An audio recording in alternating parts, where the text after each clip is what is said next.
Hey everybody, what's up? Welcome to the Fast Start stream. How you doing?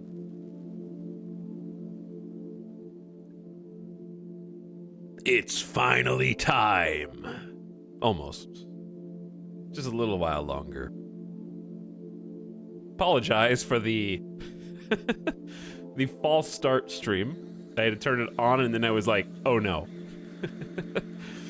I had to do a full router modem reset because for some reason that sort of gives me some insurance that I don't randomly get coxed by internet service providers named Cox. So I decided to just flush that out and hopefully ensure a stable stream today. But we're here now.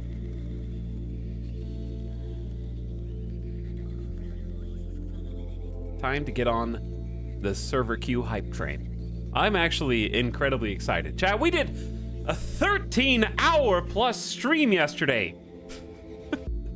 and I still have this much energy. Maybe that's the coffee talking. I don't know. But I'm back. I'm up. I would have been up even earlier, but I had to be around for a delivery. New gaming computer has arrived. Have you slept? Oh yeah, I got 8 hours of sleep. I went to bed at 3:30, woke up at like 11:30. It's now almost 3, and I've still been running around doing a whole bunch of stuff today to get prepped. I got a full night/morning sleep. We went into super yup time hours yesterday, but we finished Diablo III. And it was a hell of a time. Pun very much intended. Finishing Diablo 1, 2, and 3 just in time for the launch today. We cut it really close. But I don't think it would be authentically me if there wasn't some last second near miss experience. That's kind of how I live my life since I was a small child. Oh, there's an essay to write? I'll write that in first period.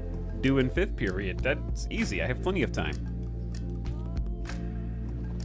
This is the gift sub sound. There's a test, like, at the end of the day today. I'll study for that at lunch. No problem. ADHD mood.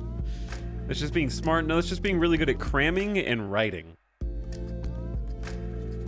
I'm very good at writing and essays. And I'm not sure if that's a chicken or egg scenario. Like, I don't know if that's nature or nurture. I don't know if I was just naturally really good at cramming information and writing things, or if the fact that school, like modern school, drills those skills into us and I just adapted to those skills. Like maybe I just learned how to take test good. And that wasn't something that I like. It's the ADHD. Probably is, yeah. Probably is. I've been enjoying the lore. I never really got into it as I only played Diablo 3 before. Hey, Roof. I'm glad you've been having fun. Sorry, VOD watchers out there. There was not enough time. You finished D3 way before the VOD watchers finished the streams. Yeah, that's the issue, right? We think about it like this. We had a 13-hour stream, and it's only been 12 hours since the stream turned off. So even if you started the stream loud. There we go. I fixed it. I need to go back and fix all this stuff, finally. But there's been less time between the end of the last stream and the start of this stream than there is VOD time from the last stream. So we got that going for us. I've been watching Diablo every night. Me too, Feng Shui. Me too. We've only had one day that wasn't Diablo, and that was just a day off. Gotta adjust all these little talking songs. Good vibes, though. Gonna get my fix vicariously through you since I didn't pay the extra 20 to play early myself. Yeah, that's respectable. You just saved... Blizzard paid you $20 for me to beta test the servers. So, think about it like that. Or rather, I paid Blizzard $20 to beta test the servers. I'm glad I watched the end of D3 as there was kind of an important character thing I totally forgot that's probably going to be important. There's a lot of stuff that's probably going to be important. Like, that was why I wanted to do this in the first place, because I realized when I went back and played Diablo II for fun, when I played Diablo II for the first time for fun, it was like, wait a second, I'm starting to recognize things that I vaguely remember. It's unlocking memories of Diablo III. I didn't realize these games were so cross-pollinated between one another. And I think that's what got me interested in doing this in the first place. And it was a really fun adventure and super rewarding journey to finally be on the precipice of the thing that we have done it all for. I had no memory of any Diablo lore before these streams. Yeah, and now I can basically recite it from memory. I'm borderline able to explain to someone who's like, hey, tell me about, like, what's the story of Diablo? I'll be like, okay, how much time do you have? Like, heaven forbid my hyper-focus gets set on something with, like, like Kingdom Hearts. One day I'm gonna wake up and be like, huh, do I like Kingdom Hearts now? And then I'm gonna be lost for like 6 months. It's just something that just like, there's a weird receptor in the brain that scratches that itch right now. What's up, CeeLo? I had to skip like 3 hours of the VOD last night to watch what happened after I went to bed so I could finish it in time. 2 times speed is your friend, yeah. But we were up late. Super yup time. But it was worth it. Some of the dungeons in Act 5 are just really big. And I felt guilty. And I was just like, I just have to go. Like, I'm gonna stop to fight champions. I'm gonna stop to fight elites, and that's it. I can't try and clear these. The main story dungeons in Act 5 are just massive, and they have huge dead ends. And we actually got through them pretty quick. I only got turned around in like 2 areas that we got stuck in. And it was in that, like, tower. Okay, I need to go back and edit all of these. How's this song? Volume? Okay, I think the volume here is good.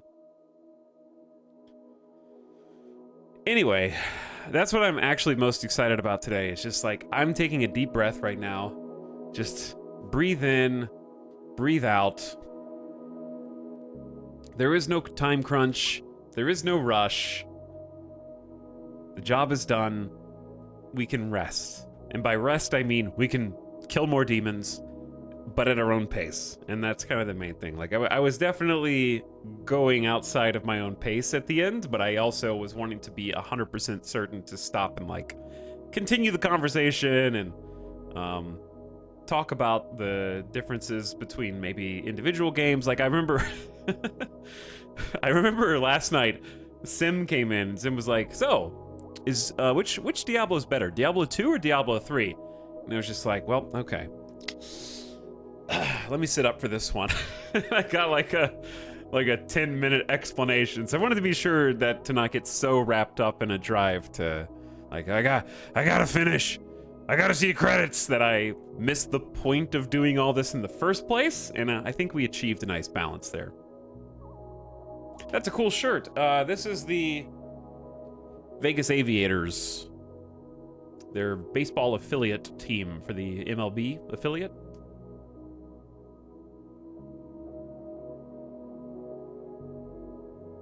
Is this going to be a 100% map all the lore run? No, it's not going to be a 100% run. It's just going to be a enjoy what we find, you know? Do some exploration, take things at our own pace, not have to run through everything. And just poke around and see what we can uncover. Stream ending song. Is this? I may have moved some of these around. Maybe it is. But I think, yeah, Act 5 for Diablo 3, the big dungeons actually were fine if you're just playing normally. Because like, oh, look how much space I have. Because dungeons in Diablo 2 were massive. It was just the fact that we were on a bit of a time crunch and like 11 plus hours into the stream where it was just like, oh my god, I forgot how dense this is.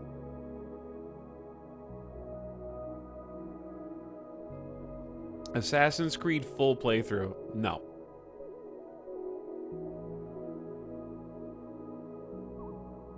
Absolutely not. That would take way too long because of the side quests. Like if you could do some games just need to be able to go, and Diablo is pretty good for that. Like Diablo 1, 2, and 3. You kind of just go and the lore just happens concentrated in like the town. Reaper of Souls was different in that there is some lore that you have to kind of look for outside of the town in the city of Westmarch especially. We found the king and there were a couple other bits as well. I went to bed to your stream and woke up this morning to your stream. Uh-huh.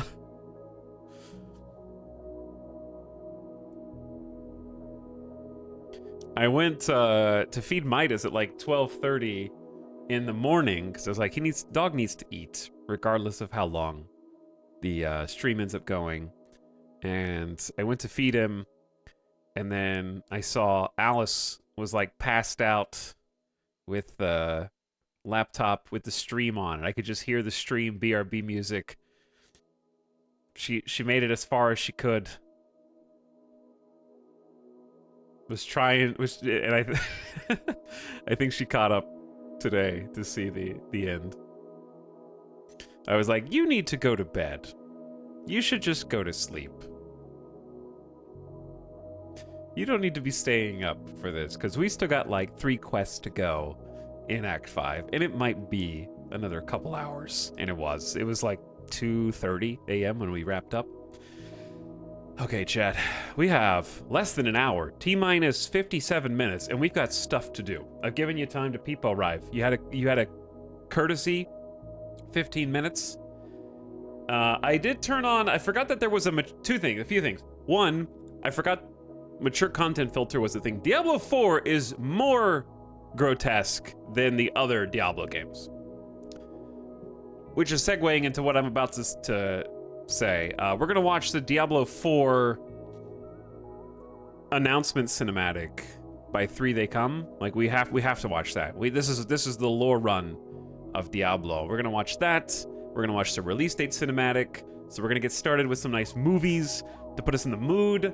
And if we have time after that, we're gonna watch some more D4 lore. But we'll just watch as much of that as we can. And we might have more time to watch that depending on the situation with the launch.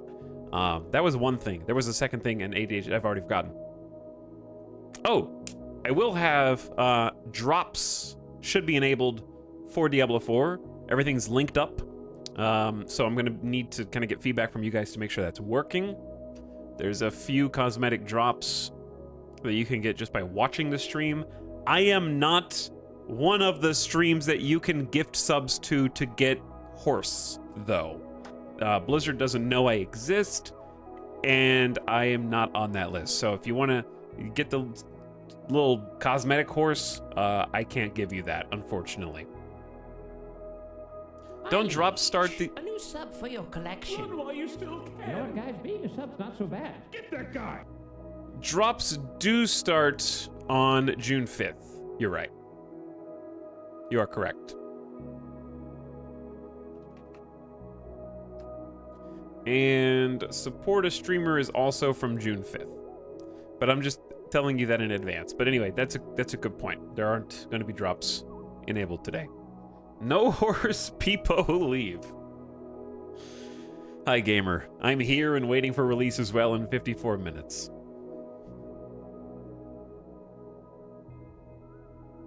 Something misinformation. Feng Shui, thank you for the 5 gift subs. That's very kind of you. Also, what's up, beginning of stream subs? Good old Rocky Top back for 4 months. Hey, Rocky Top. Feng Shui gifting a sub to Samir, who's here for half a year. Level 59 Wizard says, stay a while. and listen. Hi, level 59. TJ Rich with the 31st month. Thanks for the $5 sub, TJ. Kiera's back. Hello, Kiera. Oh, over 2 years now. How has it been so long already? Joshitus says, yo. Hey. Yo. What's up? Shy Waffle says, really been enjoying the series of streams. Can't wait for the cow level. Okay, yeah, that's what we need to do. We need to potentially do cow level. I forgot about that until this moment. And Feng Shui also appreciate the 5 gift subs once again. Gonna play Diablo 4 vicariously through Etal. Do it.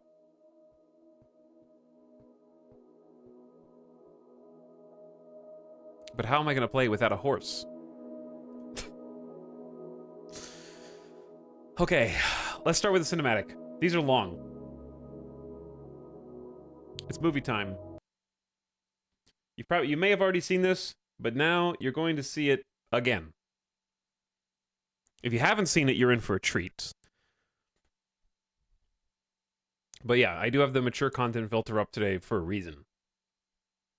You've been warned. Adults only, please. Thank you.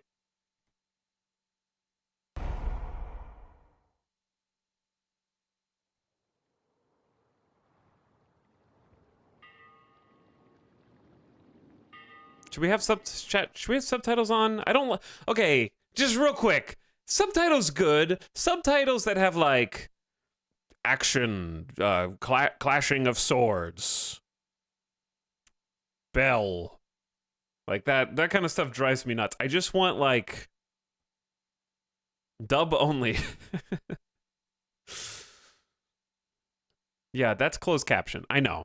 That is what closed caption is supposed to do. So YouTube is doing it right. But here's what happens. We watch the thing, and then chat, instead of watching the thing, picks out the one weird closed caption and then starts spamming that and distracts me. Okay, anyway. Subs is nice if English is not your first language. You're right, but you can also watch it on YouTube. Blessed thy eternal light protects me. Thy divine wisdom guides me. Though my path is wrought with darkness, guide myself to thy sacred light. Blessed thy eternal light protects me. Thy divine wisdom guides me. Quiet. Though my path is wrought with darkness. Shut up.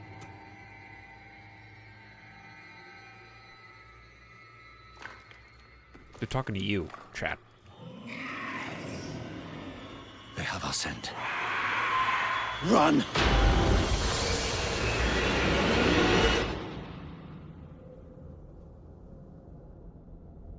This might get a little loud and spooky. Leave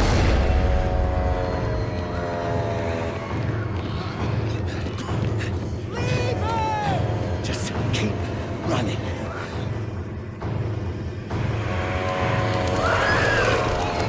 Are you out of your mind? He's not going to make it. He has to. Blessed Akarat, thy eternal light protects me. Thy divine wisdom guides Look at me! All the gold we want is right there.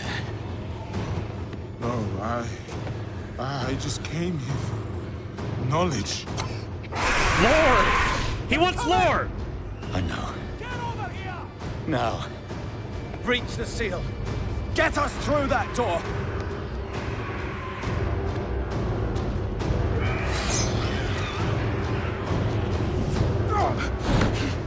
Oh, Lord, help me.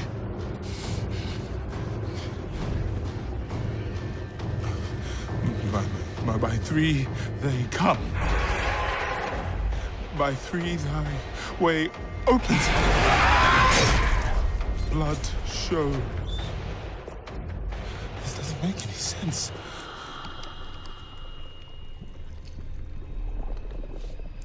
Blood. Blood is the key. Blood is the key! What? I need 2 of you! No! Go! I'll hold them! Go! So, it says the blood of the willing goes... You gotta be kidding me!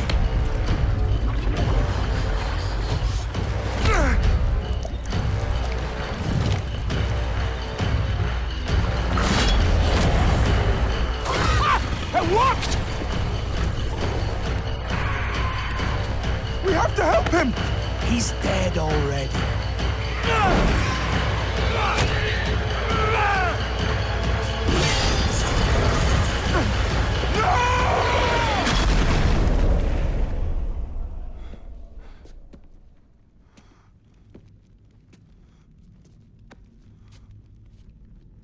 It's a shame he didn't make it. Oh well, cheer up. Gold splits better 3 ways instead of 4. Must be hidden here somewhere. Read this. The one person in the party who listens to the quests is the only one who knows what to do. By 3 they come, by 3 thy way opens, by the blood of them willing. Hail. Hail the Creator. Ha! Hail the daughter of... Oh no. No, no, no. What about the coin? What's it say? This is forbidden. This is a summoning. I cannot speak. Don't lie to me! We came here for treasure. What is this place? I don't know. Maybe it's a temple. Or a tomb, or...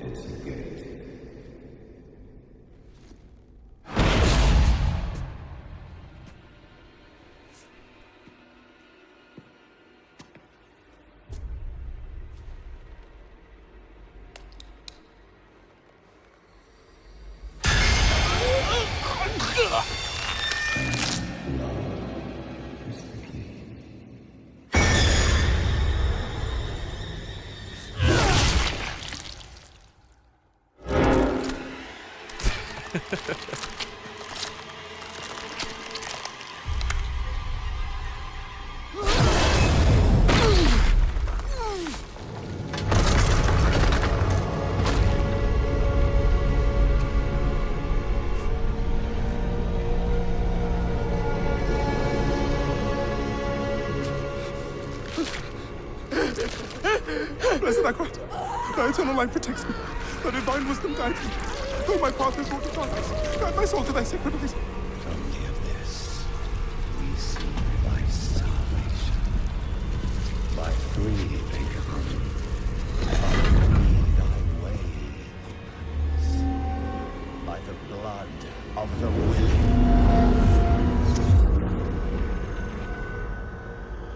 We call thee home.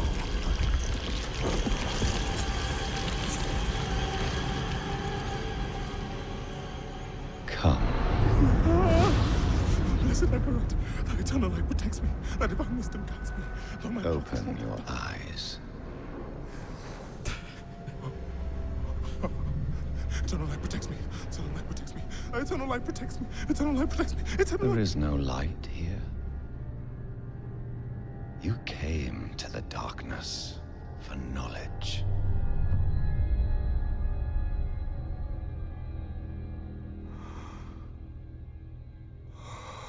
Yes. And all the knowledge you seek is here. Surrender. Speak the words. Call her home.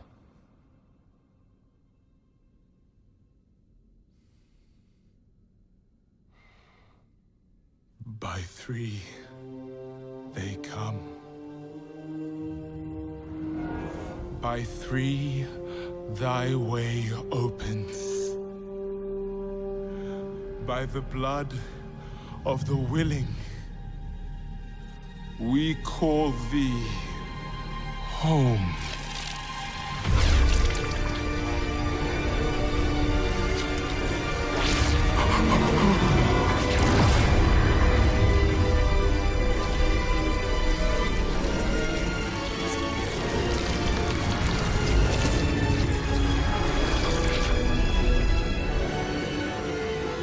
Hail, daughter of hatred. Creator of sanctuary.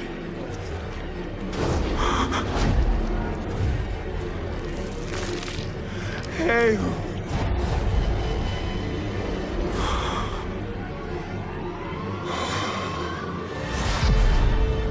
Lilith.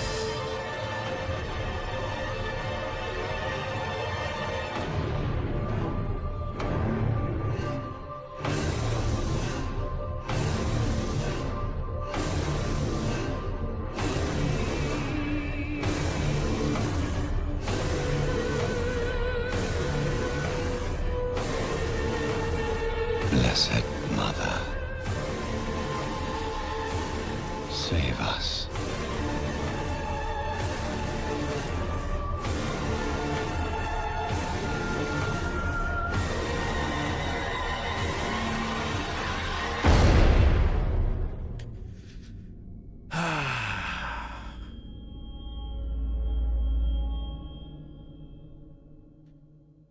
That was probably the best way that they could have announced Diablo 4.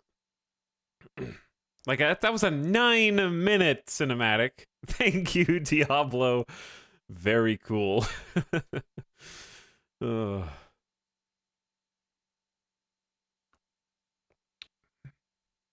There were a couple of parts. First of all, I think my favorite part is I like the way they handled the camera on the lore master. The word. This isn't the only time they do it. But I just like how he's next to the other guy, and then he's just the like shadow over his face shows him floating backwards, and they also do it, obviously he like spins upside down. But this shot is just incredible. And then he also does it like when he kind of like gets called over to him the first time.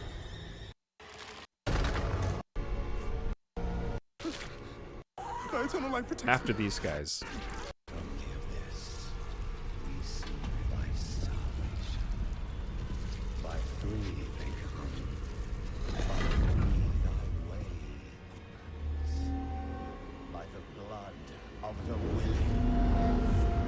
Yeah, I think it's right here. We call thee home.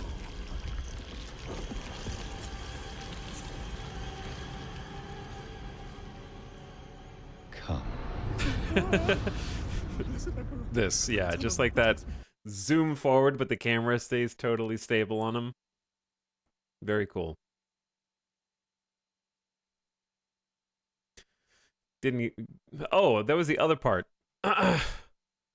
Chat, this guy's praying to Holy Akarat and light be praised, and then they string him up inside the tomb. This is why we don't have a holy warrior character, you know? They killed they killed the closest thing to a paladin that we were gonna get in the cutscene. We have to go rescue that guy so we can have the other class. Lilith is a classic demon name. Yeah, Lilith is a classic demon name.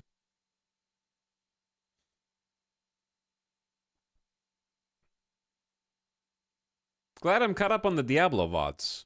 You were here just in time. What's up, I black out a lot. How's it going? Chat, we're T-minus 40 minutes. We're getting there. But yeah, we had to catch up on our Diablo 4 lore as best we can. We're going to miss some of it, but that's okay. We can always watch a little bit of the lore that we missed later. All right, next cutscene, gamers. So, that's how Lilith is born. That's going to be one of our main characters there.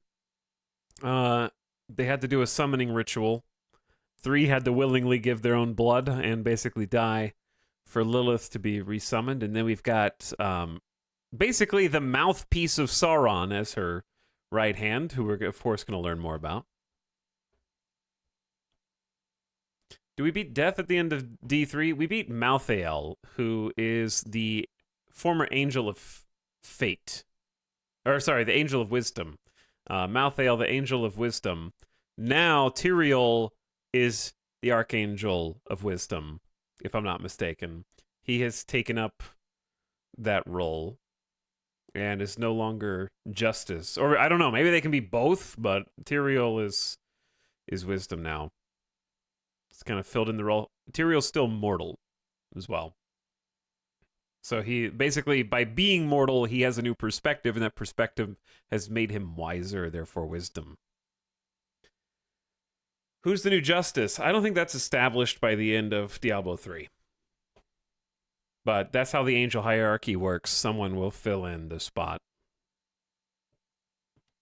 But anyway, Malthael was the rogue archangel who basically, it was a case of wisdom drove him mad to some extent, where he did the Cthulhu-esque, I know too much, and mind shattered, and he decided that the easiest way, like, okay, hang on, the eternal war is against the demons, but the Nephilim, who are part angel, part demon, everybody on Sanctuary has got demon in them, and the demons are using them to help them in the eternal war, where the angels have basically kind of stayed out of it, other than Tyrael. Like, Tyrael has been interfacing with the mortals for a very long time, but the, like, in just canonical Diablo 1, Diablo 2, Diablo 3, I don't know about the rest of the lore, but regardless of the rest of the lore in the games, the angels are largely staying out. However, then you start getting pieces in Diablo 3, like the Enchantress, who is your party member.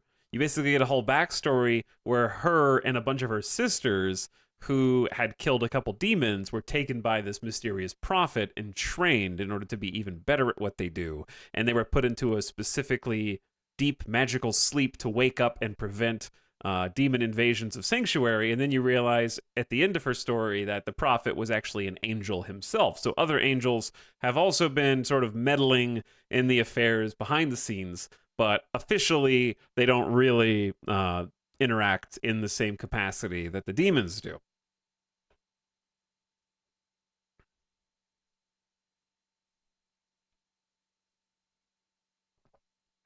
But yeah, that's how, so Lilith, in that cutscene, Lilith, they mentioned that she's the mother of Sanctuary.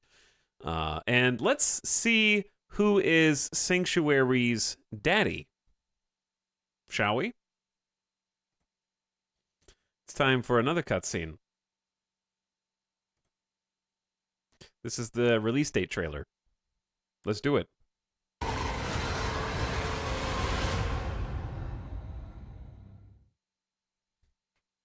This one's shorter.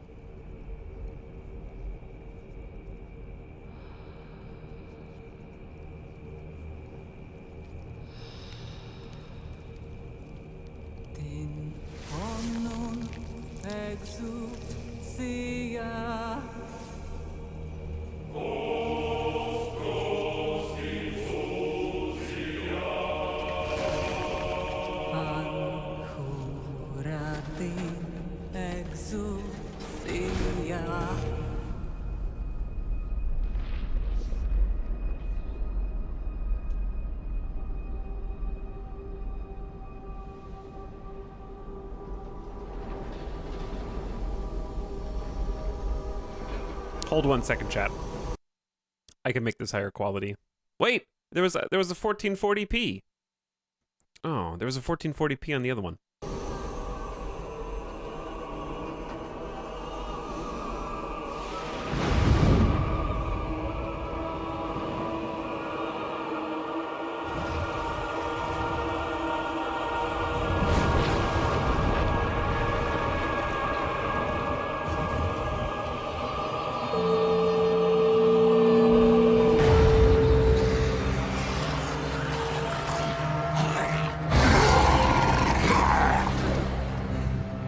May we fight true in his holy name.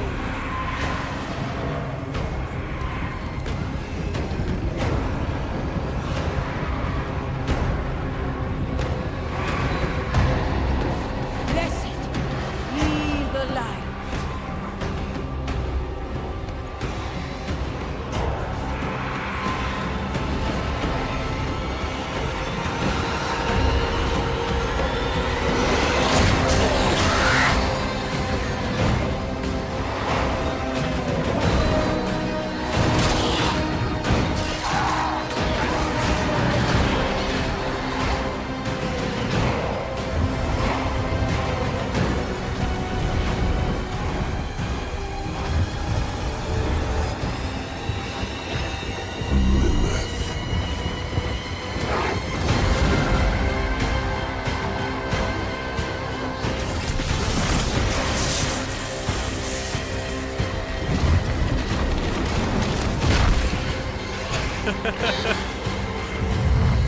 What? GameSpot, get this shit off of my... It's not even... The trailer's not even over. I thought I was on the Blizzard. I thought I gotta be on the Blizzard page. I have returned to hell for you. YouTube. Okay, whatever. It was a release date trailer. My immersion is ruined. Welcome to YouTube. So romantic. So yeah, those are the two. That is Inarius, the archangel of the high heavens. When a daddy Inarius and a mommy Lilith love each other very much, they make sanctuary in secret to try to hide away from the eternal conflict. Yeah, he's daddy. Inarius is daddy of Sanctuary. Now, I believe the World Stone was in part supposed to be sort of hiding Sanctuary, hence the name Sanctuary, away from the other angels and demons.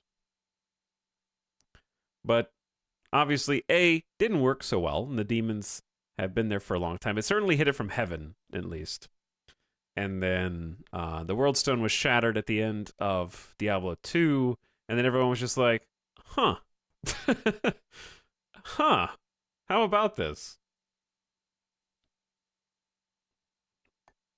I don't think it was a very good hiding because, like, Tyrael obviously knew about it and formed the Herodrum and all that stuff. So I'm not really sure who it was hidden from and who it wasn't hidden from, but it was to some extent hidden.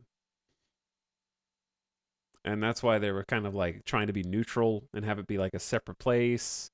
And Nephilim are like hybrid demon angels who became too powerful, so the angels were getting afraid and then tweaked the World Stone in order to weaken the Nephilim, and then over time they became sad little baby humans, and then the Nephilim started to get more powerful again, and at the end of Diablo III, the Nephilim that you play as that defeats Malthael is basically so strong that it scares even Tyrael, and he wonders, maybe Malthael had a point? He doesn't agree with Malthael, but he's like, huh, okay, now that I'm the Angel of Wisdom, and I've become mortal, and I've witnessed the overthrowing of the most powerful being ever, because Malthael was an archangel who infused himself with all the prime evils, basically, via the Black Soul Stone, and the Nephilim is still able to defeat him there with his clone jutsu, and 9 shadow mages, necromages in 18 seconds. He was like, oh, huh.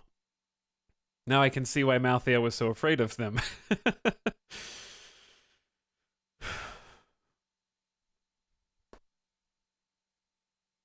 Why shatter the World Stone? Because it was corrupted by Baal at the end of Diablo II. That's the Act 5. That was the Lord of Destruction expansion for Diablo II. So they had to... Tyrael had to destroy it because it was corrupted by a demon. And at that point, the demons had learned how... The premise was that soul stones are little pieces of the World Stone.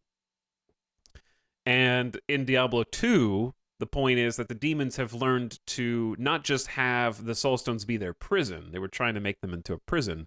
They learned how to control, like, absorb the power of the shard of the World Stone and start using the soul stone malevolently. Like, it stopped being a prison and started being a source of power because it itself was corrupted by the demons, is kind of the whole point. So they started to figure out how to use them to amplify their powers and do other extraneous bad things, such as Mephisto Soulstone corrupting all of the Zakarum priests in Act 3 of Diablo 2. So the World Stone being corrupted would have been the omega source of superpower that would have turned the tide in favor of the demons, because if a tiny piece is really powerful, then the entire World Stone itself being corrupted would have been orders of magnitude worse for everybody. So, those are the Diablo IV cinematics. We're at T-minus 30 minutes. We got a little bit of time. I did want to do the Diablo 3 Cal level, but I'm actually just I'm more interested in the Diablo IV hype and lore right now. So speaking of the lore, let's watch one of the videos. There's 4 of these, so we're not going to have time to watch all of them. But You've traveled a long way to be disappointed, young scholar. Life has taught me well that evil is inevitable and can never be truly destroyed. It chat, can be banished, it can be thwarted, it can be driven back, do you know who this is? but only for a time. Men are weak. Evil is seductive. And those who would do nothing in the face of malevolence are cowards. You seek a weapon against the darkness rising in Sanctuary. The only thing I can arm you with is knowledge. So when evil finds a foothold and flourishes once again, The book at least I can say of it was not Lorath. due to ignorance. Lorath is basically the surviving Herodrim at the end, or the cutscene in Act 5 of Diablo 3 when Malthael comes and takes the Black Soul Stone and kills a bunch of the Herodrim. Tyrael says, run, go get the Nephilim, and the guy who runs to go get the Nephilim is Lorath. So he's basically like one of the new Nephilim post-Deckard as they're reforming the Herodrim, and he accompanies you through the Act 5 Reaper of Souls expansion and wants to actively participate and help, and becomes the lore guy. Lorath, the lore guy. I think it's, chat, what's the time skip between Diablo 3 and 4? I think it's 40 years, isn't it? I want to say it's like 40 years.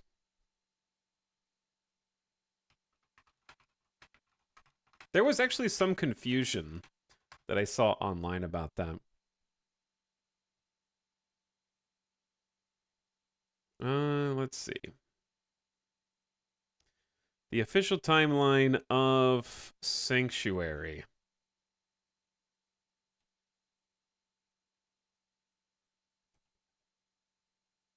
Here we go. The small town of Tristram is founded where the Herodrim... The darkening of Tristram is 1263. The return of Diablo and Baal's attack on the World Stone is in 1264 to 1265 in their timeline. Diablo Immortal takes place in 1270. Diablo consumes the essence of the Lord of Hells and becomes the prime evil in 1285. And Malthael kills most of humanity before being defeated by the Nephilim in Diablo 3 Reaper of Souls in 1286, and Lilith returns in Diablo 4 in 1336. So that's a 50-year time skip, officially. 50 years is a lot of time for stuff to happen. For untold eons, an eternal conflict has raged between the demonic hordes of the burning hells and the angelic host of the high heavens. Scholars have spilled gallons of ink and spent their eyesight in dim scriptoriums, writing and debating how these two factions began, and what came before them, before us. It is said the first being, Anu, was the sum of all things, good and evil, light and dark, physical and mystical, joy and sadness, the one. Anu wished to be free from the malignance of evil, and so separated and expelled the darkness within. But what is cast off does not simply disappear, and that darkness found its shape in the seven-headed dragon, Tathamet, the prime evil, who fought ceaselessly with Anu to their mutual destruction. It is said, when the remains of these two titans settled, the universe as we know it came into existence. All the realms of the high heavens, the burning hells, and pandemonium. Tathamet's blackened husk gave birth to the burning hells, and each of the seven heads transformed into the seven great evils, each with dominion over their own realm. The three most dominant of these inherited the title of Prime Evil, feeding off one another to maintain dominion and rule over the legions of the burning hells. There was Mephisto, Lord of Hatred. MF just stealing religion. Yeah, did you miss the bishops in Diablo 1? And the churches and the angels and the demons and the you don't think that it's trying to do a thing where the religion of Diablo has spawned many different religions like it has on do you not think that's the point? Where it's like whatever the actual backstory is has spawned a bunch of offshoot religions.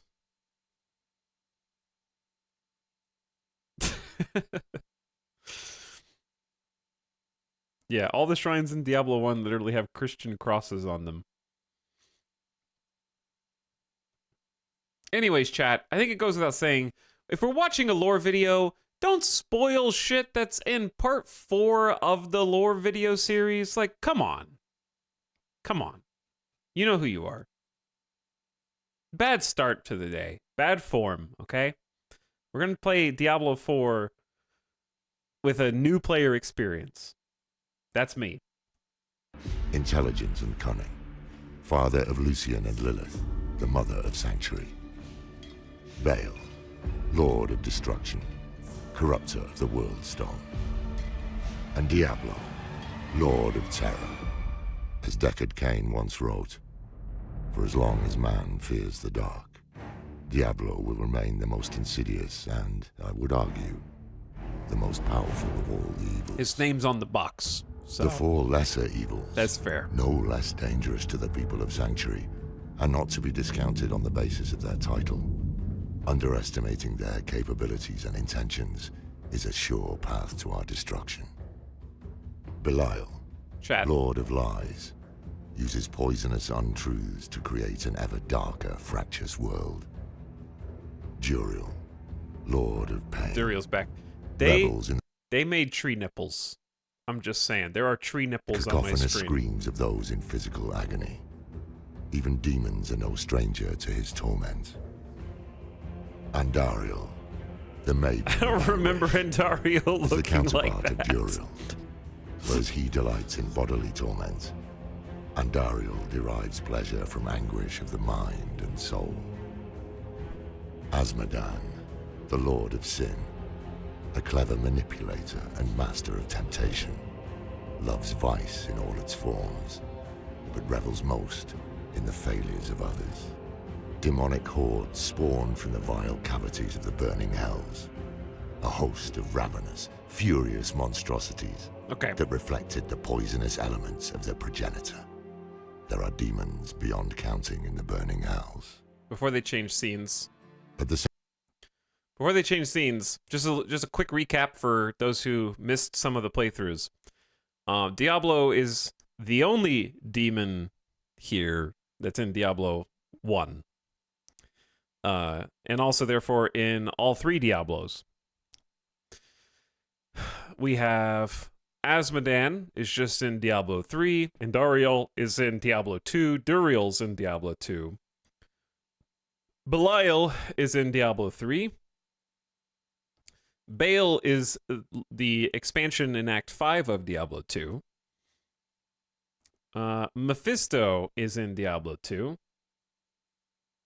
And Lucian and Lilith, I don't think, are in any of those 3. Diablo 2 had quite a few demons in it, yeah. And it's funny because it takes place like 1 year after Diablo 1. Center of the high. Oh, yeah, maybe this is Diablo Immortal?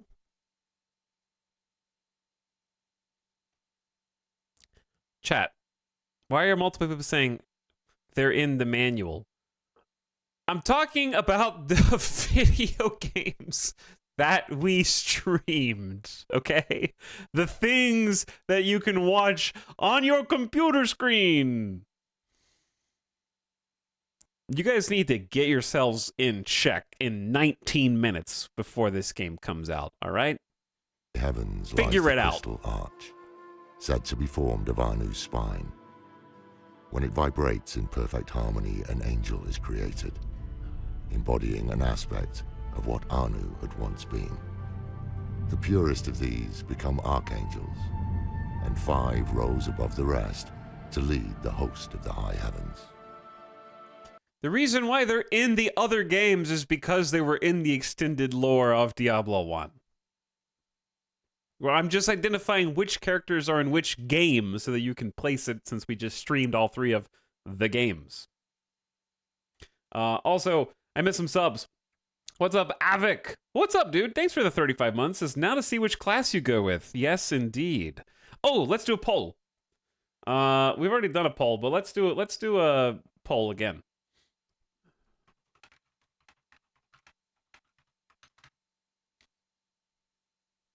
Imperius, Archangel of Valor, a brilliant tactician who commanded the warriors of heaven and led them into battle with hell, but whose pride has led to much destruction.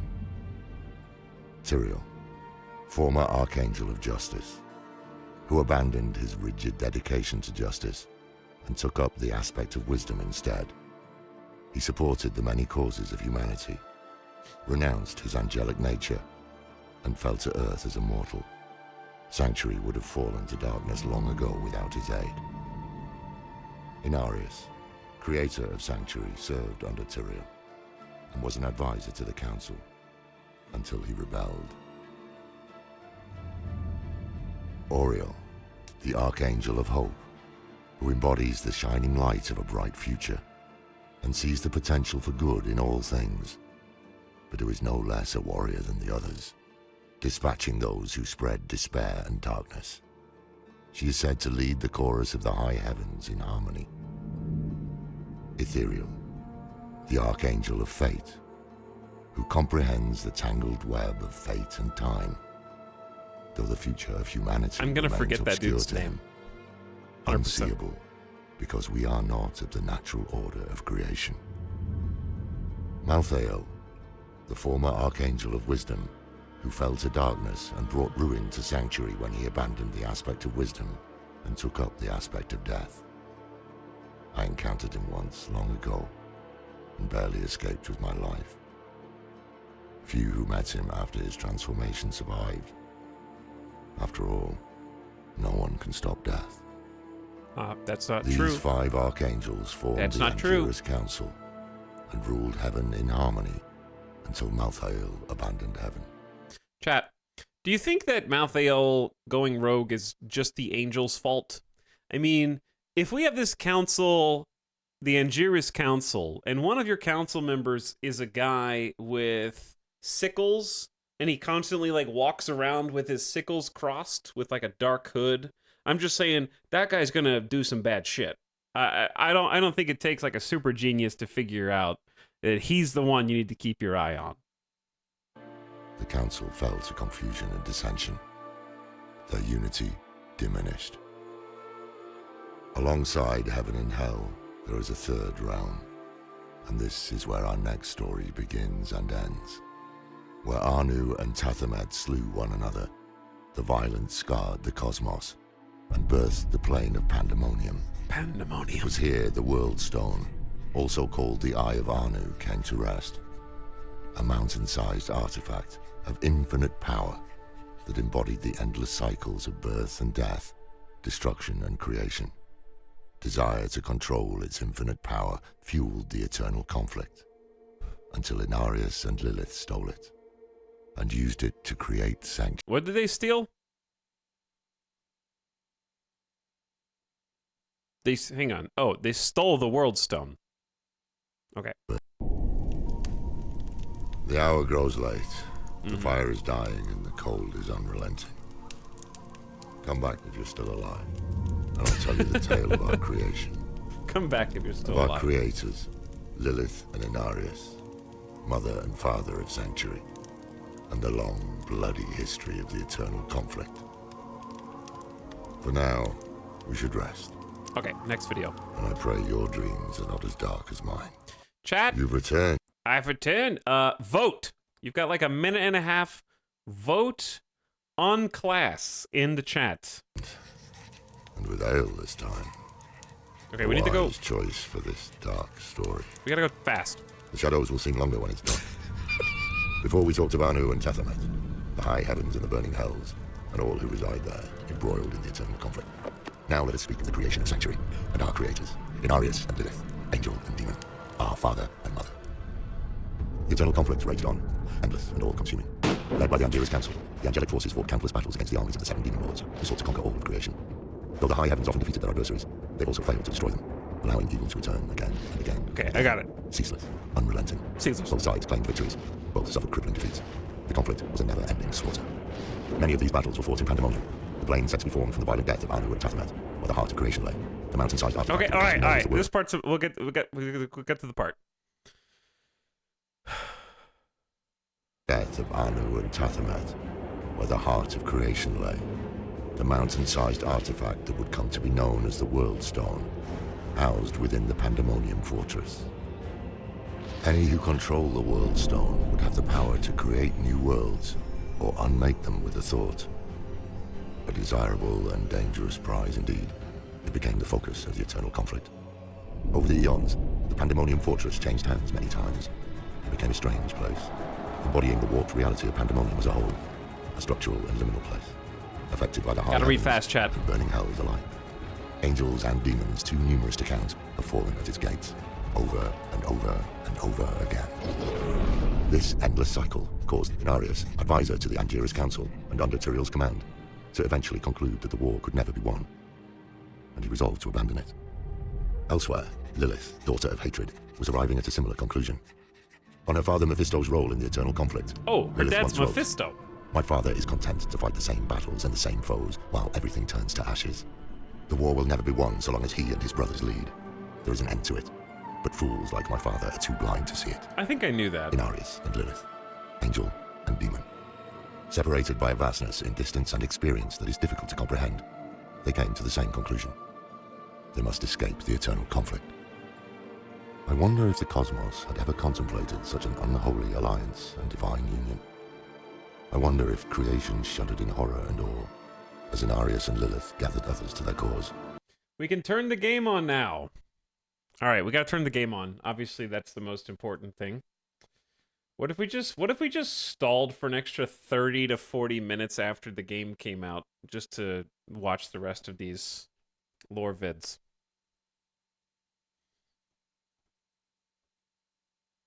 Okay. I'm gonna mute desktop audio because this is gonna come out at 100% volume. Indeed, it did.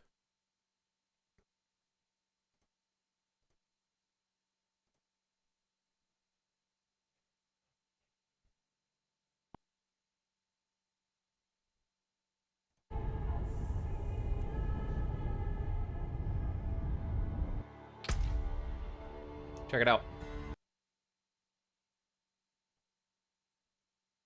Yo, check it out.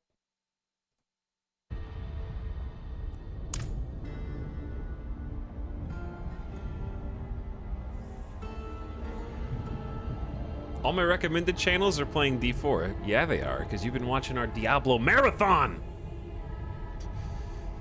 Okay. We don't need text-to-speech.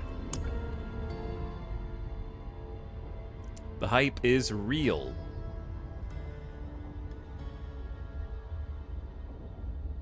Font looks good. Player highlights good. Screen shake sure. Hit flashes on characters while hitting a monster. Reduce strobing. Well, if it gets bad, we can disable it, of course. Highlight player when obscured. Cinematic subtitles, of course.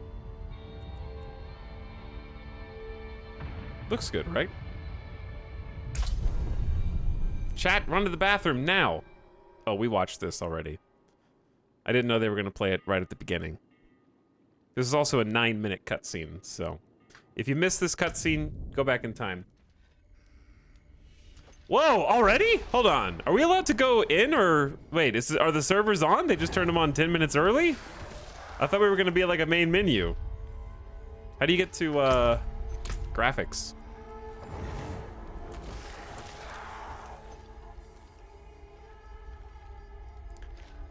Bro, imagine setting your alarm trying to be one of the first people to max level in hardcore, and you set your alarm and you're like, okay, let me get my coffee, and you find out the servers turned on 9 minutes earlier.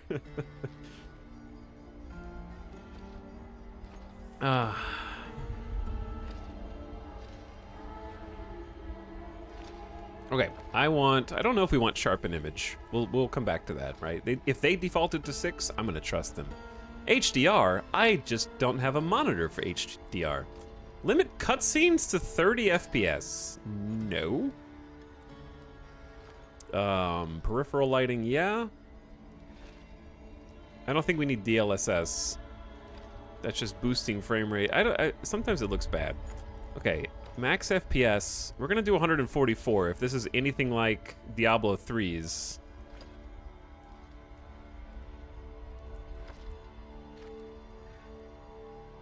Optimize PC responsiveness. Bam, ultra, max shadow quality. Shadows, soft shadows.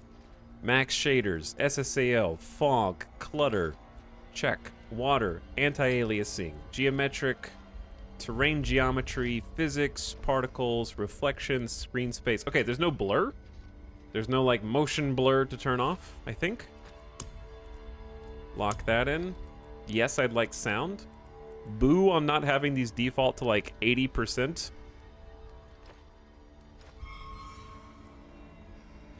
Spatial sound is supported. We're gonna do default, play in background.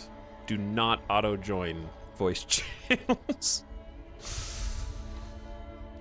Subtitles. In-game loot sounds, yes. The minimum loot quality, we'll start at common because we'll need all the armor, and you can change how the sounds fire off.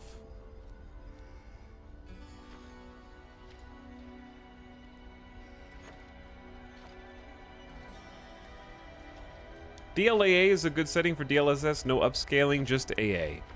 I've had mixed results with Cyberpunk, so I just don't want to mess with it right now. Play audio on ambient loot or targeting objects. Okay, let's lock that in. Gameplay. Advanced tooltip compare. Properties gained, lost, and changes to equipped skills are displayed. Yes. Advanced tooltip configuration, such as item property ranges, lucky hit chance. I hope that there's a toggle for this because I don't want this on by default. But I do want to be able to turn these on sometimes. I don't want that on for everything. I hope there's a button. Push to show for 10 seconds. No, let's just have that on old school push to show. Repeating. Yeah, this is like hold a skill button down to continue casting that skill. Display minion health bars. Monster health bars can be either always on, always off, or hover only. I think hover only is fine. Controls. All right, let me make sure the social page doesn't have anything weird on it first. It does not. Got cross-network play and cross-network communication, so you can play with people on other platforms.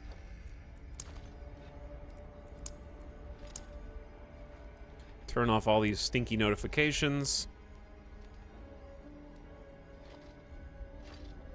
Do not join local chat channels. Show local chat bubbles. No. Trade bubbles. No. Party bubbles, clan bubbles. No.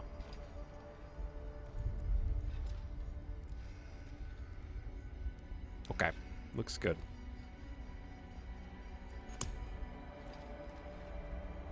Chat, you're my local chat channel. That's true, yep. All right, I think that's good for all the settings. Whew.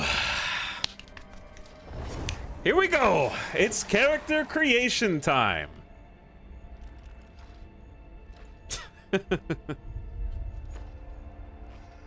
I like how detailed these options are. Yeah. Lots of good customization. Chat, what did you vote? The poll says, view results. 56% voted for Druid, 106 votes. 24% for Barb, 20% for Rogue. All right, let's play Druid. Let us play the Druid. But you do get an overview. Okay, this is just sort of what they can do. Flexible and resilient, druids harness the power of nature to protect life. Druids can shapeshift between the cunning werewolf and the powerful werebear to fight their enemies. Additionally, those who prefer spellcasting can unleash earth and storm magic from a distance. Werewolves are ferocious and agile. They benefit greatly from increasing attack speed and crits. The werebear is a powerful force on the battlefield, dealing damage in larger areas while also being notoriously difficult to take down. Call upon the storm to rain lightning on your enemies or blow them away with a gust of wind. Earth magic focuses on limiting enemy movement with crowd control, and they also benefit against enemies who are in such a state. That will be our choice. Werebears are so based. We have a unit. We're gonna be a unit. Big unit. Large. Look at some presets. This is the first time we actually get a proper character creator.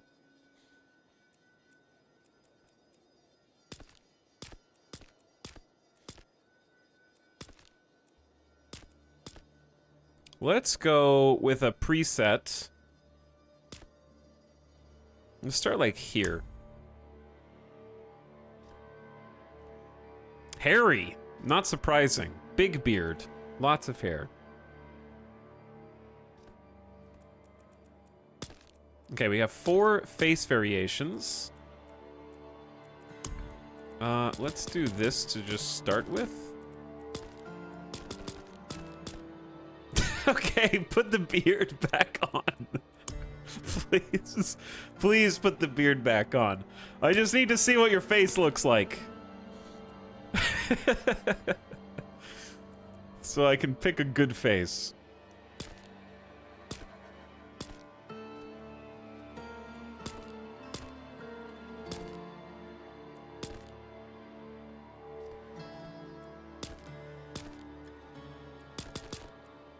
Yeah, I think face 1 looks like a buccaneer. I'm gonna go with face 2. I think that's where we started at.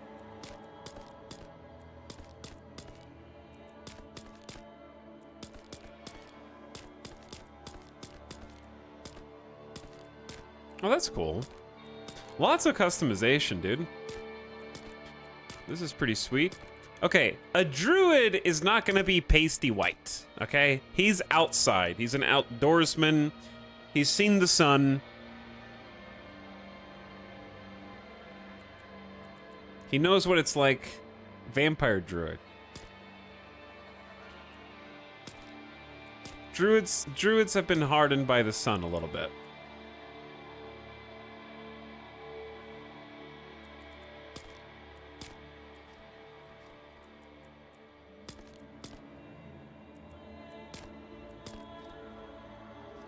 I think, like, somewhere in here is good.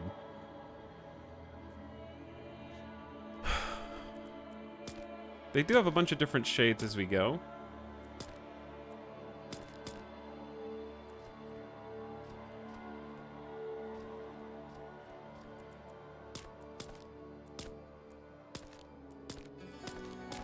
I'm kind of like, I'm actually kind of leaning towards this. The male druid looks more like a barbarian than the barbarians do. I'm leaning towards this. It doesn't have quite the same sheen that some of the other shades have. Like, they look... This one looks proper. Alright, what kind of eyes do you have? You can actually see those. We can zoom in, too. There we go. Show armor. Oh, yeah, this dude looks badass already. Okay. Just don't hit randomize all. I know it's a meme, but I love that I'm an hour late and you're still in the character creator. That's because the servers just opened up 5 minutes ago, yeah. That is why. They opened up slightly early.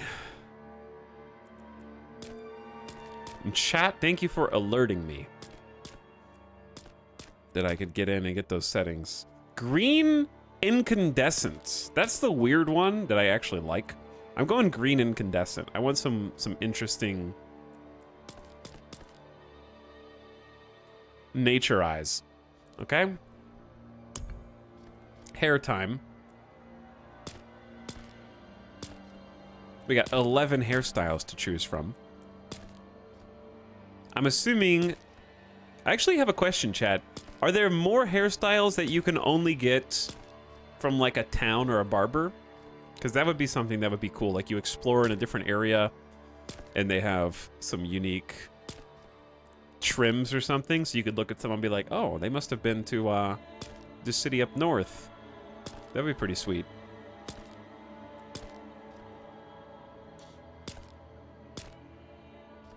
I don't know. I do feel like the bun is a very druidic look. By the way, True Raisin, thank you for the 30 months as Diablo Lore Master Retail. I appreciate the prime. Boom You says, hey, what's up, Boom You? We're just getting started here. Toxic Wind, you're right on time as well. Thanks, Toxic Wind. And also, Avic, if you're still out there, I hope you enjoy your time in Diablo as well.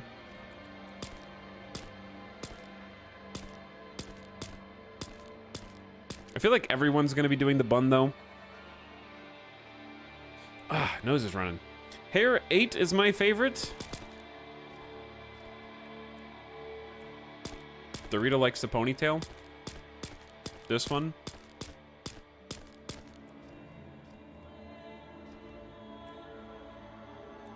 That's true. I saw a lot of the buns in the beta. All right, let me look at... Let's look at some beards.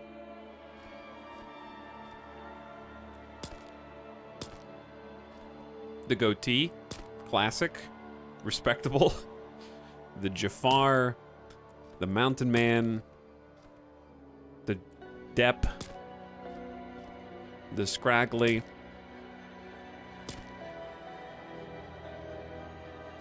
Yeah, it's also eyebrows.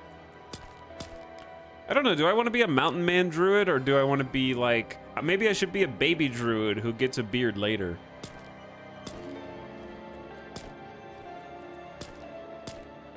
That's too much. Got some Jason Momoa vibes from some of this.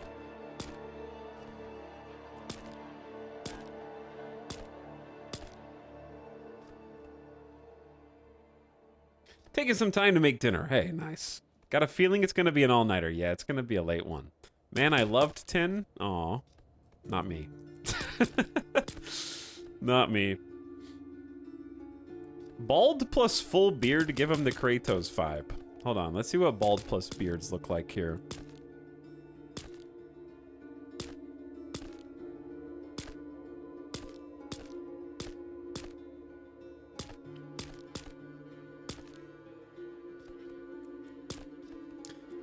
This is tough. I know there's only 11 choices, but this is tough.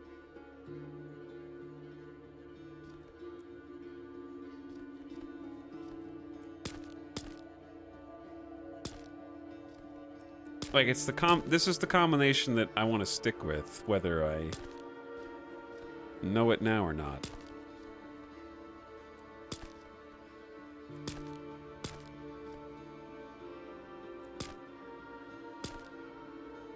No, I definitely don't like that. Okay, I'm not opposed to bald. Chat, I gotta go with my heart. I don't care if other people are doing it. I just want the man bun for him. It's just, that's how it feels. I gotta stop caring so much about, I gotta make my guy. Even if it's other guys' guy too. There's gonna be combos that everybody has because there's only 11 times 11 combinations. It is what it is.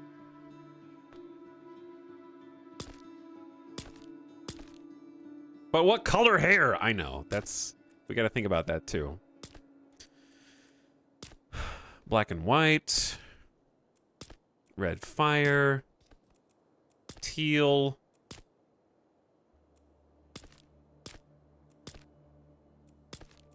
midnight purple, scarlet, auburn, old and... I always lean toward old and wizened. Like gray, white hair, probably. I do... That might change how I feel about the beard.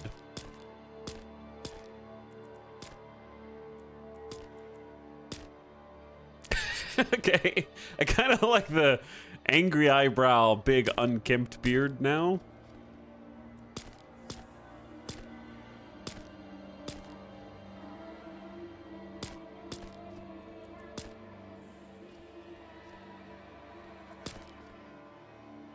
Yeah, I think it's something like this. Either this or ponytail. The ponytail's growing on me.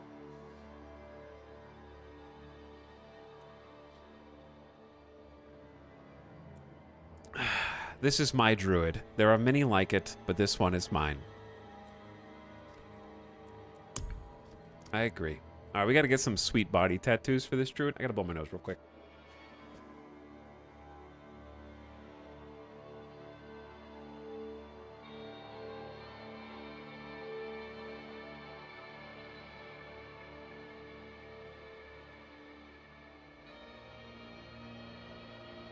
Okay. Ah, this is so exciting. Oh, wow. Yeah, I can actually make him look even older. I didn't realize he had some makeup going on.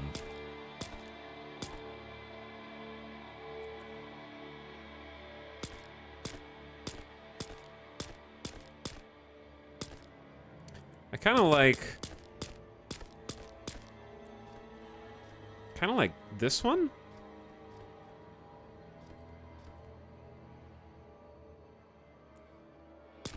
Ooh, we got 33 jewelry.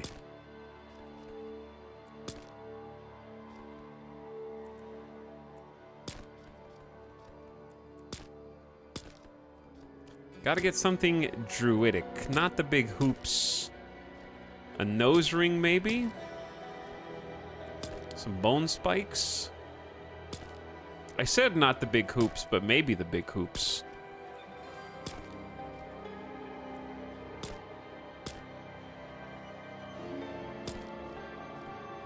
Got the wind chimes. Got the price tag.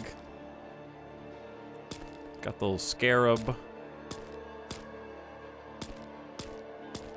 I feel like he's the kind of gruff guy that would probably have a nose ring.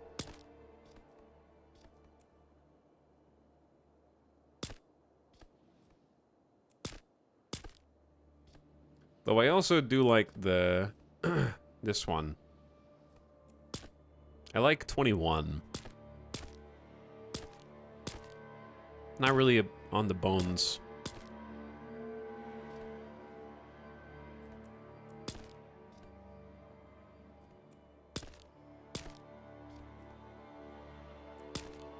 Okay, I think I want to do 21.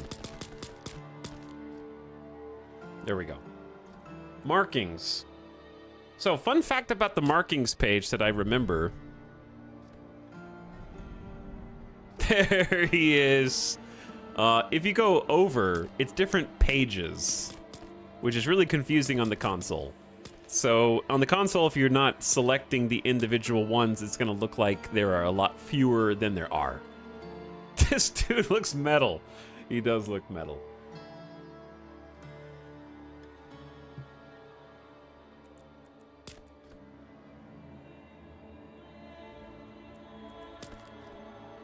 Obviously, we can change the marking color as well. Those are more like...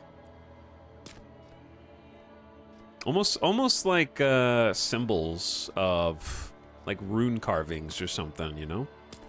That's more like a runic, like a Nordic almost rune carving.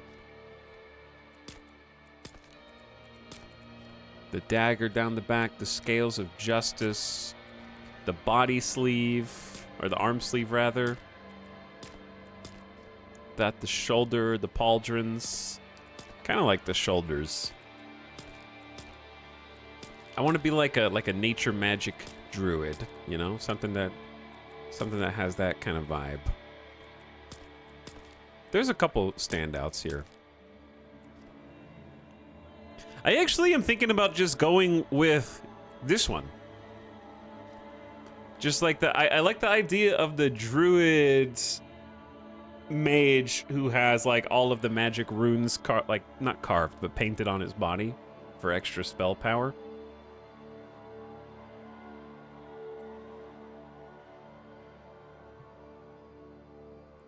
Is it possible to preview his beard? Okay, that was the other thing.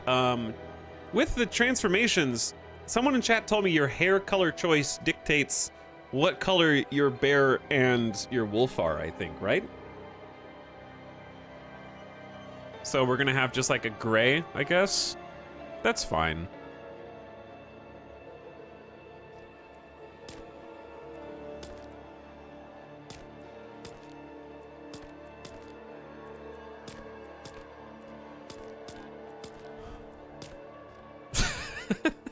Green moss. Okay, come back to this. Page 5. Just come back to page 5.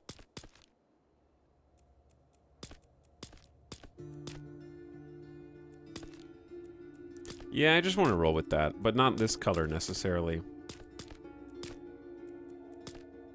Flesh and blood. That one's too creepy. I think blue paint. Blue paint or white? Those are the two options. White or blue. Chat likes white. We looked at the green one. It's kind of like, it just clashes, I feel like. Not hardcore characters. Okay, we needed a name for this unit. We can see, he'll have armor on, obviously. White is too much on the forehead. I might change the makeup, actually. Hold on. Because you've got a lot going on up there. You've got a lot of paint. It's very visually busy. Just like a tiny bit.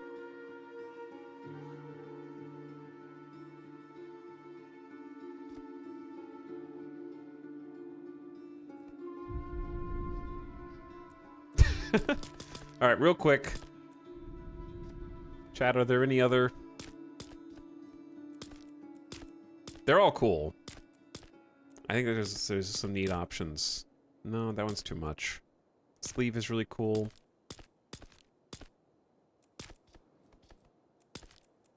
Nah, let's roll with the interesting runes. With armor, it's going to cover up pretty much everything except for, like, some on his arms. But you can also, like, cosmetic hide armor and stuff. There's going to be transmogging. All right, let's finalize this. Name required. Chat, give me a letter. Oh, I'm so excited! V was the first letter.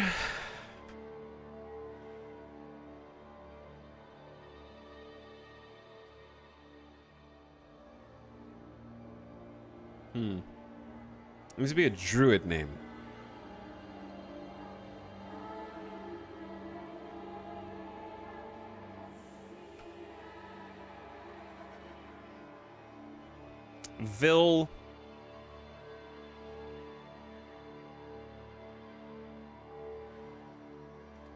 Viltrin, no. V kind of... V...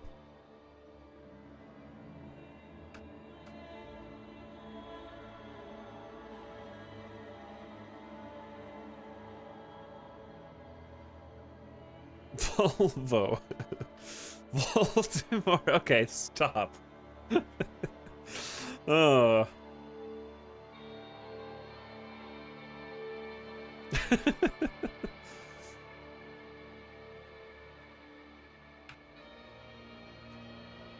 Voswin. How about Voswin? Is there a randomized button name? There is. Okay. Voswin. Machias. Kessar. Trosharn, Bremen, Taven, Lanu, Condor, Tadik, Ley, Killdragon, Taven. This fits in.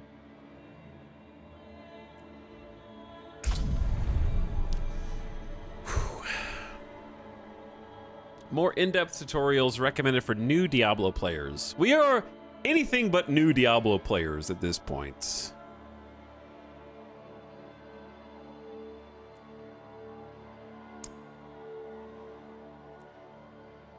Less guidance, minimal guidance on new features only. Explore hell. Voswin is what if in German. Okay, we're gonna change her name. The second letter was D from Dorito, which of course you did that.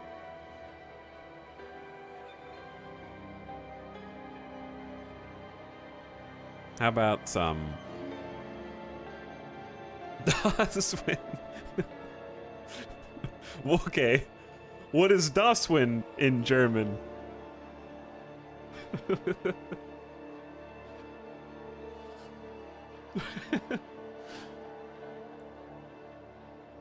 It's the win. The win. I like Doswin anyways. Let's just keep it the win. Doswin.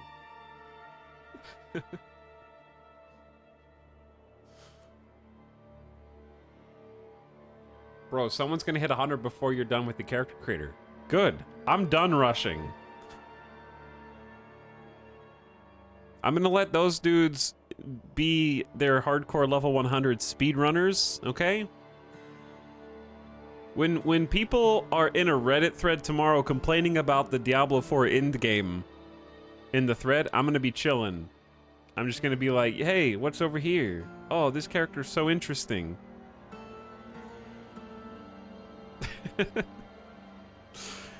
Alright, Doswin, be born. Less guidance. This can be changed at any time from the character select screen or the world tier statue in Kyovashad. That's the Kenshi name. Players must be in the same world tier to form a party. Recommended for players who are new to Diablo or want a light challenge, easy to defeat. Well, I mean, come on. I can't stream this on world tier 1. But if you are new to Diablo, I would recommend starting there and just bumping it up. Diablo veterans who want more of a challenge. Enemies are more challenging. Monsters give more XP. Monsters drop more gold. Let's do it.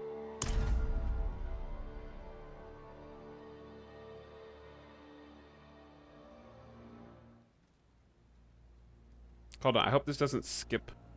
Sanctuary was never meant for humankind.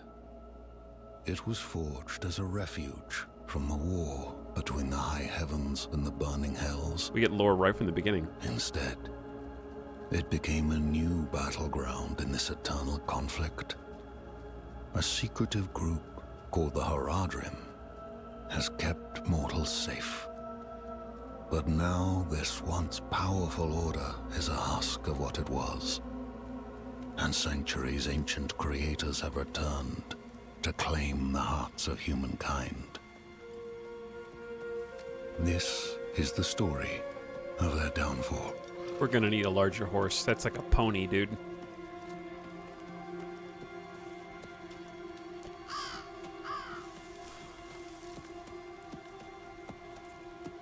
We have, like, it's crazy to see in-engine cutscenes now, too. In-engine cutscenes in Diablo 3 really did not age well. I am Magda.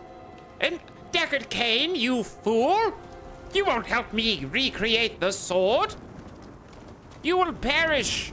But after I leave, I think I've killed you enough so you'll die in 5 minutes. To say your goodbyes to your friends.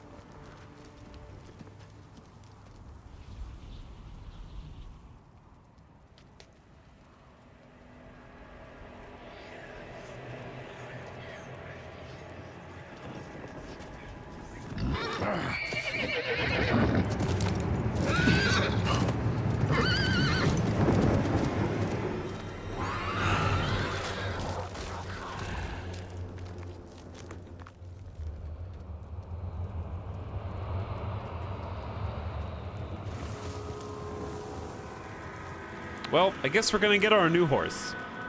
I did ask for a new horse.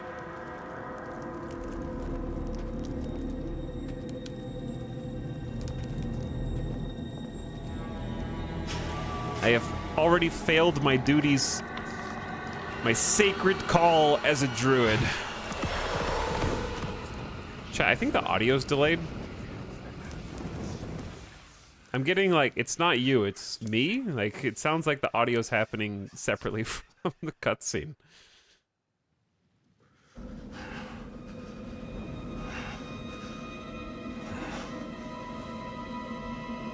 Launch day.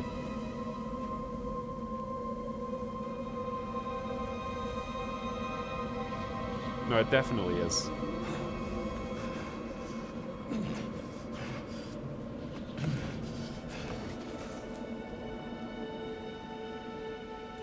Was that a beta bug? I wonder if that's why there's a 30 FPS cutscene lock. Huh.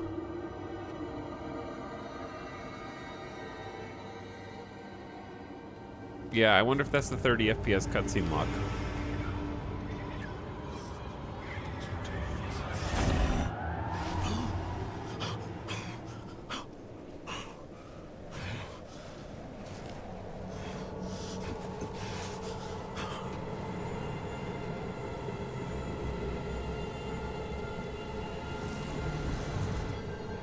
And here we are. Shelter before I freeze.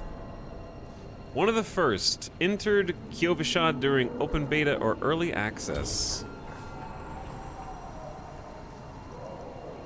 I am a casualty. Chat, I didn't get any of the, I didn't get to level 20 in beta, so I didn't get the cool beta access, because I just didn't play. However, I am absolutely gonna go to KFC, and I'm gonna order through my Blizzard KFC app, and I'm gonna get sweet chicken loot. Definitely gonna do that one.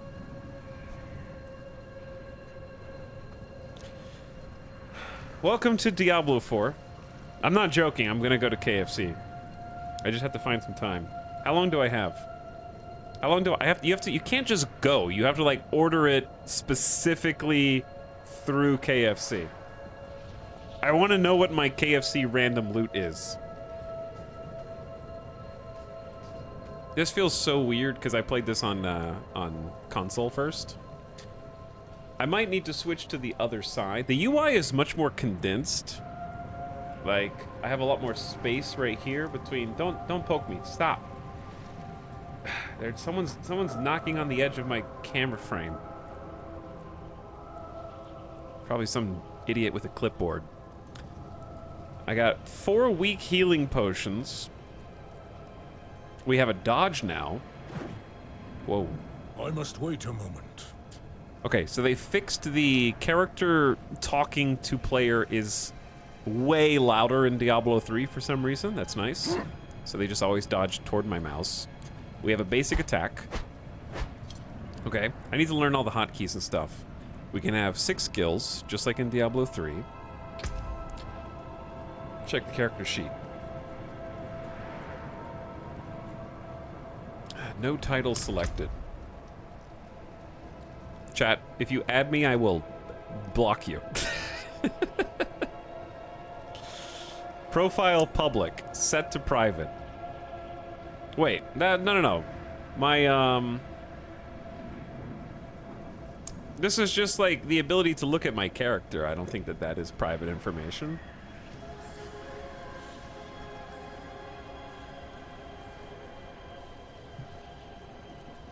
They're trying to like, this is probably to ban beta players so they could see their name and know which account to ban.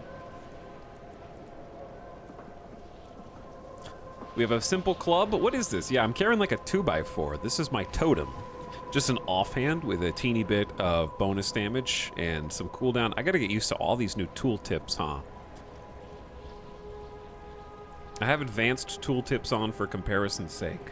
And there's another, even more advanced version that I'm not sure if there's a hotkey to toggle on. Let's just take a look at some. The shop! Hell yeah. I'm gonna be the first one to buy something. Salutations, wanderer. Come and don the mantle of history. I want to be the first person to buy the stuff from the shop.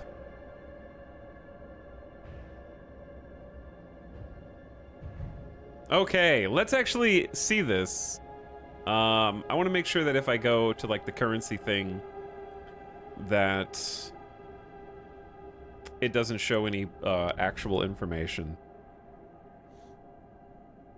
So hang on, just hold on. If I try and add currency, okay, you can look at this. It's fine. Let's see, what is their ratio? So it's almost 1-to-1. Yeah, it's like 500 coins for $5. At least that's like better than Marvel Snap can say. Marvel Snap obscures it a lot more. I'm not saying that the stuff's affordable. I'm just saying at least the currency is like a 1-to-1 until you buy more, right? Then you get more coins for $100 just like in Snap.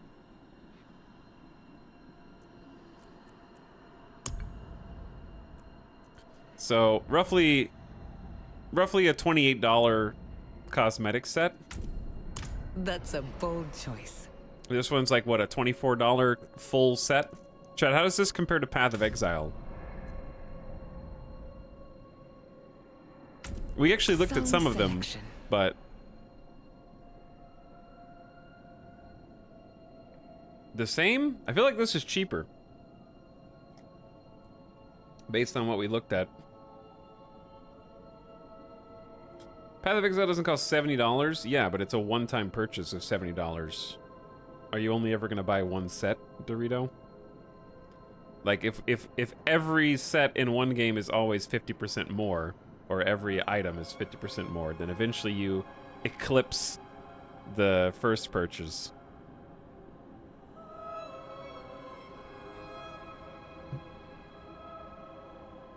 We're not gonna look at it right now. I'm just curious.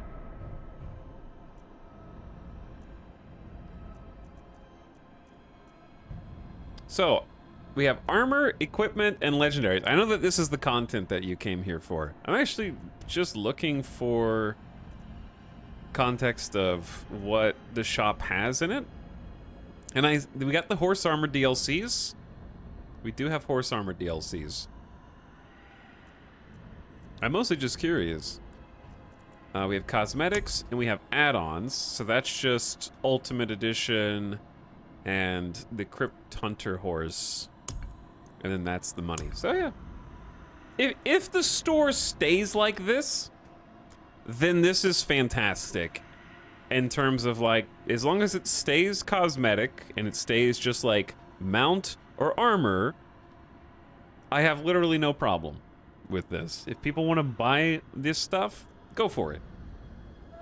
And I'm not saying that I'll never buy anything from it. I clearly have no desire to buy anything right now. I just want to play the game, but... Yeah, okay, if they keep it that way and then have paid expansions where the expansion is the content and or new classes, then that's totally fine too. Is it though? That just means the cosmetics you can earn are going to be much less cool. First of all, that's not true. And second of all, people are always going to be cooler than you. Okay? That's like saying, why should I play Diablo II? Because there's always going to be someone who has best in slot. And I'm not going to have best in slot. What's the difference? Time is money. And in a game where if all the cool stuff was only obtainable through 3,000 hours of concentrated gameplay, is that better than being able to buy? Like, to me, it's the same. There's always going to be someone who's got something cooler.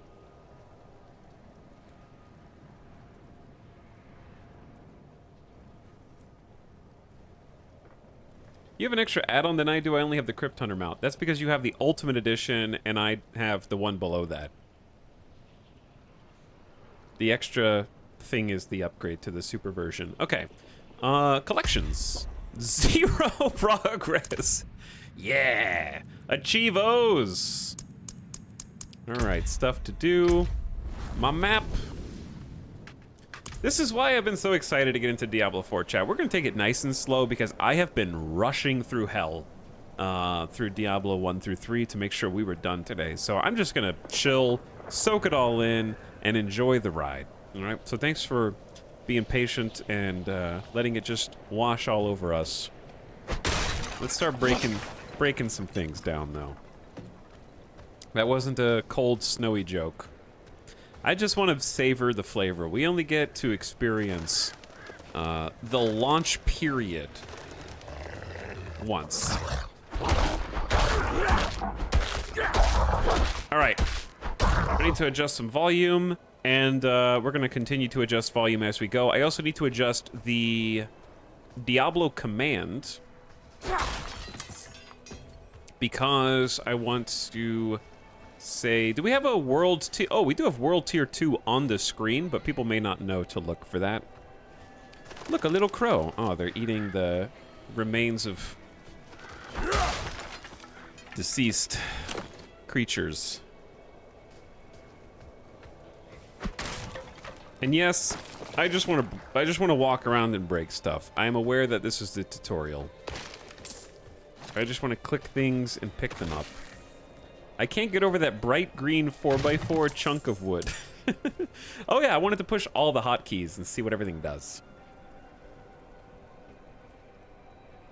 How late did the stream go to finish up D3? We finished at 2:30 a.m. my time. It was over a 13-hour stream. So press Z, X. Okay, X is just that. C is characters. V, B. Clans and guilds. We got the map. Does Druid dance? Not yet, anyway. I don't know if I should be covering... Can we move the chat by chance? Because it might be nice to not be covering it, but if I go over here, then... I'm blocking the inventory. So, not sure what's better. The chat does fade away, so I guess it's better on the left.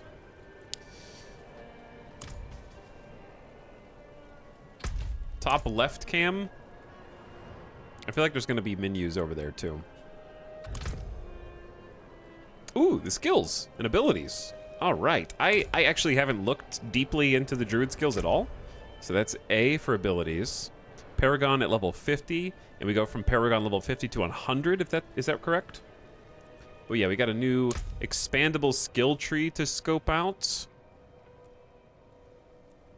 And it's very different. We don't just unlock every single ability like we did in Diablo 3. We actually put skill points into things. And we have to put so many skill points in order to unlock sort of the next branching route, the next fork in the road. And then at each fork in the road, we have different abilities. And then those abilities sort of have additional points that you could put in to level them up further. And you'll notice that we can put up to 5 points in any of these primaries. So that's going to be fun. And there are respecs in this game. We got a keyword search. Oh, that's super useful. So you can actually be like, oh, I want to make a crit build. Where are all my critical strike abilities? And it'll just highlight them for you. That's really neat. Or maybe I'm making a werewolf build. What things will help me make a good werewolf build? Nice keywords. Very excited about that. Okay. We got. I just drank a potion. Okay, Q is potion. Oh. Oh, we got like a dialogue wheel. Okay. Leave dungeon. Hello. Hello. Open chat. Sorry. You are weak and foolish. Follow me. Hey, follow me, yes. I assume we can get emotes for things. Well done. Hey, well done, yes. This is a druid. Chat, this is a druid. I'm gonna update the Diablo command right now, real quick. People are coming in confused.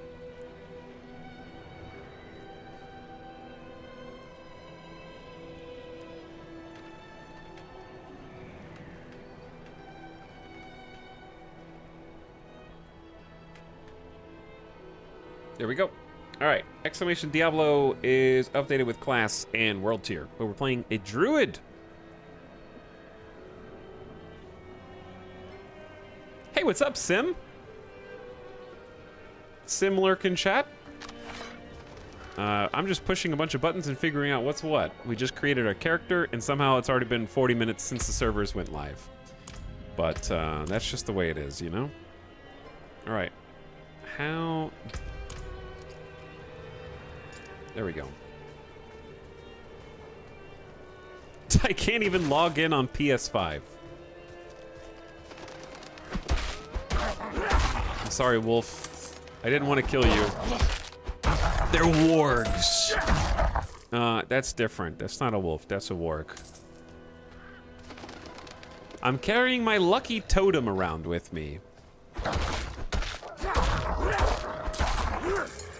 I don't understand why chat is so perplexed by that.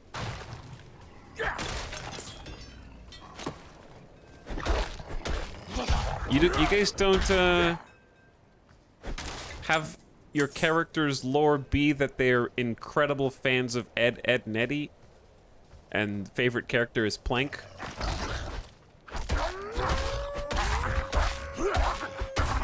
Plank will keep us safe from these scary wargs. That's my backstory.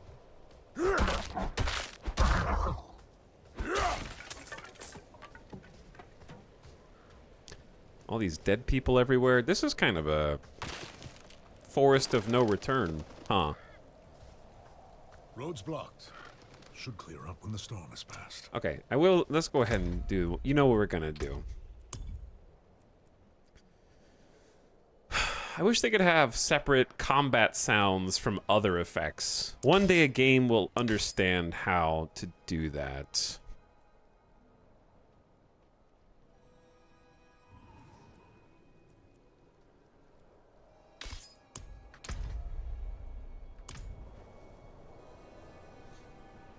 My emotional support plank. Since I can't play co-op with Alice right now, I'm carrying my plank named Alice along with me to experience Diablo IV next to me. My trusty little board.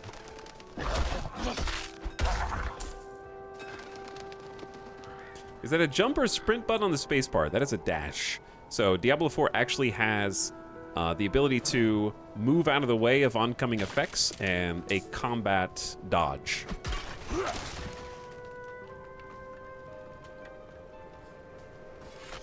Another abandoned town. Demons everywhere. Fangs in the dark. Ah! He bit me! Careful! He's a wild one. I'm gonna turn... I wish there was like a way to boost dialogue even more.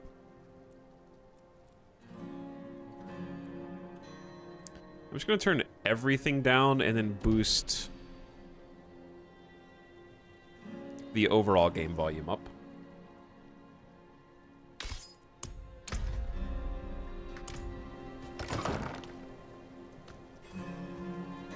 Who goes there? Oswin. What's going on here? What's it to you? Oswin, hush. I'm sorry, Wanderer. You've come at a difficult time. This madman just stumbled into town and started causing trouble. Demons spilling from the ruins. Kill us all. Kill us all. Okay. Ruins? What is he talking about? My character's name is Doswin, and the first character I meet is Oswin. There is evil staring in the ruins to the north. Oh no. That poor monk back there must have gone inside. Okay, so this guy's a monk. A holy man like him was driven mad by whatever he saw. He went into some ruins and was driven mad. Welcome to the local town. Are we an NPC too? Gotta protect yourself out there. I like don't want to be Doswin anymore. I'm already ready to re-roll the character. Fire's looking good, but I should watch it a little longer to make sure it doesn't go out.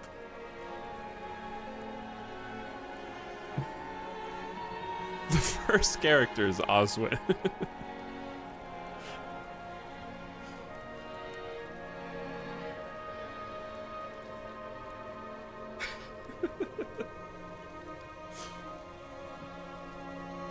He's regretting his choices, yeah.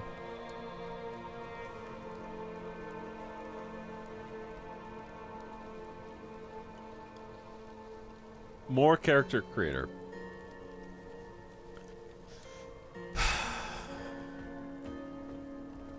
A warm hearth. I knew we got out of character creator There are too still fast. things to be grateful for in this world. I'm just gonna be NPC name. Devmir.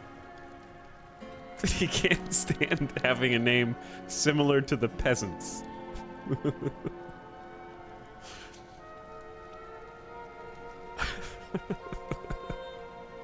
Chat, what do I do? Okay, it's not the fact that he's named Oswin, it's the fact that the first NPC is named Oswin.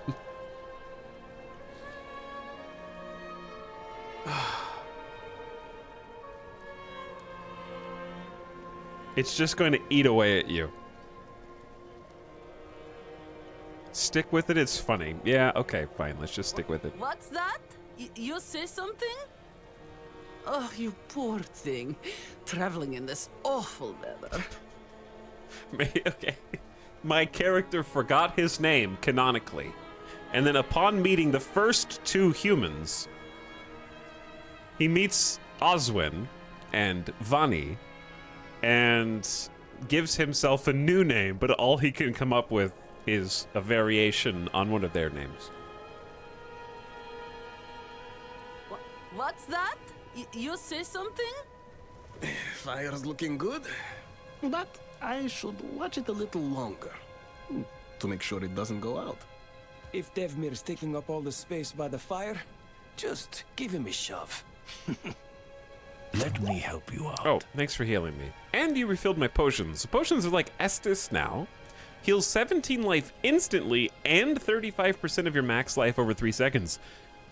Dude, the little potion mechanics changing game to game is very interesting to me. Them trying to nail down what they think is the perfect system. Diablo I was potions that instantly refill. They have regular potions that do a little bit, large potions that do a full heal, so you could do full heal in one potion click. Diablo II, they're like, nah, screw that. Instant potion heals are dumb, except for rejuvenation potions, which you have to specifically get as loot from monsters. Otherwise, regular health potions slowly refill you, and they refill you faster if you have stronger potions. Diablo III was like, what if we took away potions and potion slots and belt slots, gave you one potion that's on a cooldown, but it instant heals you, and then we add like a legendary potion variation on that you can get later in the game.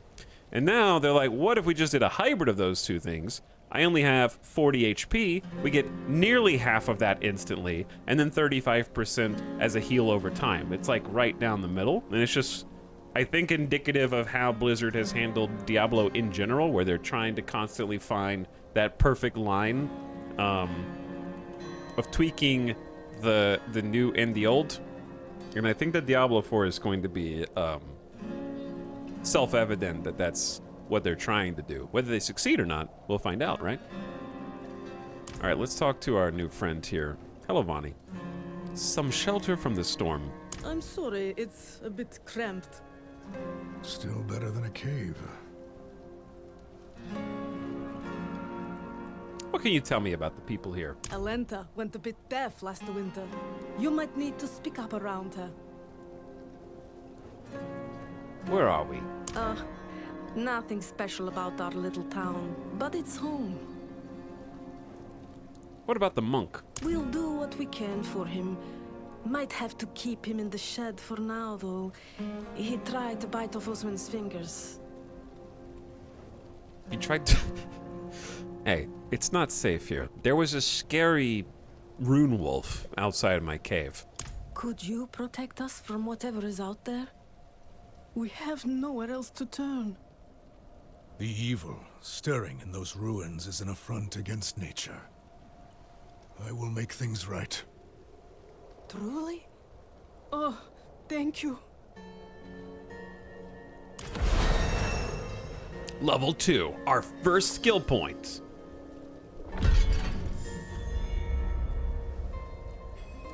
Okay. Isbel. Brought these down from Kiovashad. Yeah, see, there's stuff up here too, like in this corner as well. New stock in 12? Chat, I'm gonna wait 12 full minutes to see what the staff and the axe rerolls to when they get some new stock in at the vendor. That's an interesting system, though.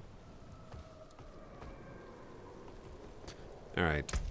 Time to decide.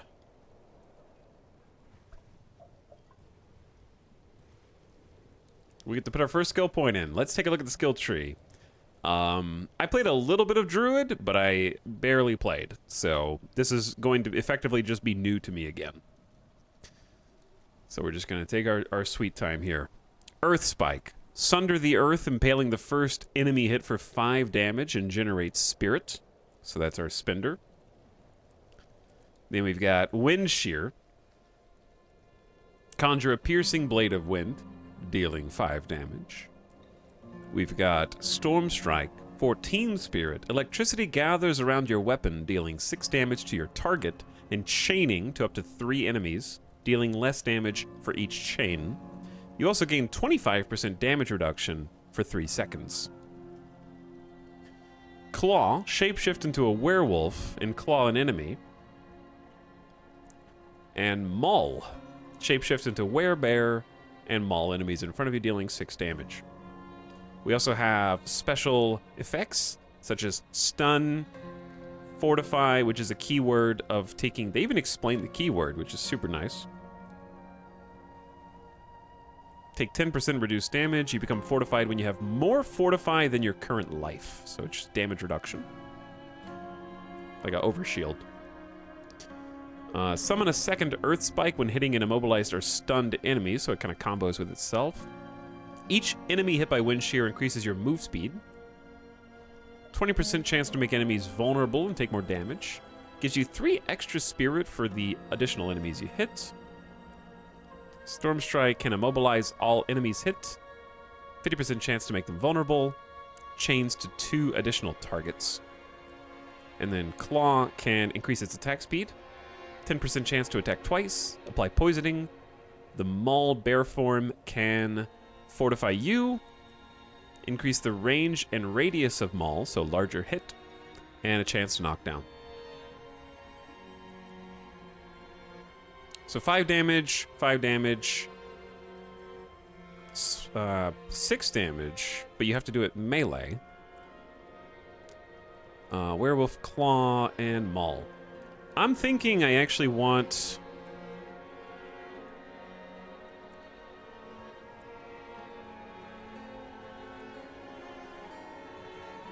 I mean, Lightning Weapon does sound cool.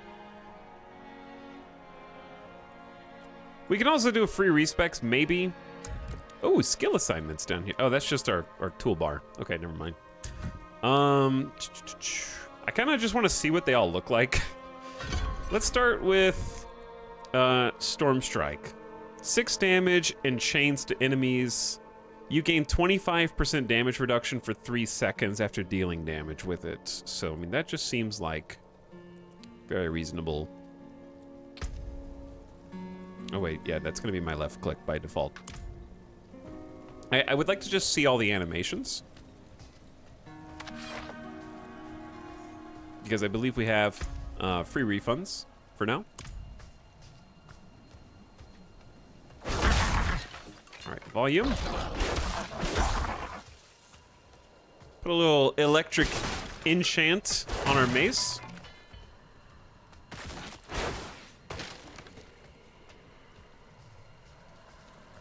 Oh. My apologies, dear. Oh, that's a big boy. Large Arctic bear. So the benefit of like that 25% damage reduction if I have to get in and do melee anyways. Boots, our first item. Put him on. That bear's got gold on him. Yeah, he's getting into people's camps. Stealing their picnic baskets. Alright, we haven't gotten to see the actual chain part of the lightning yet. Strider's Hand Wraps. Oh, a game that doesn't auto-equip when you have an empty slot. Got some nice little hand wraps there. God, the 3D, like the ability for the character to actually be a proper character is super cool. I didn't really pay attention to our slots, huh? So there is no more shoulder slot, huh? Interesting. It's been condensed. So we do have no bracers either. It's head, chest, gloves, legs, boots. And then we got necklace and 2 rings.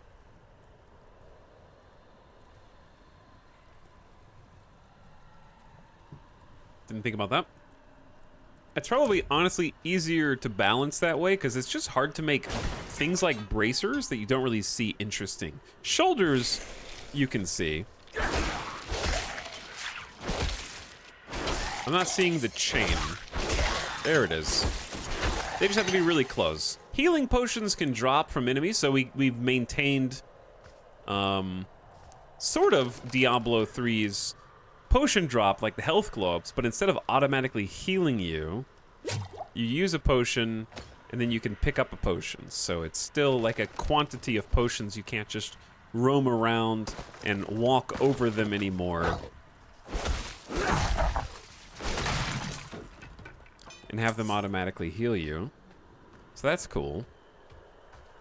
I thought health globes were a little weird. You get used to them in Diablo 3, but I did think it was a little weird and unpredictable. They do kind of have the same visual aesthetic. Initially, I thought that they were just health globes. Baby's first chest.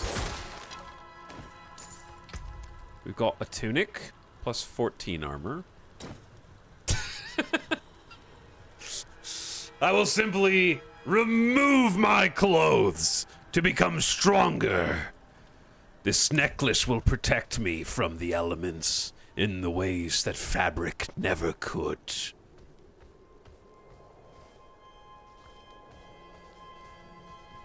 Honestly, the visuals are just super impressive. Like, this game looked great on PS5 as well, but this looks fantastic on PC. Frame rate's great. Playing at 144, streaming at 60 right now. Physics look fun. Probably not as crazy ragdolly, but yeah, the lighting and the flickering, the textures, just so detailed. Especially compared to Diablo 3. This is how like Diablo 3's art style I think is good. But this is peak. Okay, before we go in, I want to try a different move.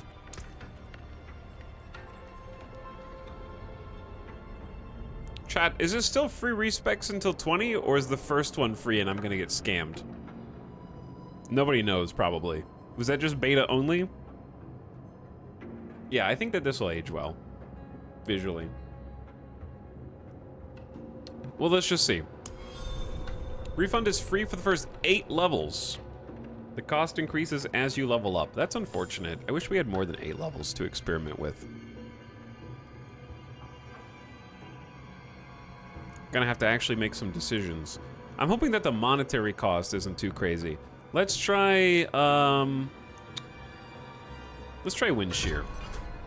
A piercing blade of wind, dealing 5 damage.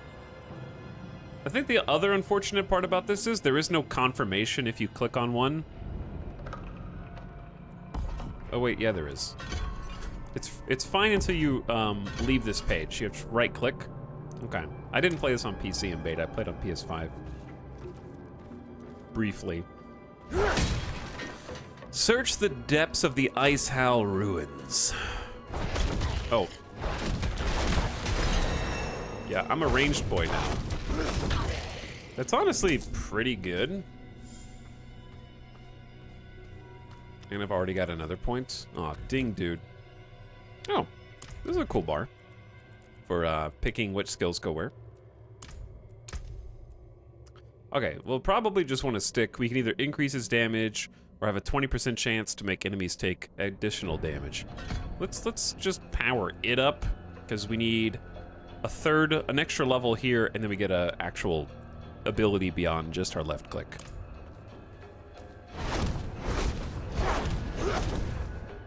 Wind magic.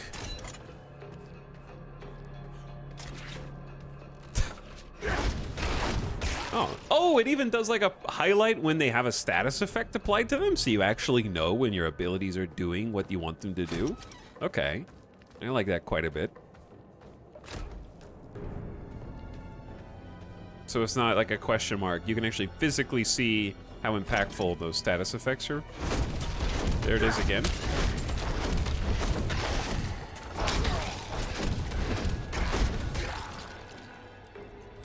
I'm actually impressed by that. Plus 10 armor gloves. It's even less fabric. I am actively shedding my clothes and becoming stronger.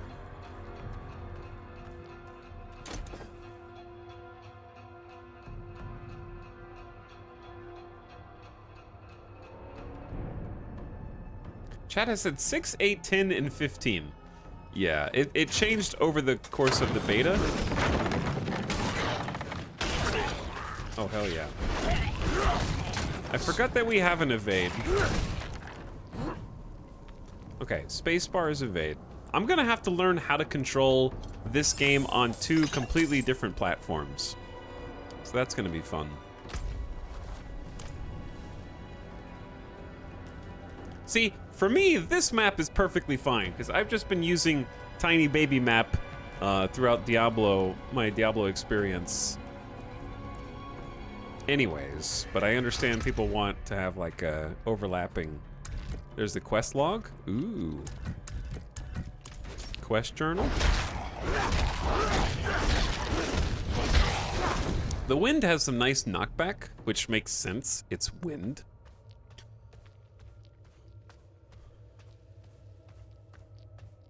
This game is cross progression, right? Yeah. That's honestly one of my favorite aspects. Diablo IV is the only Diablo to have both cross-play and cross-progression. Ooh, we have our first big boy. The piercing damage here is really good. He's getting in a little close, though. I'm not ready yet. And that's where the dash comes in. You can just use the dash to create space. My first blue item. Oh, it's so cute. Plus 8 strength, 21 armor. Unlocks a new look on salvage. So transmogging is only available when you salvage something now, instead of just having it. Interesting. Okay, a couple things. I didn't finish my thought. Diablo IV is the only Diablo that has both cross-play and cross-progression. So, what that means is, I can have a copy of this game on my PC, and I can have a copy of this game on my PlayStation 5, and my characters carry over between platforms. So if I make progress here, I also make progress on my PlayStation 5.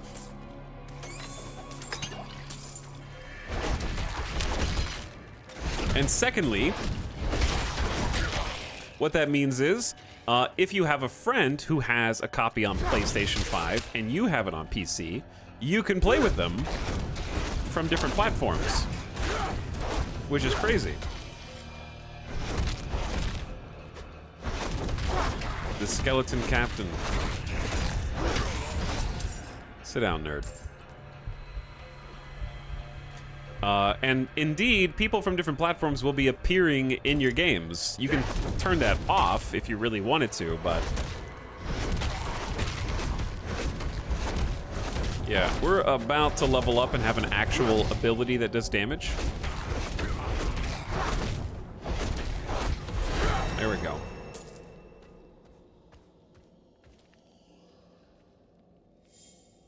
But why would you buy it for several platforms, though? I just said. So that's actually exactly what I'm gonna do. Because I want to be able to play on my couch.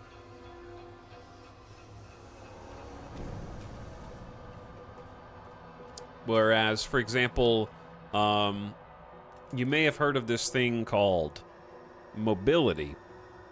And obviously Diablo IV is not on the Switch, but for Diablo II, I have a copy on PC and a copy on Switch, and my characters, they don't have cross-play on the Switch, so you can't, or on Diablo II, so you can't play with another person who's on a different platform, but your character's progression is saved between platforms. So if I wanted to take my Switch and play some Diablo II, like, I have my characters. The same could be easily true for a console as well. Like, it's easier to take my PS5 on a trip somewhere, a vacation, or to see family, than it is to take my entire ass gaming PC.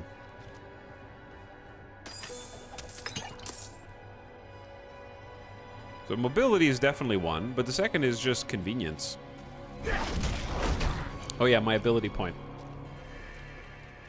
My ability point. Are they following me?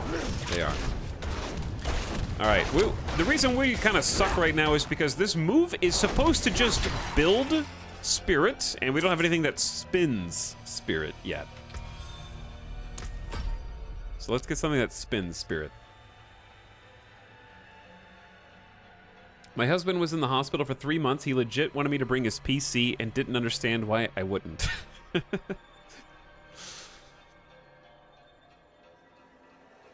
If only there was a mobile item that you could play PC games on. Yeah, don't buy 2 copies of a game, just buy 2 computers. Duh. You guys are a genius. Good job, chat. So smart.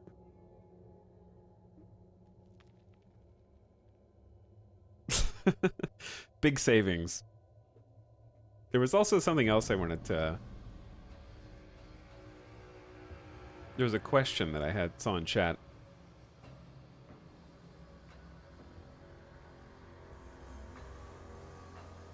What if you connect a controller to PC? That was the other thing.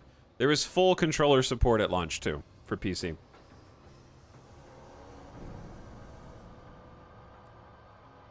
So you can just plug a controller in. Okay, let's try refunding.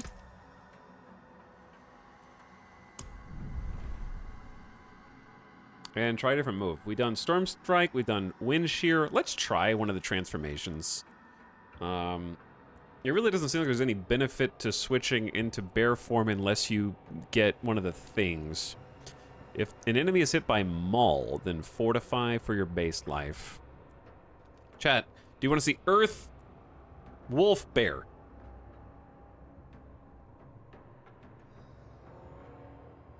If I plug in a PS5 controller, will it have PlayStation button prompts or Xbox prompts? I don't know, Anjay. That's a great question.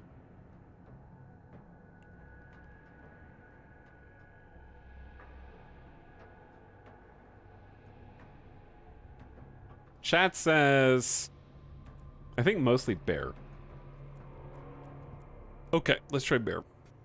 Werebear it is. And let's give Werebear the ability to give us a little bit of an overshield, and then we can go further and make its range larger, or have a chance to knock down enemies. But I'd rather have a spender. So we can do Lightning Storm now. Conjure a lightning storm that deals 10 damage per strike. The number of strikes increase the longer the storm is channeled. So hold the channel down. 15 spirit per strike. Tornado deals 11 damage. Pulverize.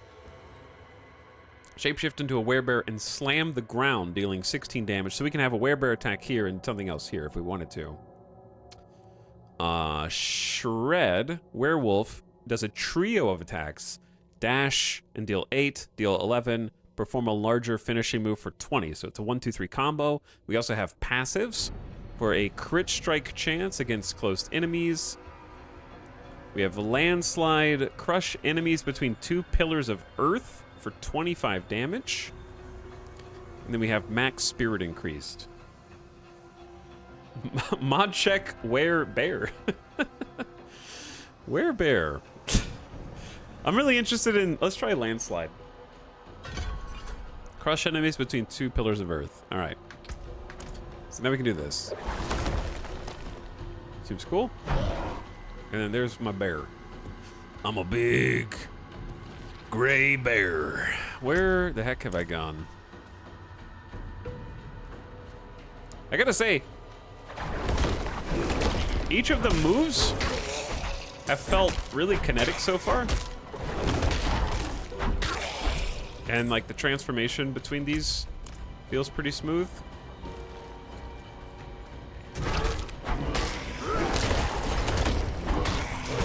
Except I am going to be taking a little bit more damage because I'm... There we go. Taking a little bit more damage because I have to get in close now to attack. But I need to start just dodging forehead. That looks really cool though, yeah. I agree. Alright, we have to like experiment with these before we hit level 8. Because then it starts costing money. So I'm just going to quickly switch. Because chat wanted to see more things. Let's try Werewolf Claw with attack speed increase and tornadoes.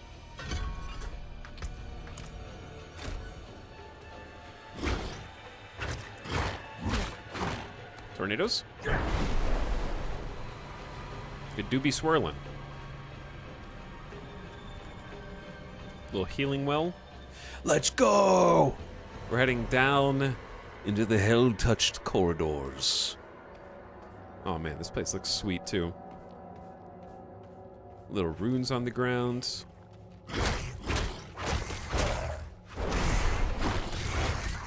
Okay, the tornado damage because it lingers? Tornado damage lingering seems pretty good.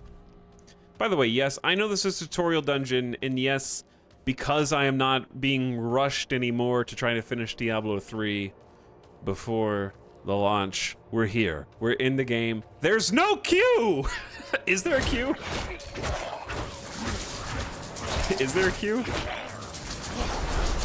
Oh, dude, the shamans, the fallen shamans are resurrecting. Less than 1 minute queue right now? Not when I got in, very short queue. Okay, well, I mean, we'll see once everybody is off work and home and also playing, but it's being played and we're not in a 5-hour queue, contrary to the expectations. I saw a bunch of people. I was cautiously optimistic. Tornado can bounce between the walls. This seems really powerful in close quarters.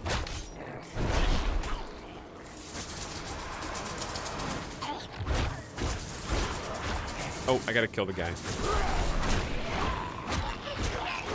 Okay, let's try a different set. Whirlwind seems very impressive right now, though. Whirlwind seems impressive. Let's try Earth Spike. Sunder the earth, impaling the first enemy. 10% chance to stun. And let's try... We just did Wolf. Oh, let's do Lightning again. Conjure a lightning storm that deals 10 damage per strike.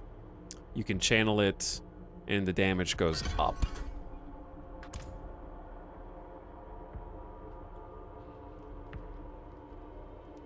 My BattleNet says there are reports of login issues and they're working to resolve it. It would be very funny to see that, like,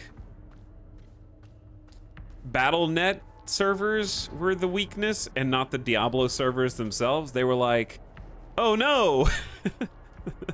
I thought that we could increase the strength of our Diablo launch by taking some of the servers away from the login.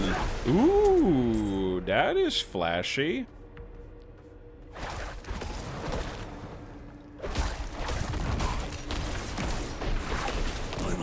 All right, so that's like kind of an AoE move, not really good single target damage. It looks kind of incredible though.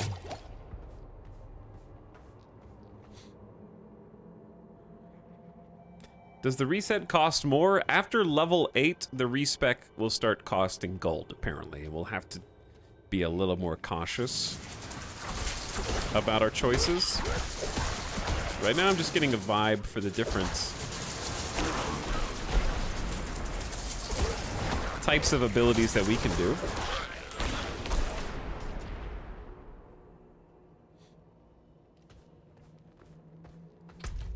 And just looking around, experimenting. The server pessimism comes from years of AAA dumpster fires at launch. Well, Blizzard, you may not like it, but I am very confident that the reason that the servers are currently up, whether they stay up remains to be seen, but I am confident the reason they're up is because of capitalism. And what I mean is, while it does seem potentially scummy to be like, oh, you want early access? Pay us $20 extra. The net effect of forcing an extra $20 to get early access means they have a stepped, tiered entrance to the game, and therefore they've split the player base into different groups who are going to be joining the game at different times. And therefore it is a more controlled entry and test of the servers. I mean, I don't think we don't have to like it, but the simple fact is, if Diablo IV were free today, for like if it was a free-to-play game, the servers would be down, for sure. 100%. Does that mean it shouldn't be a free-to-play game? Not necessarily. I think they definitely had the potential to turn Diablo IV into a free-to-play style game. But,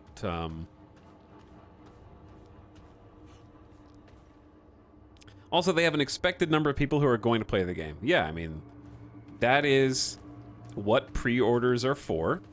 They give an idea of how many people are already planning on getting something internally.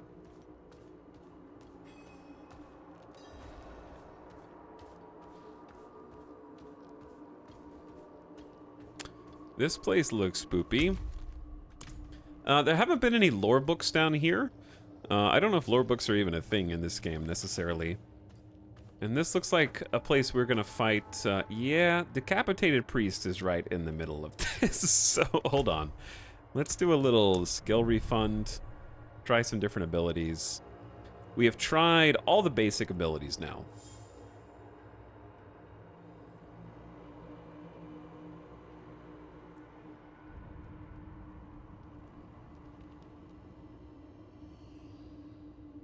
My friends can all wait a few more days since I plan to play with them. I can wait just fine. Yeah, it's just a few days to wait.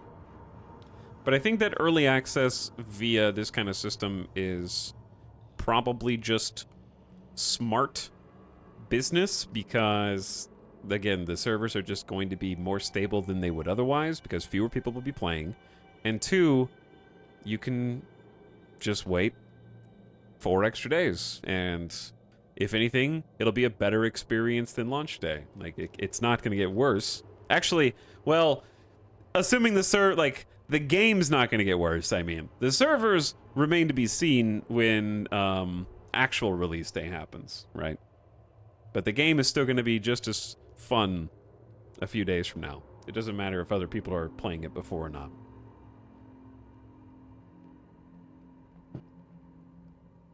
And I know a lot of people who are planning on doing that. I dislike the long disconnect between early and proper release just because of the emphasis of online play and the seeing better necro stuff you talked about. Yeah, but that's not gonna change. Like, I am playing right now at the same time as other people who are racing to level cap as fast as they can on J. So that's just something that we have to deal with because, like I said earlier, there's always a bigger fish. There will be people who hit level cap today and who have started the end game already, whether or not the game opens the floodgates at the same time or not. But also, I'm assuming, like, I'm actually not sure how the instancing between different players works. Like, do high-level players and low-level players commingle in the instances?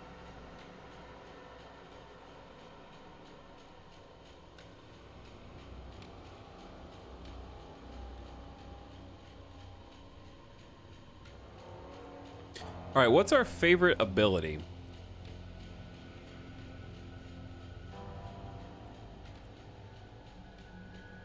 But for me personally, like, I got the $90 version, which for me is a great deal because I was gonna get the first battle pass anyway. So, I don't know, how much is that? Like 10 bucks, 15 bucks? I was gonna buy that regardless. And so for me, it was only like, what, $5 or $10 extra for early access? Tornado did seem good, yeah. That was not these abilities though.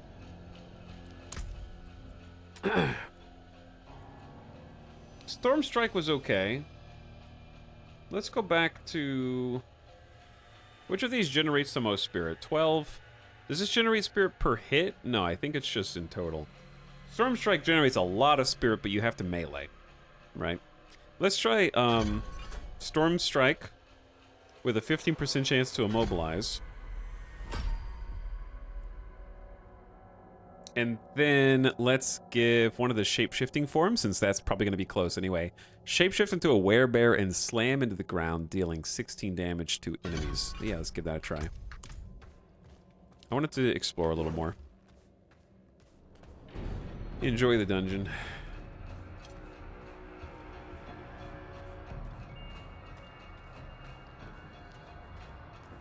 There might be a level range between different players who come out.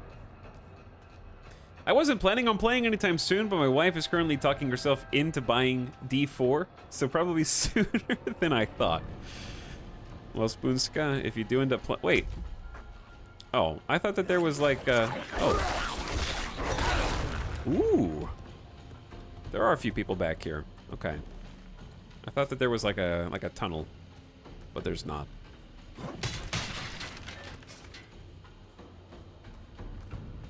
It's crazy to imagine someone hitting max level in less than 24 hours. Yeah, they've already got full leveling guides on Icy Veins for a lot of the characters.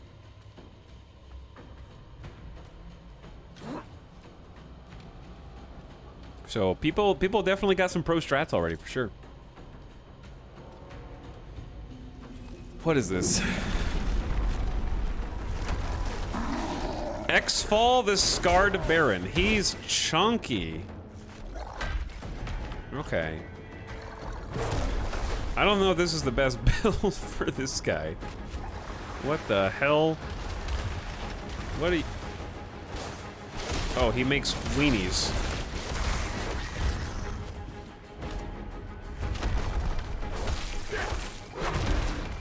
Okay, I have barely done any damage. This is not the build I want for him.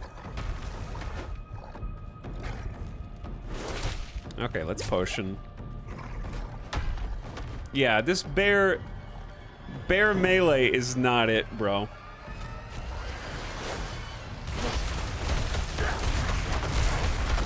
I do not have enough spirit. Maybe I can immobilize him?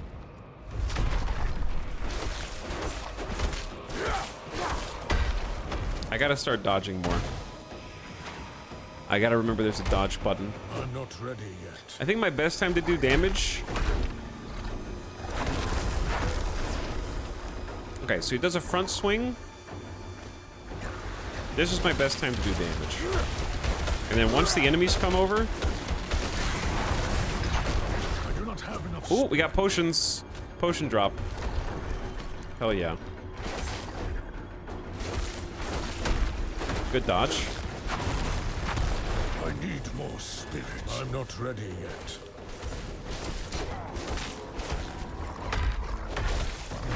Okay, I'm starting to figure it out. Iframes, baby. Get in there. Build spirit. Body slam the nerds. Ow. Go ahead and pop a potion. Stand behind him.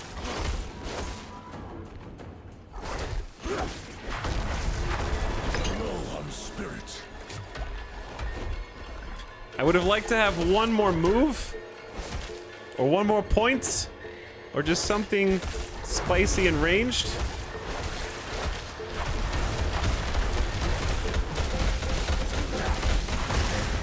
I will say that the bear slam is, ow, so he does damage when he jumps up too. The bear slam is quite good for the summons.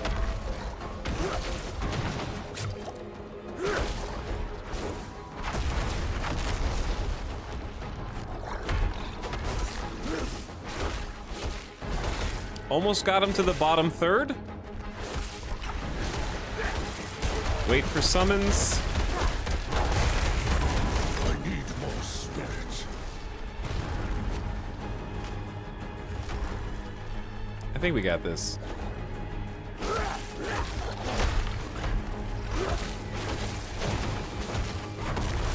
Are we doing a stream guild? Probably not an official one.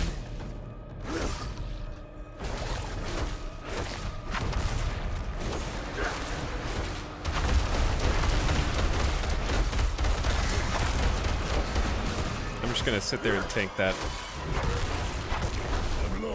Is he stunned? Did I get the like 10% stun? I think I did. All right. I am strong, druid. I am very strong, druid. What did we get? Axe. 2 axes. We've got 69 item power. That is a big two-hander, boy. So that's plus 19 damage per second. Plus 7% health to enemies. We got a one-handed. Did it with bear build, too.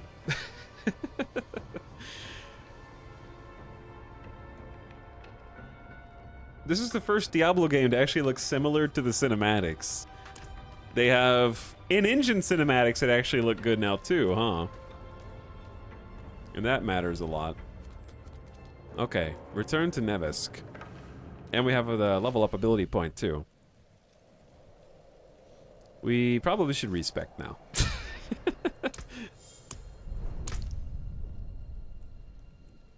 Yeah, wind shear probably would have been better for us. We did get 25% damage reduction for 3 seconds whenever doing the storm strike, so that was helpful, mitigating his damage.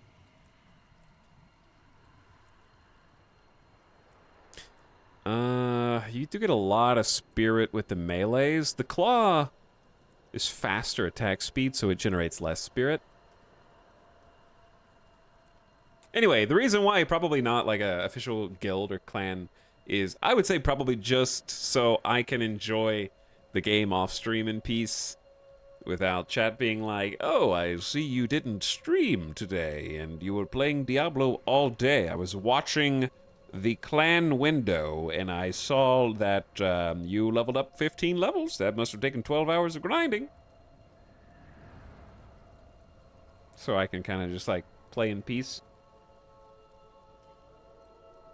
If there was like an offline mode where we could just be online during the streams only, then probably would consider that. But I don't think that if that's not possible in World of Warcraft, I don't think that that's possible here.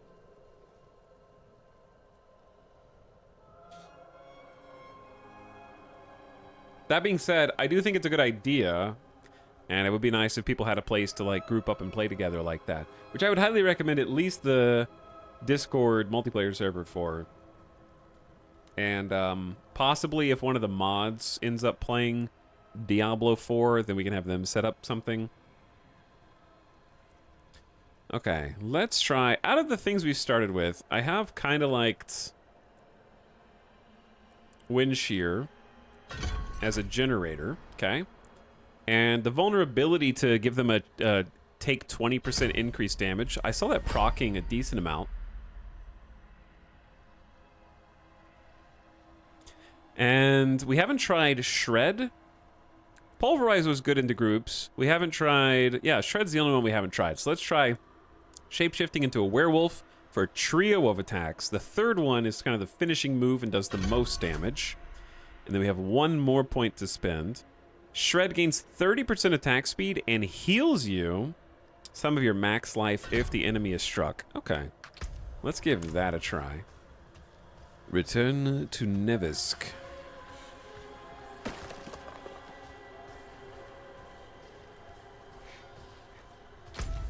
I wanted to explore some more, though. I just want to walk around. There's actually a area up there. But it might be blocked off for now. I'm sure we can come back here, because, like, look at the map. You know? It's part of the map. This isn't just like, oh, the secluded tutorial. It's part of the larger whole. I'm digging the atmosphere so far, yeah. Okay, so it is... We already went up here. That's fine. I was just seeing how it kind of like fit in.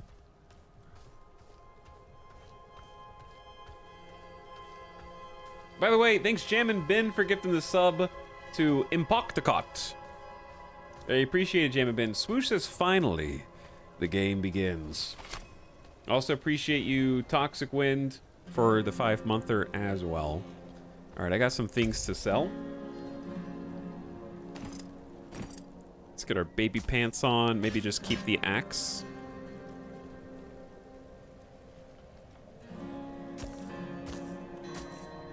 I'm not really going to care about salvaging these baby items in order to unlock a new look, but also Collectathon, if it has the pickaxe next to it, then maybe I should just save it to try and start working toward the completion there. All right, I have cleansed the ruins of the foulness within.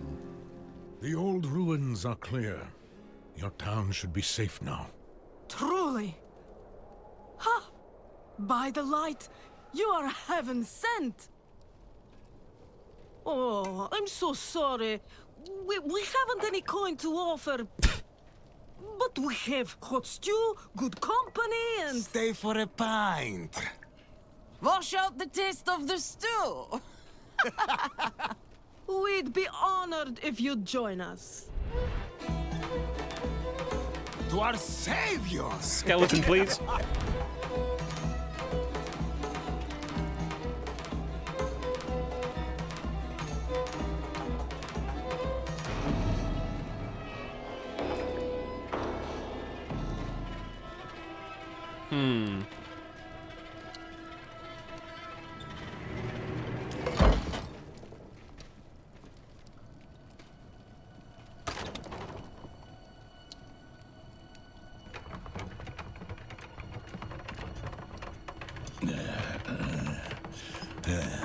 There can only be one Oswin.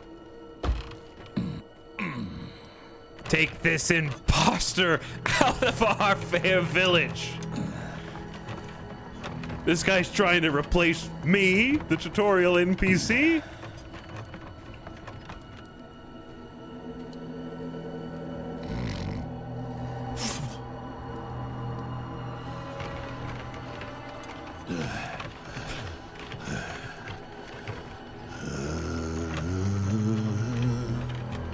I saw my corpse, and from my mouth crawled hatred. A father burned his children on a pyre. A mother molded a new age from the ashes.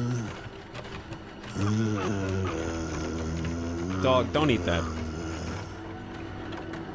I saw the weak made strong, a pack of lambs feasting on wolves. Tears of blood rained on a desert jewel, and the way to hell was torn asunder.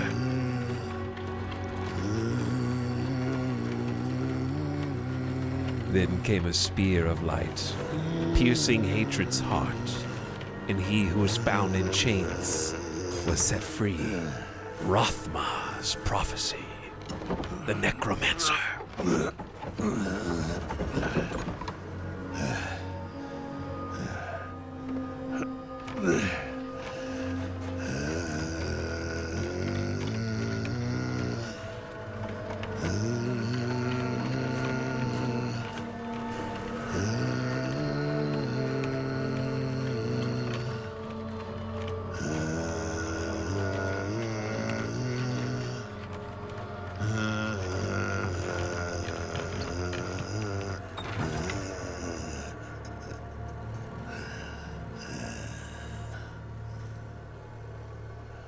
By mother's blood, by mother's body, so shall you witness her glory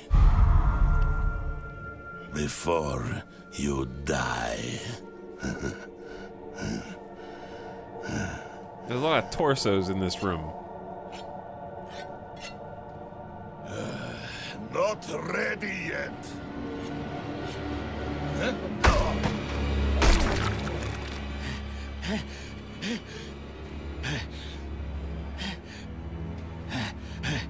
They're coming! The whole damned village! Get up! Get up! We have to fight our way out! I'm like, do you know? Take them! Do you know what they put in my drink? May the light preserve us. That was the strongest mead I've ever tasted. Lost souls! All of you! Well, time to kill the town. Ooh. I am Big Scary Wolf. And now I have 54 armor, chest piece. That is a weird vibe with the rest of my clothes. Hold on. Hold on. I got a rare totem? Yeah. Spirit cost reduction, basic skill damage up. Cool totem. You look exotic, my liege. This is the monk that they said went crazy when we first strode into town. They were, dispatching, they were getting ready to dispatch of him when we walked in, and we happened to walk in on them.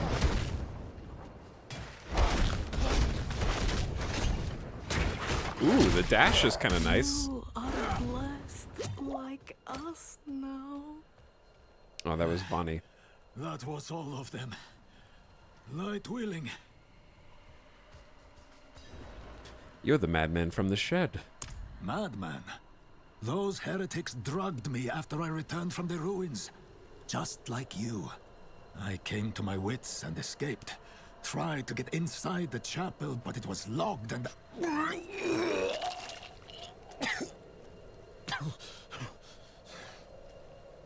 What manner of evil is this? Petals? Of blood? I don't stand in it. They must have fed them to me. A blasphemous ritual. How did they learn this? Perhaps the answer lies in the chapel. They kept it locked up for a reason. The key might be on that woman who was leading them. They fed you petals of blood. They did. Let's do this. I'm having to crank the volume whenever they talk. Because that's just modern video games, I guess.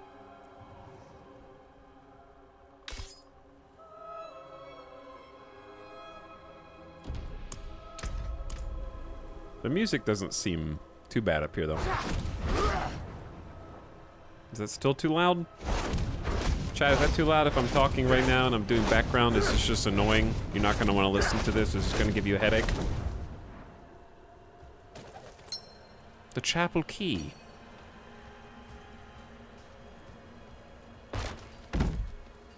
It's fine? Okay. Sound mixing is a lost art. Everybody's audio system is different, though, so it's just hard to do. So yeah, I have seen this part, but it's still really fun. Like, I think that the cutscene with Oswin, not Doswin, Oswin carrying Doswin. Dude, that's a waypoint. I just realized. Yeah, that's a waypoint covered in ice. That's really cool. We're having to like clean up this town.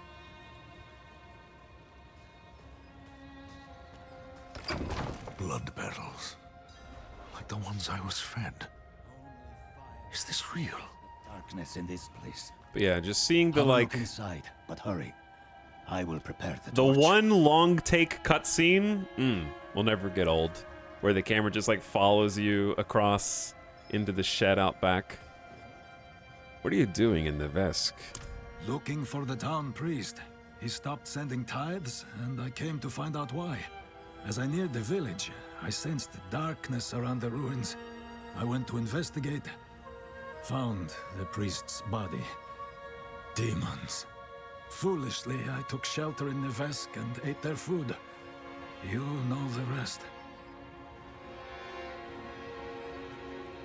Yeah, your characters actually do have voices. You just have like the dialogue questions where you kind of prompt them to speak.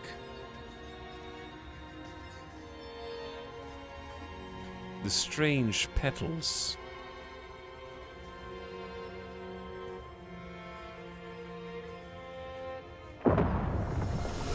Oh no.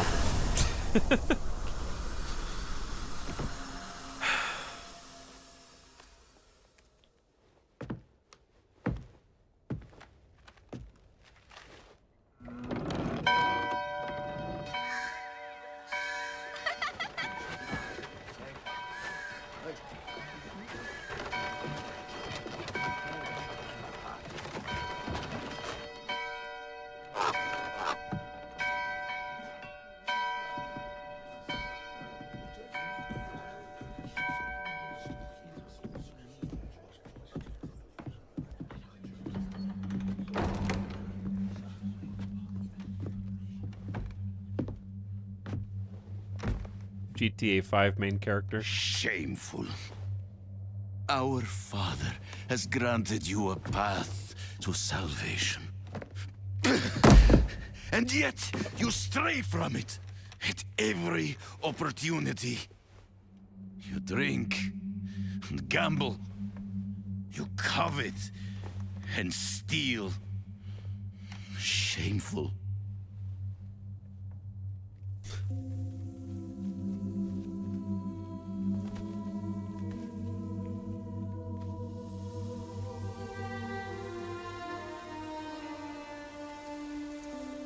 Sin is their birthright.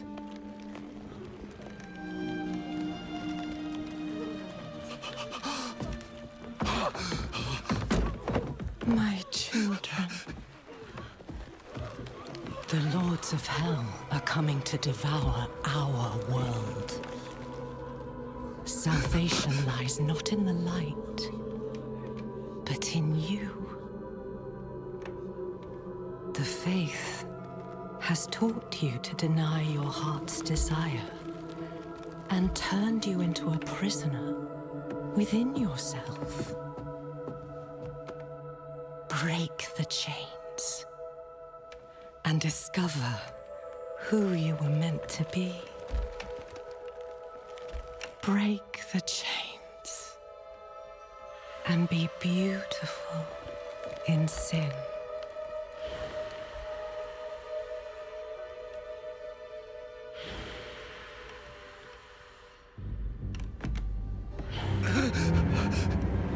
Resist! Resist her temptation! Okay, the audio's off. We're gonna fix that. Vani, it's me. I brought your child into this world.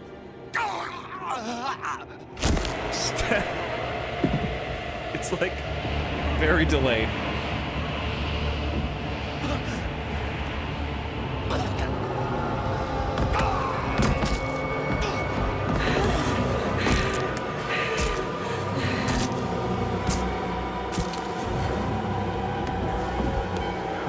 I have an idea.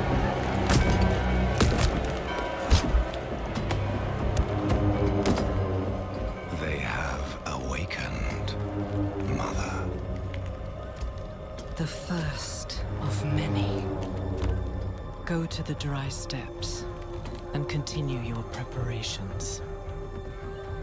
Now, our true work begins.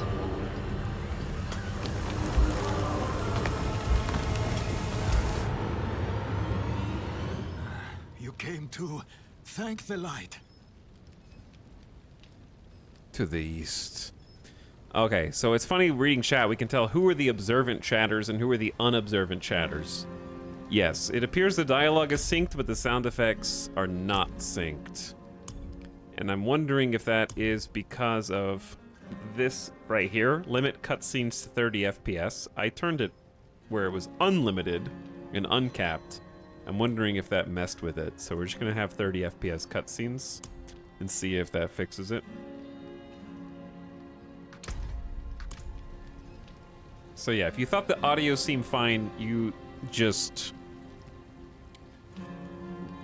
can't hear very well. And that's okay. That's okay. That's why we have the accessibility settings in the sound menus.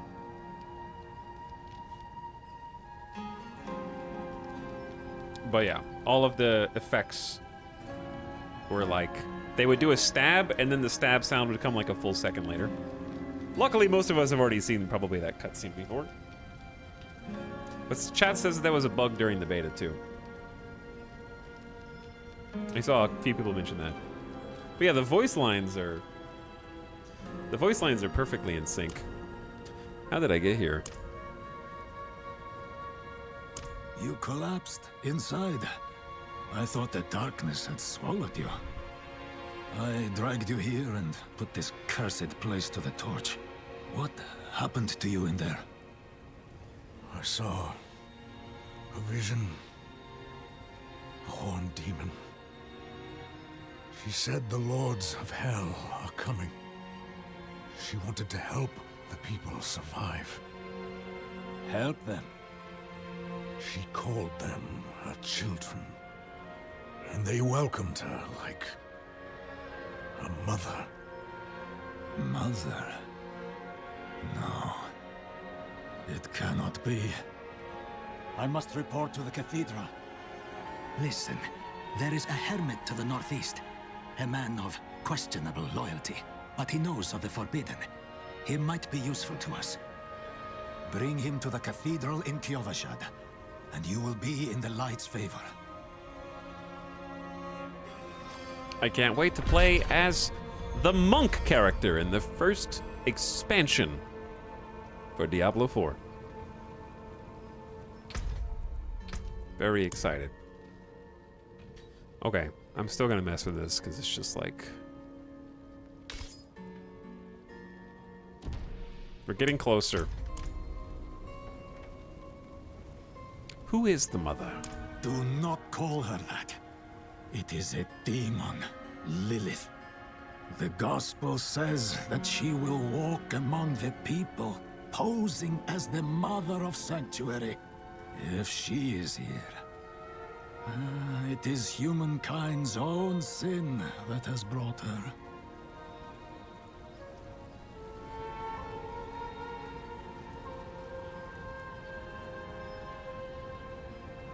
I like how Lilith just pops into this small church for a bit of murder. She was there to find some of her first followers. She's got to do a grassroots campaign for her evil dominion, you know? You got to start somewhere. How do you think you get all the, like, demon spawn followers? They don't just emerge out of nowhere. They got to, like... You got to do a little bit of get your hands dirty conversion. But also, I think that the choices are fairly narrow because this is 50 years after the events of Diablo III Reaper of Souls, where, according to Blizzard's timeline that they released, they wrote, Malthael kills most of humanity before being defeated by the Nephilim in Diablo III. So, he was fairly successful at absorbing a bunch of different people's souls in Diablo III. They did offhandedly mention in Reaper of Souls that a bunch of cities were being affected at that time, but they kind of didn't show it. He surrounds himself with dark knowledge, Tread carefully, and pray he has not fallen to Lilith as well. Okay, so we gotta go find the hermit. The hermit's over here. Find the hermit's cabin. And we're off. People arrive. Hello, Rabbit Rabbit. What's up, KJ? He's still in the tutorial. Okay, we probably need to go that way.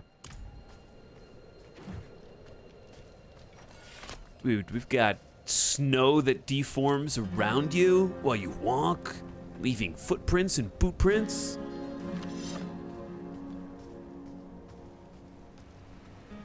What do we got? We got Wind Shear and Shred. Shred seemed okay. Let's try... You cannot refund a node that breaks... Oh, start there and there. We tried Pulverize, we tried Tornado, we tried Lightning Storm, we tried Landslide. Okay, so we're gonna have to kind of lock in a build soon. What felt the best? Tornado felt good. Lightning Storm was fun. We'll try Shred a little longer. Altars of Lilith are hidden all over Sanctuary with permanent stat boosts to all characters on this realm. We got collectibles. Dexterity is increased by 2 for all characters on this realm. Nice. So is that our what is our primary stat? What challenge did I just do? Strength increases armor by +19. Intelligence increases resource generation and resistance to elements. Willpower increases the damage of skills, healing, and overpower damage. Which I don't know how to look at tooltips of tooltips. Dexterity is crit strike chance and dodge chance. Okay, that's gonna take a little bit of learning. We got attack power, which is just your total evaluation of damage based on offensive stats. Armor from equip reduces physical damage taken. Non-physical damage taken is reduced according to your armor contribution. I have to figure out what all these mean. If you lose life, you die. Sure. Oh, we got our first amulet. The Choker of Penance. What a name. A too-tight choker worn by those faithful to the Cathedral of Light. Slight discomfort keeps one girded against impurity. 4% resist all. Of course. What build are we thinking? I don't know. I'm just trying to see what seems fun right now. We're just experimenting. Still just taking our time. We went so fast, so quick through the other Diablos that a little breathing room is nice. Just kind of walking around. I really only did this area like once. Oh, this is going to be a good place to test. Oh, interesting. So it keeps more spirit. It keeps the attacks queued.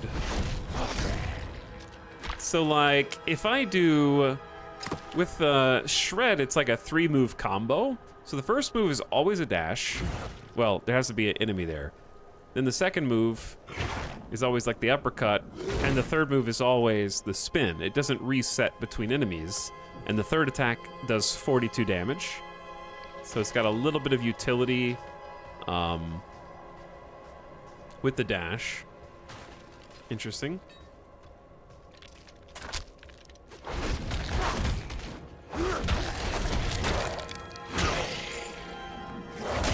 Yeah, the 42 damage is a lot. The only thing you have to choose on level up is your skill point, right? No stat distribution like in the olden times? Correct. Cellars are small chambers that can contain a wide range of content. Okay, let's sip a potion. I don't know what I want my basic attack to actually be. I think it depends on probably these. Summon a second Earth Spike when hitting an immobilized or stunned enemy. Each enemy hit by wind shear increases your move speed. So this is kind of just like range versus melee. Storm Strike, it's a 50% chance to make enemies vulnerable. I think it depends on if I want to be ranged or not. If I don't want to be ranged, or if I do want to be ranged, then like probably Earth Spike or Wind Shear, right? Because these three are going to be nice and close. Out of the secondary attacks, Landslide felt pretty strong because it's like 47 damage, but it costs 30 spirits. Tornado also is very expensive, but it can bounce around and do damage multiple times. I think I want to kind of lean into being a caster boy. I think I would enjoy being a druid caster and focusing on some elementals. How long does Fortify last? Fortified characters take 10% reduced damage. It's an overshield. I guess it just might last indefinitely. Yeah, I did like, of these, Lightning seemed fun. Landslide also seemed fun. After Landslide damages enemies 4 times, the next will immobilize them for 3 seconds. When you immobilize or stun an enemy, you gain a Terra Mote. Each enemy hit by Landslide consumes a Terra Mote, causing a guaranteed crit strike with 40% crit strike damage. Bosses always have up to a 10% chance to grant a Terra Mote when hit. So basically, stone crits. When you strike an immobilized or stunned enemy with Landslide, an additional Pillar of Earth is formed. Huh. So you get a second, instead of 2 Pillars of Earth, you get an additional Pillar of Earth. I assume that's more damage. Fortify lasts until your HP drops below the threshold. That makes sense too. The reason I'm actually caring about this is because we're getting ready to not be able to respec for free anymore. We're level 5, so when I get to level 8, I need to be fairly certain with what I want to do. Okay, I'm thinking up to 20% move speed. If I want ranged, I want to be a ranged boy, then it's got to be either Earth Spike or Wind Shear. Summon a second Earth Spike when hitting it. I like Earth Spike because it has this like stun and fortify capacity. 10% chance to stun doesn't seem like that much though. And it doesn't seem like that much damage, and it doesn't generate that much spirit. Let's try being a Wind Boy. Wind Boy, vulnerabilities with Landslide. After Landslide damages enemies 4 times, the next hit will immobilize them for 3 seconds. Okay, so we need 2 additional skill points to get to the next tier of the tree. What's in here?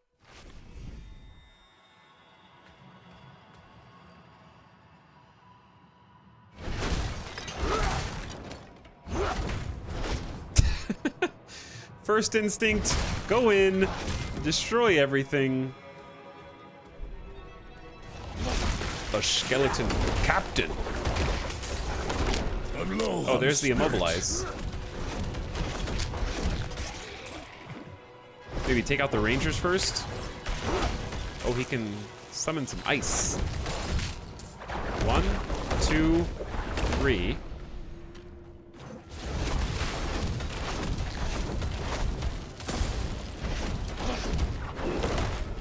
Has he already been immobilized, or is he immune to being immobilized? Seems like decent damage. Seems okay. I'm thinking about it. What's in here? It says it can have a wide range of content. Well, there was a big skelly spooky boy. I'm surprised there's not like a chest or something, though. Unless I'm crazy and I missed it.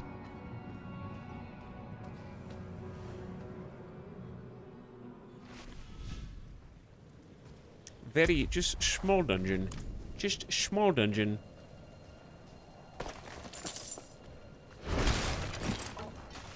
Punt. You may be crazy, but I didn't see a chest either. That has like a satisfying look to it. Nice sound effect.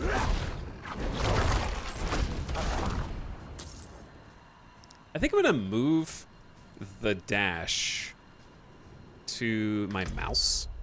Spacebar is just weird. Where is it? Spur mount is spacebar as well. Spoilers. Oh, evade. There we go. We could just leave it at spacebar, but also do mouse 4.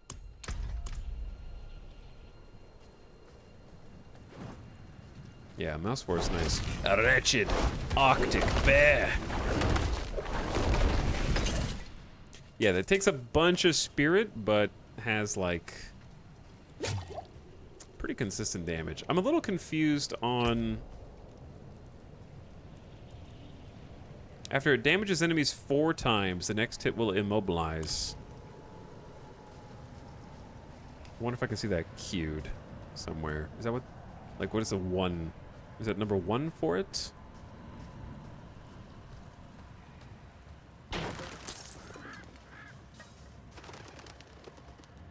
Spacebar is weird. It just feels weird as a dodge. Spacebar, the button is nice. It's the dodge part of it. A conduit shrine. Why, I am an electric ball. I have become energy itself. What the hell is happening? Oh, okay. I have abilities.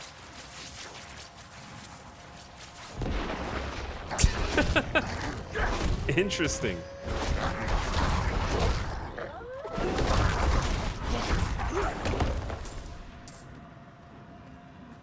Vampire Survivors moment. Shrines are very different now, huh? God, I'm so glad to not be racing to level cap in hardcore right now.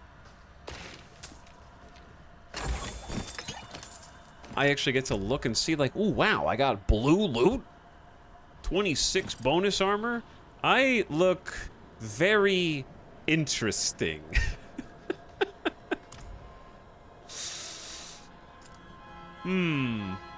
Curious character here.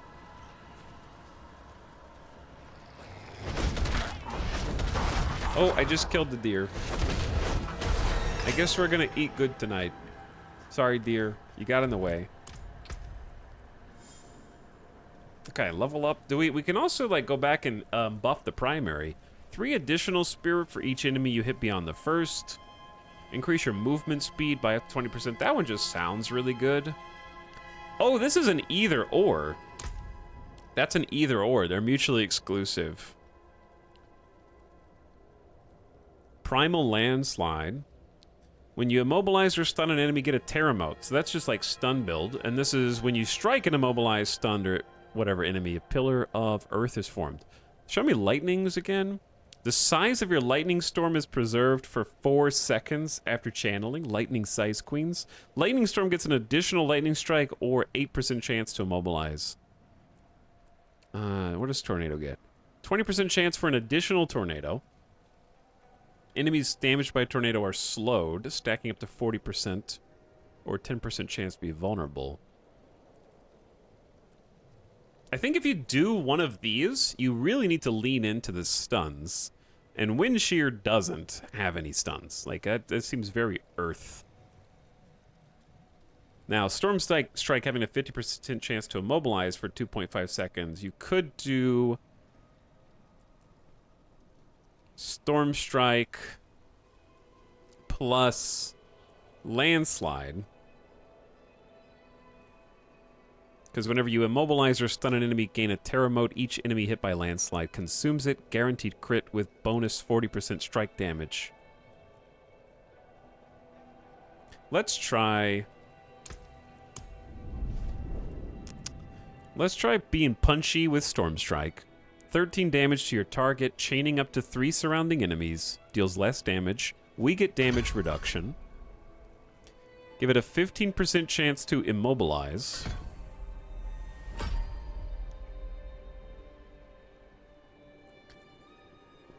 I'm going to stick with landslide for a moment longer. The next hit will immobilize. And let's do... I want to try the Terra motes. Build Terra motes and then spend them for guaranteed crit with strike damage. Let's just see if that does anything. Well, there's already some, like, fun decisions to be made. I do think that I'm simultaneously intrigued by / enthralled by and annoyed by the new level up system simultaneously. Ooh, silver ore. Crafting material?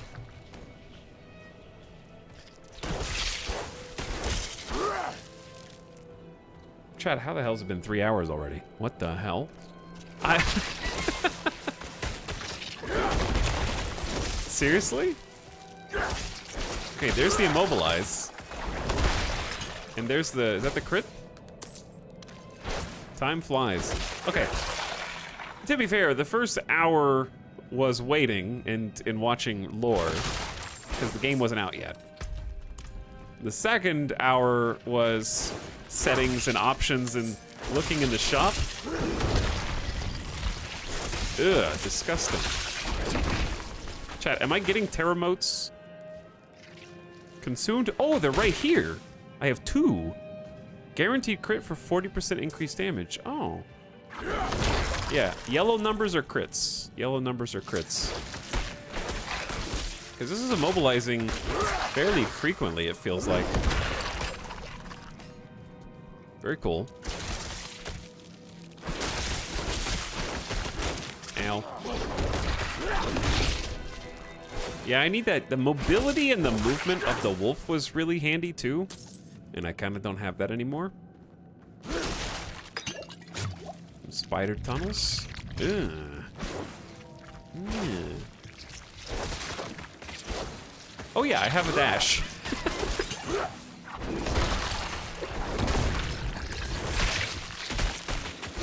The new freeze animation looks crazy, huh?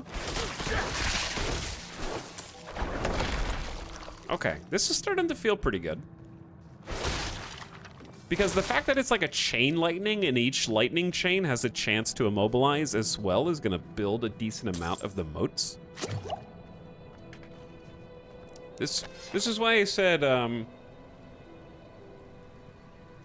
this is why I said that it's simultaneously enthralling to me and annoying. It's enthralling because theory crafting builds, I think, is super fun. I really like just being like, oh yeah, no, okay, I need to like plan. And I feel like it's not going to be as crazy as Diablo II, where you will be able to theory craft your own build without having to look up a definitive guide.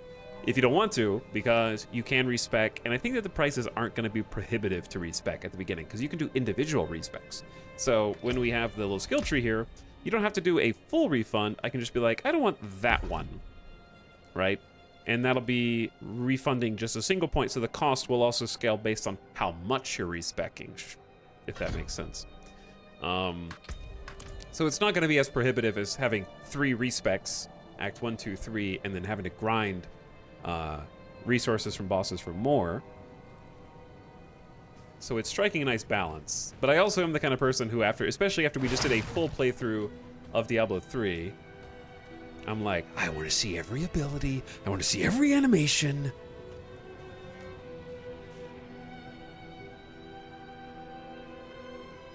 But also, I do like having to plan and knowing that my build's going to be different from someone else's build. What's in my offhand? It's a totem. Druids get a totem. 3 hours, not even in the character creator. This is a fake gamer. So we're currently looking for a hermit. Road's blocked. Should clear up when the storm has passed. Okay, so for tutorial, road is blocked. Herbs and ore can be found throughout the world and are used by artisans.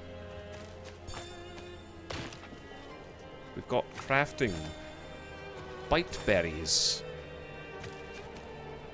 gathering.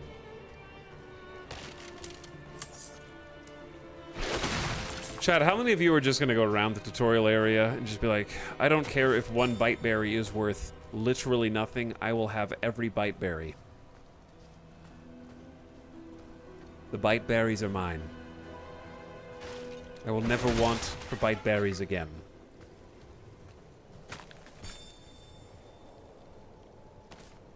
For any PS5 users not able to get in, my buddy and I were getting the license issue error, and we just downloaded a free game off the store, which fixed it. So is it like a Sony issue?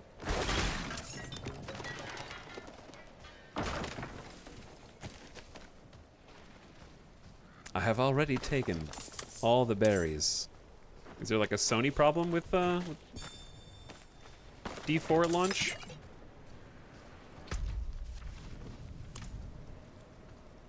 Okay, this looks like where we're supposed to be. The windswept cabin. PS5 is having a ton of issues. Oh, that's not good.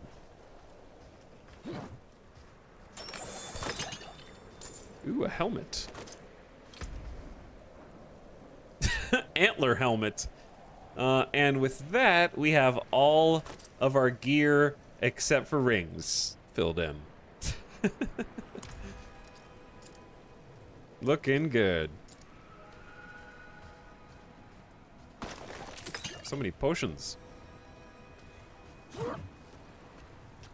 All right, let's go ahead and enter the cabin and figure out what's going on here. So, at the moment in the overarching campaign, the monk from the village, who we escaped with, told us to seek someone here in the lost cabin to help give us some answers. Is anyone here? Got a kettle? Whatever is brewing smells awful. No loot from the chest. Herbs, mushrooms, organs, not for cooking. What are you hiding back here? God, the interiors look fantastic. A book? Short fangs. Young. Freshly turned. An easy kill. Further south than the others. They're spreading. Chat, we have subtitles for the notes that we pick up, so I don't have to open a second screen so that you guys have a thing to read. Coated in dried blood, is this intended to catch beast or human? What's this? Alright, let's see if the cutscenes are fixed now that we're doing 30 FPS cutscenes.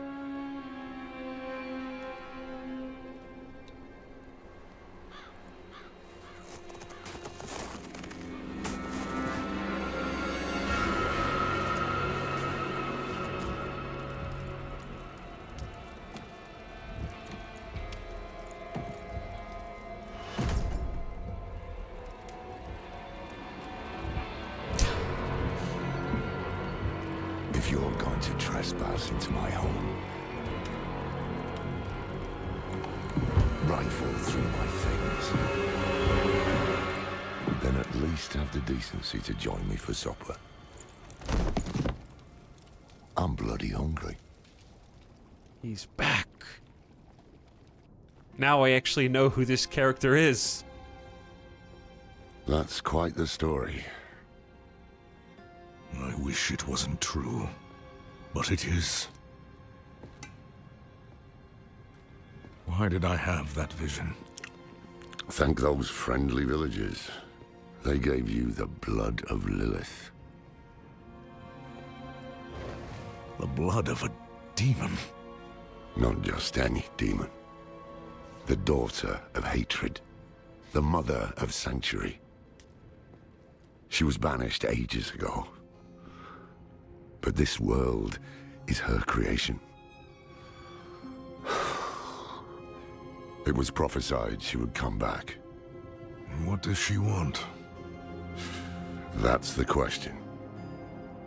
Sanctuary has always been trapped amid the eternal conflict. A war between angels and demons. But Lilith serves neither side. She has her own plans for us. And me? Am I corrupted? Not sure yet. But you two share a connection. What will you do about it? Use it. Find out what she's after. Good. Then we're in this together. Rest while you can. Then we'll start in Kiovashad. If we can't stop Lilith, we'll all be damned.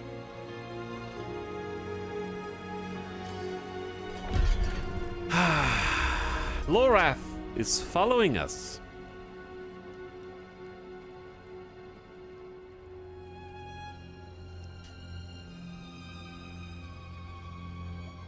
Game looks gorgeous on your system. Yeah, one of the nice side effects of having got the new Stream PC recently is being able to get 60 FPS, streams at 1080p, good bitrate, everything on ultra settings, and it runs like a dream right now. I'm sure it'll be a little different when there's, you know, fast-paced dungeons full of mobs like we have been used to, but even so, I think it'll be fine. For those of us who slept, who is Lorath? Okay, so in Diablo III Reaper of Souls, Malthael comes down. You've probably seen the cutscene. He kills the people that are accompanying Tyrael when they're trying to store the Black Soul Stone deep inside of some ancient ruins for safekeeping because the Soul Stone itself is too powerful and needs to be hidden away somewhere. It's containing the demons that we were able to capture within it. It has all the primevals in it, I think.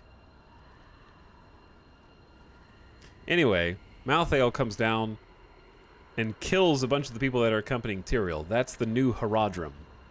So, Tyrael reformed the Haradrim, and Lorath is the one Tyrael shouts at to go get the Nephilim in order to help stop Malthael. So Lorath goes and finds you at the beginning of Act 5, and he's kind of just there in the town to talk to and gives you a bunch of lore. He's also the person that takes over for Deckard in terms of the bestiary and giving you information. Obviously, there's that other bestiary guy too, but he starts giving you a bunch of the like lore voices on stuff. Lorath, the lore guy. And he says he wants to take a more active role. So he's like one of the only humans that ever saw Malthael and lived. And he's sort of the de facto head of the new Haradrim at the end of Diablo III. I thought this was 50 years later. Yeah, that's why he's old now. I don't know if you knew this, chat, but life expectancy for humans is above 50, as it happens.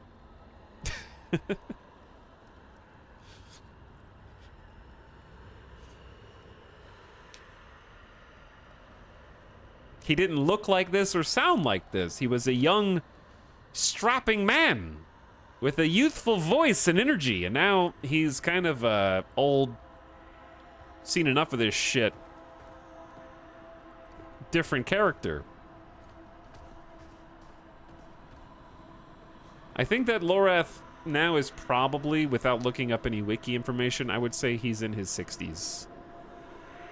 Because he was probably like 18 or something in Diablo 3. He sounded very young.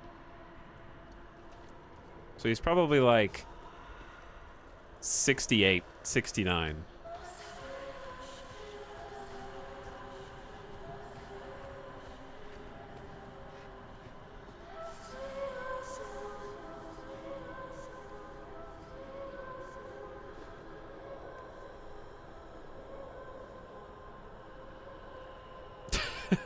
Anyway, I hope that helps. The people who are asking the questions. That's who Lorath is. And also, if you watch any of the, we were watching some of the Diablo IV lore videos. We didn't get to finish them because the servers opened faster than expected, actually. But Lorath, the voice of this Lorath. This close to the city. Lilith's evil is spreading. Was also the voice of the narrator for those videos.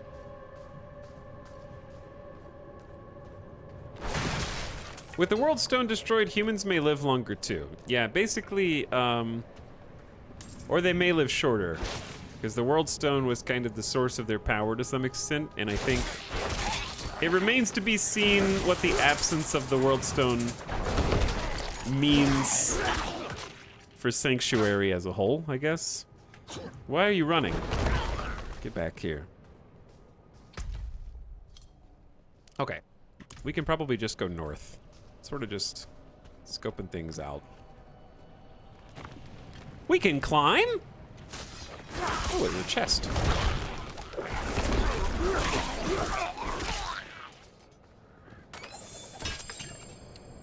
Baby's first rare.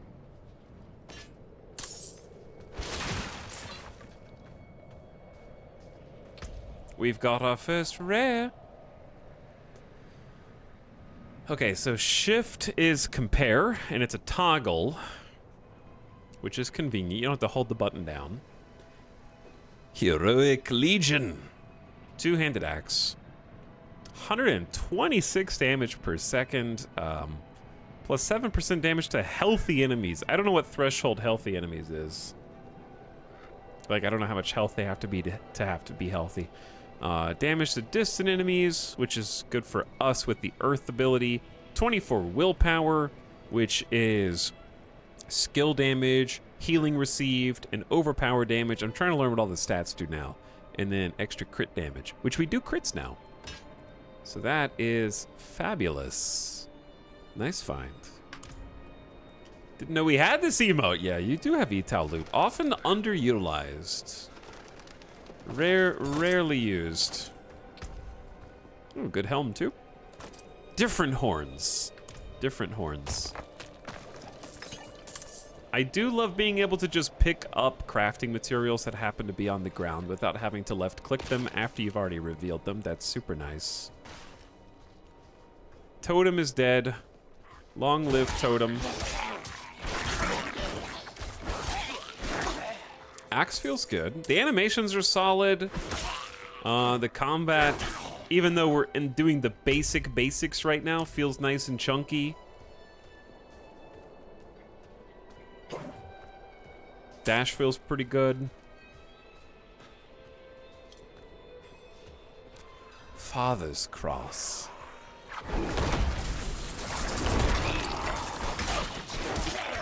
Never thought I'd live to see all this. A bone staff. But yeah, health equals 80%, I think it says somewhere. Good to know.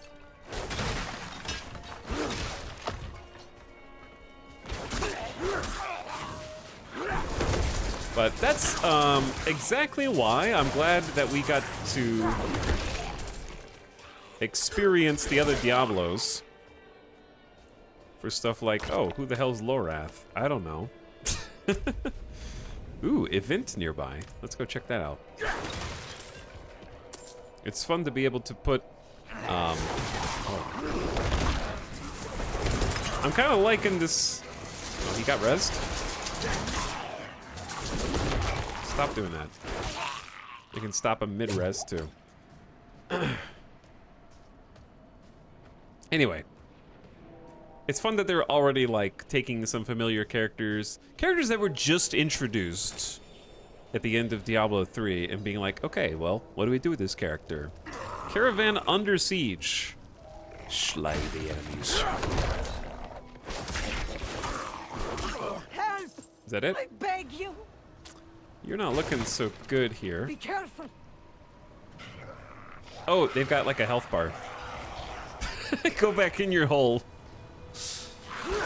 I'll save you. Axe damage. Anjay, thanks for the good luck. Have a nice dinner. Honestly, this thing feels like it's doing potent damage. What I like about the landslide, it's multiple hits. It's depending on which rock is actually hitting them, right?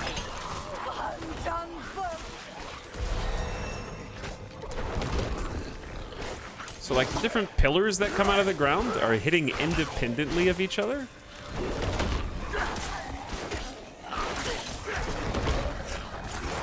And we're getting some nice crits stored up. Okay. Now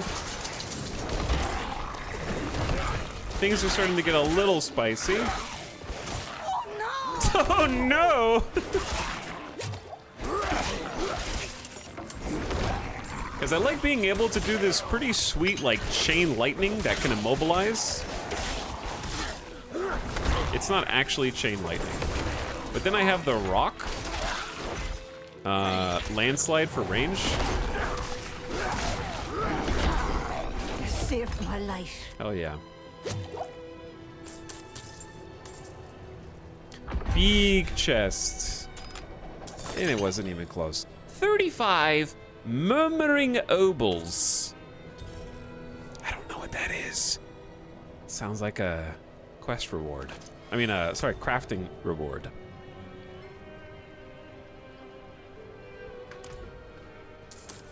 Gain obols by completing events. Spend them at curiosities. It's a currency.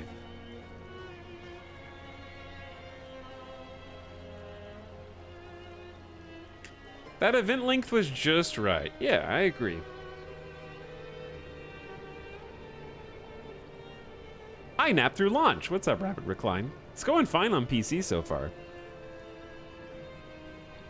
Everything's going great here.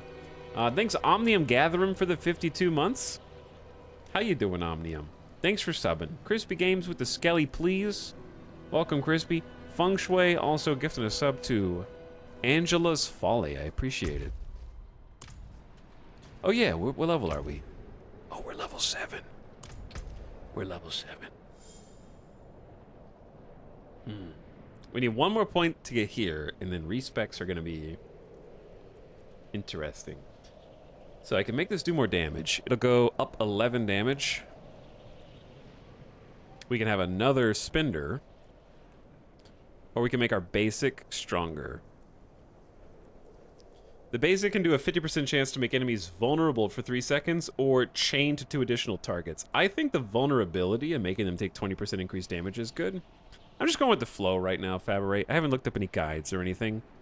Just trying to figure out what feels strong, though maybe we should try a slightly different build just to take advantage of the free respecs. So perhaps if we want lightning, lightning's very pricey. It's 15 spirit per strike. So what's the largest generator? Probably wind shear from range. So what do we go? Wind for piercing, 20% chance for vulnerability, and then 3 additional spirit for each enemy hit beyond the first to generate a lot of spirit. And then try lightning. The number of strikes increases the longer the storm is channeled. You can have 5 at once. Lightning storm size is preserved. So if we do 1, 2, 3, 4, 5, and we only get to 2, then it'll continue to up it to 3 for 4 seconds after channeling. Like it preserves your, like when you're counting up how many strikes you get. 1 extra strike or 8% chance to immobilize enemies. I think the extra lightning strike is cool, but immobilization for casters feels good, like having some crowd control. I'm playing with the controller, it's really good. Yeah, the controller gameplay feels super solid when I briefly played it with beta.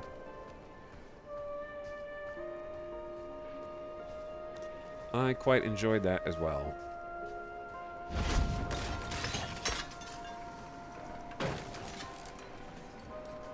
We're so broke, we're picking up every single item that we come across. There is something cool about having a 2-handed axe that throws wind shear pulses. And calls down lightning strikes. Oh, this is gonna be tough. How am I supposed to pick just one thing? I like how we look like a barbarian now. I mean, we're just strong. We're just big. Druids can turn into literal bears and werewolves. They're not supposed to be little small potatoes. Barbarians look like druids, okay? I don't understand why they get preferential treatment just because they're in Diablo 3. Okay? Barbarians are not in Diablo 1. Druid and barbarians are in Diablo 2.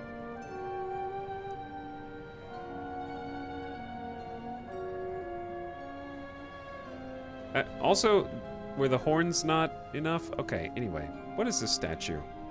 The angel Inarius. Ooh. I'm sure you've heard the Cathedral of Light babbling about their Holy Father. Well, he's real. An angel walks among us. And when he learns that Lilith is here, blood will flow. They are ancient enemies. Mogus. They'll drag the whole damn world into their feud unless we can stop it. Let's not linger. Kiovashad lies just ahead.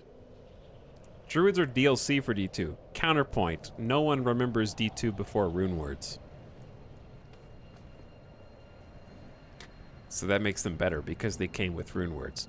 The inscription is badly marred by claw marks. May light of faith, Inarius, do upon all weary travelers of this holy land turn away, face toward its something, and find something strength renewed. Find the strength renewed.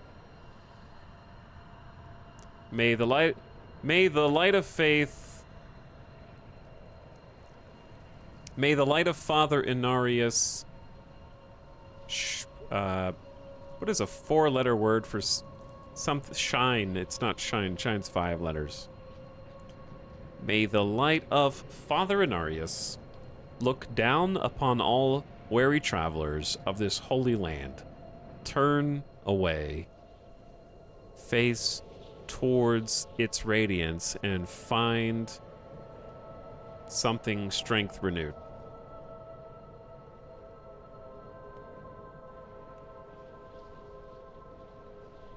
Thy? Find thy strength renewed? Yeah, I was gonna say thy.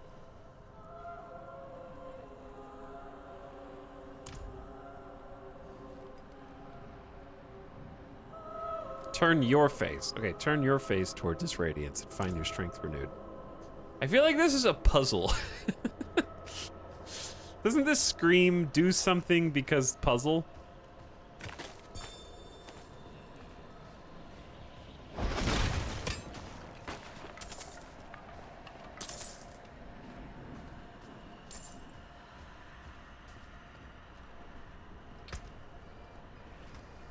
What if we, is there like a pray emote?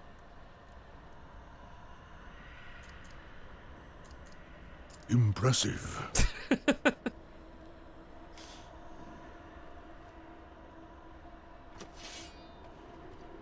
Is this a puzzle, Chad?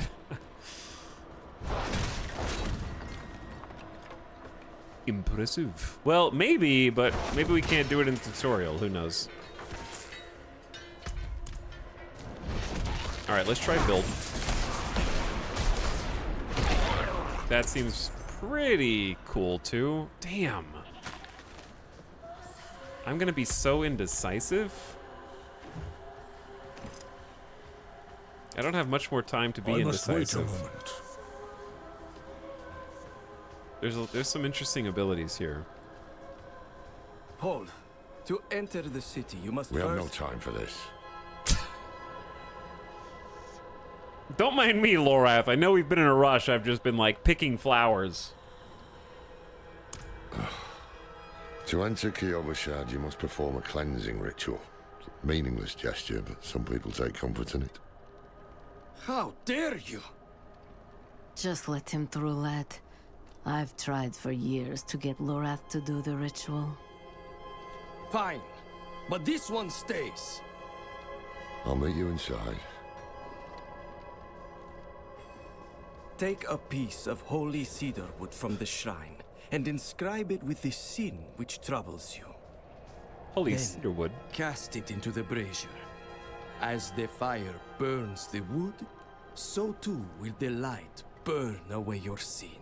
They're so smart, dude. Diablo 3 had this problem where if someone was speaking, remember we commented on this like yesterday. If an NPC over here is speaking, you have to be standing here to hear them, number one. Number two, their little bubble, if you can't see it, too bad. Now, if you step away from the NPC and their conversation bubble disappears, it comes up as subtitles, so you can actually read it, and their voice doesn't diminish in spoken volume. Very big details that I can really appreciate after having just played a bunch of 3. Holy cedar tablets. Inscribe fear into the wood. Okay, I was too busy not paying attention. A guardsman demanded I participate in a cleansing ritual. Loreth is gone, but I'm left with no choice but to complete the ritual. Burn your sin. Are we supposed to write? We're supposed to write our sin on this. Right? Fear, anger, pride, or greed. Or inscribe nothing but scribbles onto the wood. I'm a druid. I would probably write fear for the sake of nature and the animals that are being corrupted by demonic forces. Fear. Be a scared druid who's afraid that he's not good enough. Also, I just burned the totem. I was holding the irony of burning a little piece of wood. I think that's some nice self-reflection where they're literally burning trees right now. And I have to write fear on a piece of a former tree to get burned. Why did I get welcome to the chat room again? Chat, welcome to the chat room. Good. You must feel as though a great weight has been lifted from you. Welcome to Kyovashad.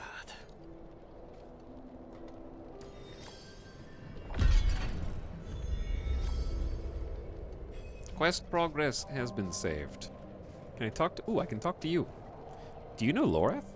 Well, a man that old has lived through some dark days. Explains why he's so cross.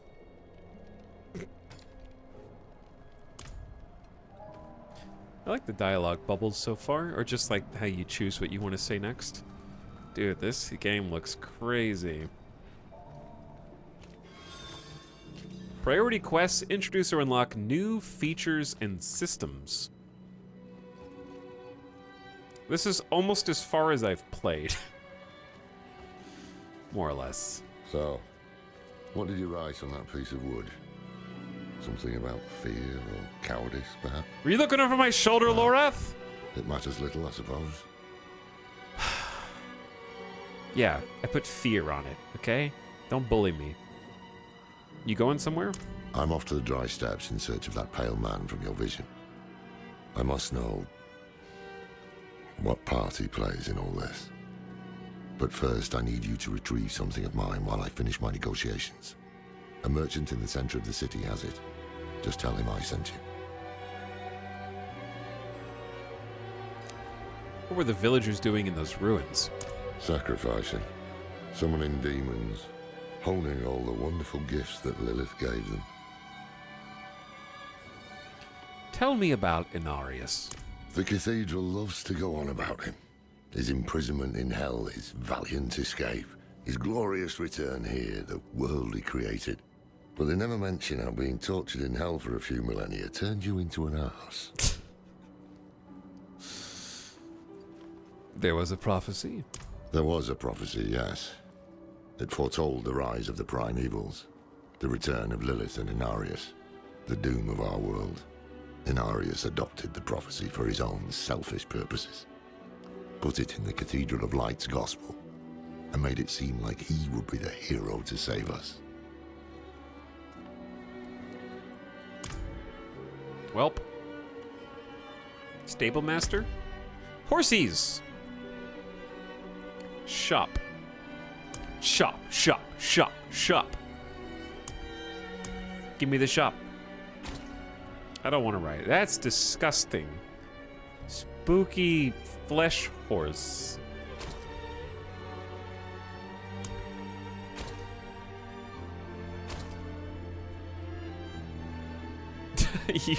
Demon unicorn. Progress the campaign to gain access to mounts. No. I will walk everywhere like Skyrim in 2011. Tattoos, sway back, cloudy eyes. This poor thing is practically crow bait. With what you're paying, you're lucky she has 4 legs. Speak with the merchants. Lorath asked me to retrieve some of his belongings held by a town merchant. If this gets us closer to our goals, so be it. Chat, did he actually ask us to do that? Streaming and listening comprehension skills don't really go hand in hand. Downright sinful, the price you're asking. Just last week, I paid half that for carrots. You keep this up. We'll either be broke or starving by the next moon. Get that guy. I do kind of wish Zoom was just bound to a hotkey. I'm sure that you can just bind it to a hotkey, but that's okay. Ah, this place looks great. This is just the first little hub that we get to, huh? Got all sorts of little shops in around here. Okay, I can't really access you yet. That's fine. We'll come back.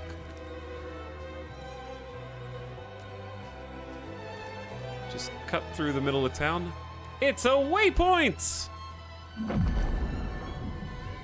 We did it! We beat the game! Oh my god. Oh. Kyrgyzstan, the Dry Steppes, Skosklin, the Fractured Peaks, Hawazar. Chad, I have a question. Is this... How do you know if you're in Act 1? I guess my question is, how big is the actual game? Like, is this Acts 1 through 5? Or is this just Act 1 map? I'm trying to figure out scale and how it works here. You'll see, progress the tutorial. Oh, yeah, I know, but... Reviews say huge. Waypoints allow you to fast travel freely across Sanctuary. Activate them to expand waypoints. You can earn renown by completing activities across the continent. Obtaining renown will grant rewards at certain thresholds. View the status of your renown tab from the map. All right. Big map. Does this take place in the same region as the other games? I mean, just looking at this, yeah, because Kyrgyzstan is mentioned in previous games. I think the Dry Steppes are as well.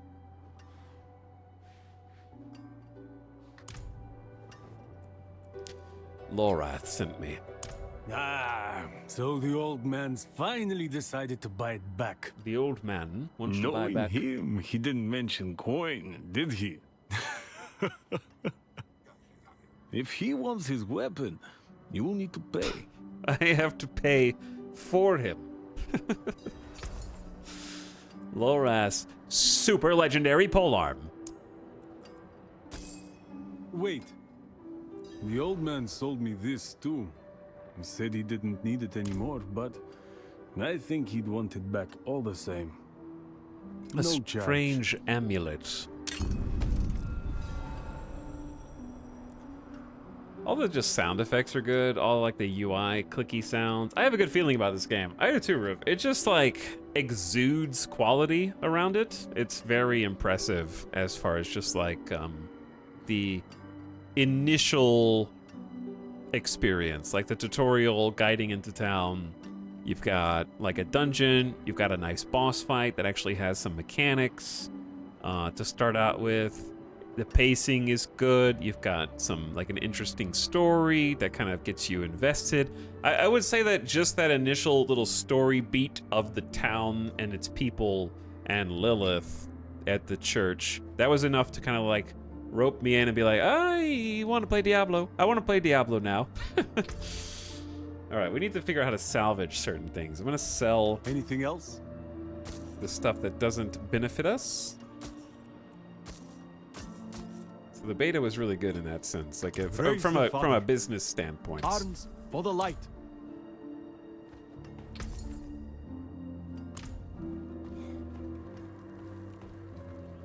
All right, let's give Lorath his missing pieces.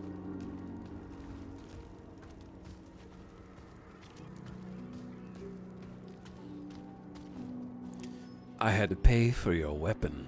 Ah, apologies. He also gave me this amulet. What is it? The mark of the Haradrim. An ancient order of scholars and mages, sworn to protect Sanctuary from demons. These days, we are few in number. There is another Haradrim, Donan. His breadth of knowledge about demons is equal only to his hubris.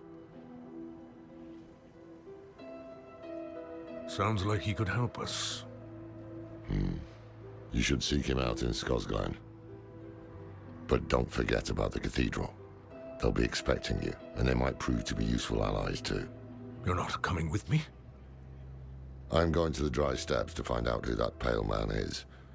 Join me when you can, just be careful.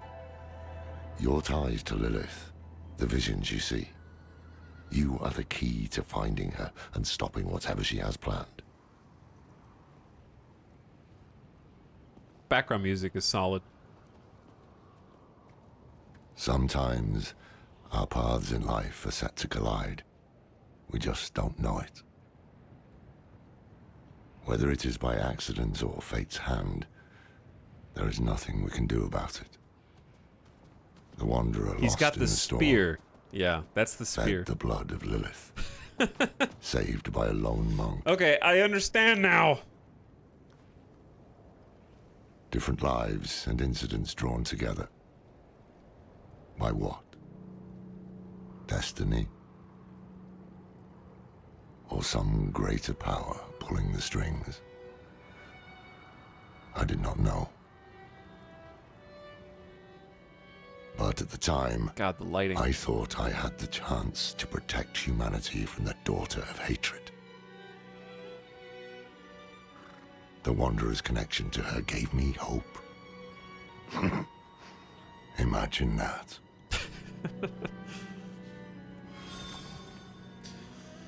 I see, like, because I played the beta not knowing. By the way, yeah, we're connected to online now.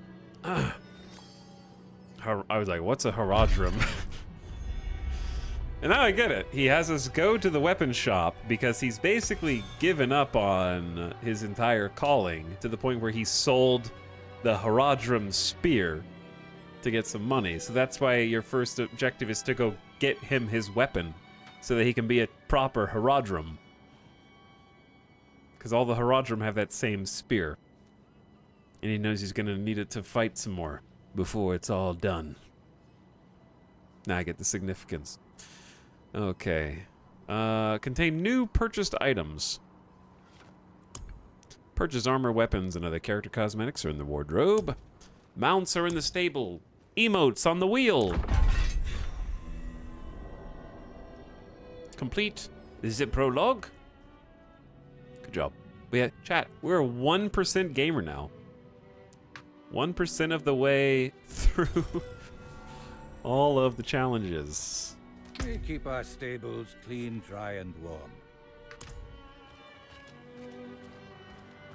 We're doing great. How is Druid so far? We're almost to the point of no free respecs. But it seems like it's got a nice variety.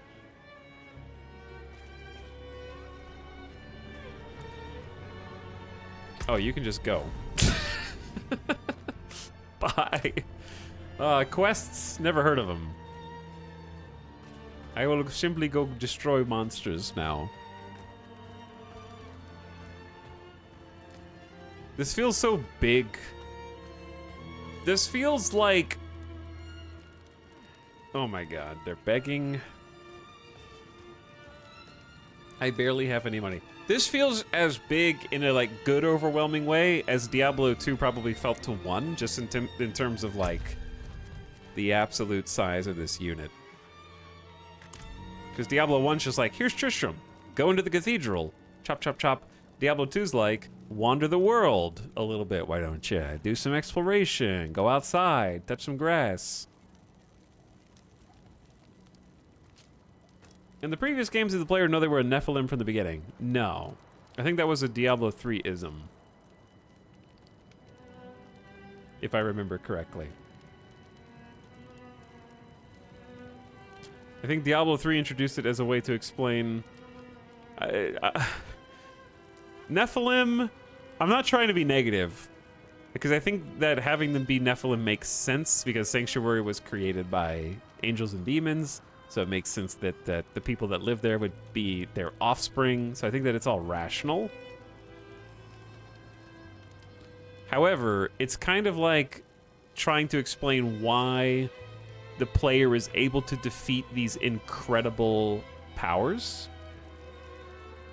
And therefore, if you think about it, if you want to be negative about it, you could say that it's more or less the midichlorians of the Diablo universe. It's like a measurement of their power in an attempt to explain why they're so powerful.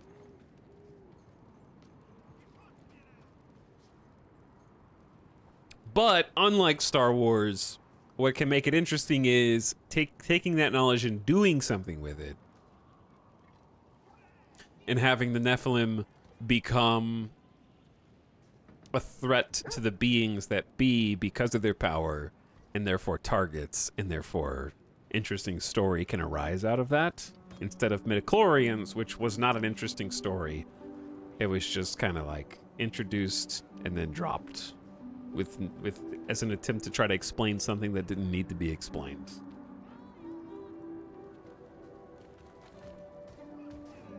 You seem concerned. Yes, well, Bozan has yet to return from delivering our tithing demands to Rip Menestad. Bozan. Perhaps you could sweep the roads and see what's taking him so long. The cathedral must receive its dues.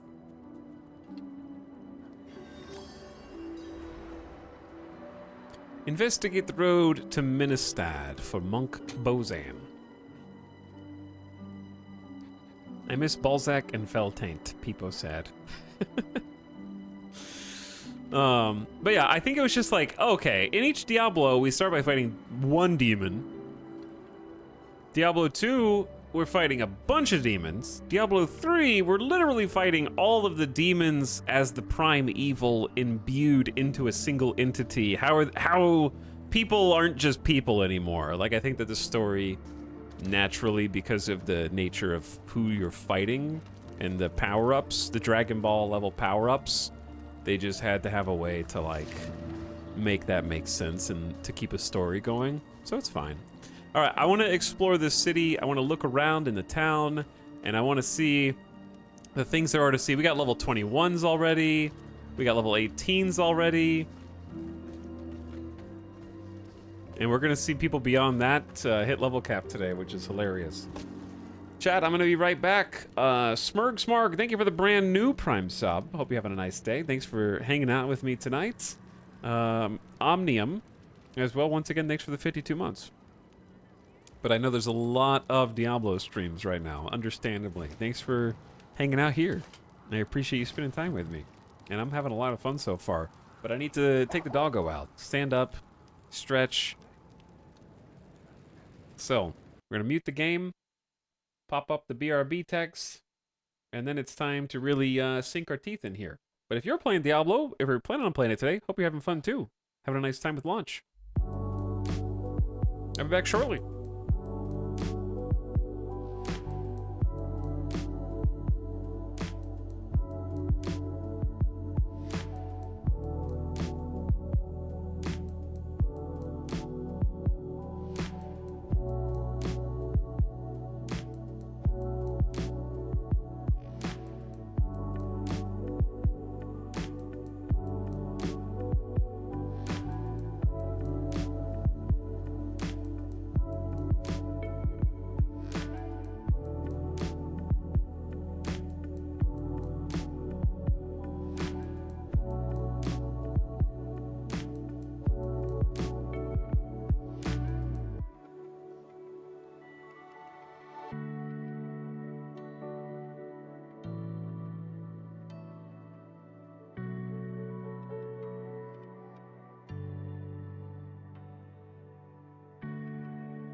All right.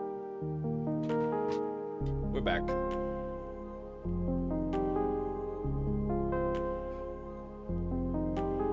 I had to eat a scone. I was hungry. Things happen when you stream for 13 hours the day before. And you eat dinner at 2:30 a.m., you know?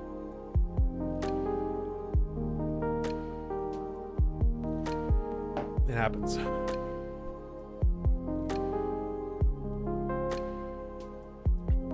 What flavor? I don't know what flavor it was. Chat, is red a flavor?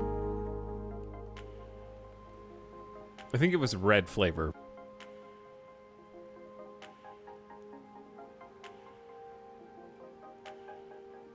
Yes? Okay.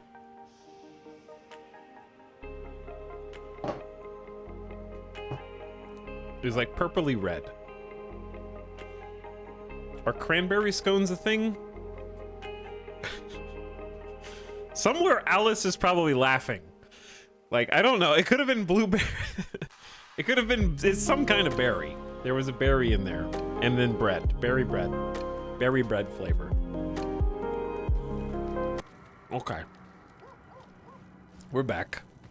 We're playing Spell Druid. And I got a town to explore. So let's see what we got. There's weapons and armor, where we got Lorath's Haradrim Spear. There's some skellies. The blacksmith. Ooh. Oh, boots were a quest reward. Nice. We got some cute little owls. I love that Druid's thing is I just drape nature and also animals all over my body. It's a nice fashion statement. I love animals so much. I put them. I make their horns into hats. I wear them on my shins.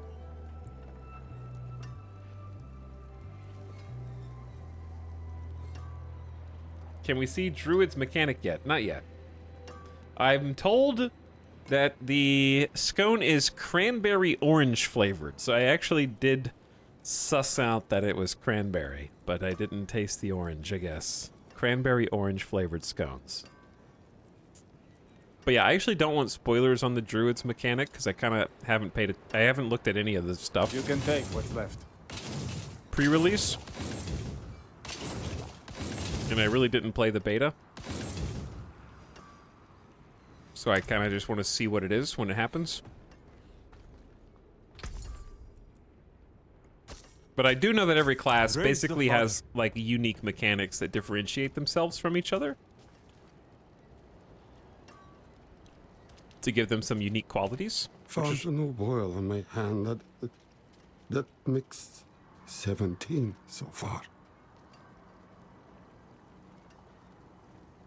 I'm gonna put, like, what we're playing in the title.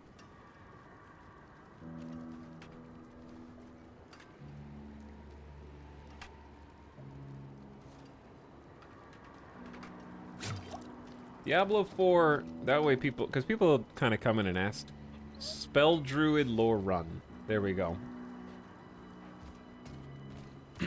And that way people know why I'm still level 7.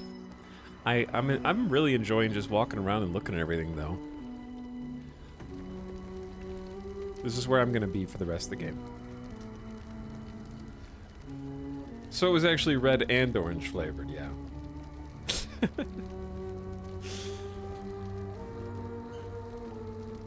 Some potions. Tiny healing potion. Heals 48 life instantly and 35% of your life. Over 3 seconds, requires level 10, level 20. We go minor, light, moderate, strong, greater, major, superior, level 90. Okay. Craft elixirs. Iron barb. Increase armor by 50, thorns by 25, and experience by 5% for 30 minutes. Oh, that's what crafting does. My problem with this is I want to do this, and then I'm gonna, like, talk for 20 minutes, and then the potion's gonna be gone.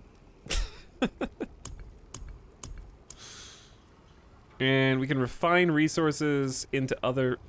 We can use gallowine to make... Gallovine to make bite berries. Or blight shade. How does one plant become another plant? This game is unrealistic.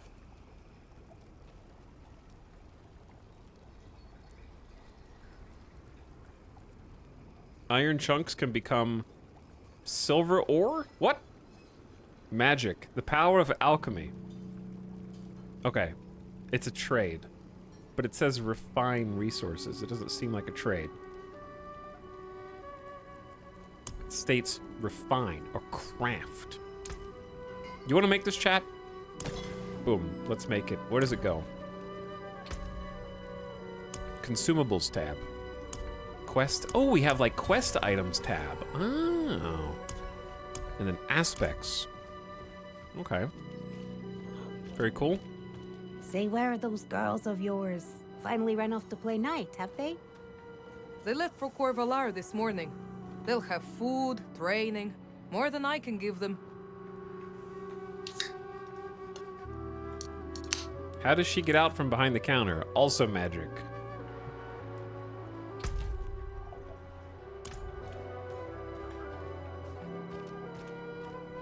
Where does this go? Fractured Peaks Renown, Southeast Foothills. Okay. This is a big place. Okay, it's so weird to think about. Some people will hit level cap within the next 20 hours, and some people will be playing the same character for hundreds of hours. Just take the bread, stubborn fool. It was free. I don't need a handout from those cathedral bastards. I also appreciate two things. Number one, the dialogue interaction button, so you don't have to feel like you mouse over every single person to see if they have something to trade. And two, they don't appear on the minimap, which is good, because it makes exploration more fun and less of a chore, because like, oh, there's 30 icons on my map, I gotta do all of them. Oh! Obols. Obols are for the Curiosity Vendor, and the Curiosity Vendor is Kadala, right? What's up, Voltron? How's it going? We are playing the Druid, yeah. Kadala, but different. We can just explore random people's houses. I would prefer to say Geed. Well, it's literally a resource, not money.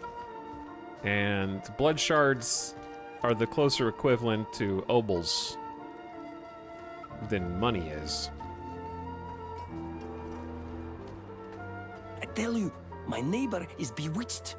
I saw him skulking outside my door, muttering curses. Right.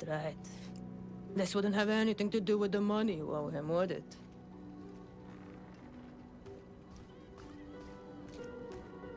Going up to the town center. There's a... Oh, the World Tier statue. Ah, this is how you can change difficulty. Players who desire a challenge, level 1 to 50. Enemies are more challenging. Nightmare. Complete the campaign. And Cathedral of Light Capstone Dungeon. For World Tier 2 Veteran. Recommended levels 50 to 70. Sacred and unique items can drop. Chat, what is this sacred item?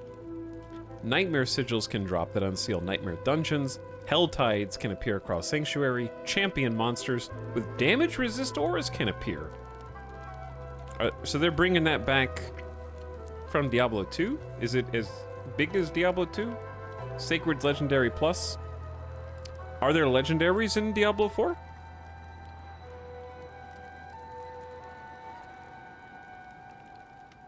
I'm gonna play this and I don't want spoils, but I like you guys. Andy Amster, spoiler, there are demons in this game. Sorry, someone had to tell you. Complete the Fallen Temple, Capstone Dungeon in Northeastern Dry Steppes. Level 70 plus. Ancestral items. Okay, so ancestral items are back. New uniques can drop. Enemies are more fearsome, more XP, more gold, more resists. Very cool. For 100 generations, hell itself imprisoned Father Inarius. But they could not break him. He cast off his infernal shackles and returned to us. And now, he will guide the faithful along the path of deliverance. Is there a way to turn off the...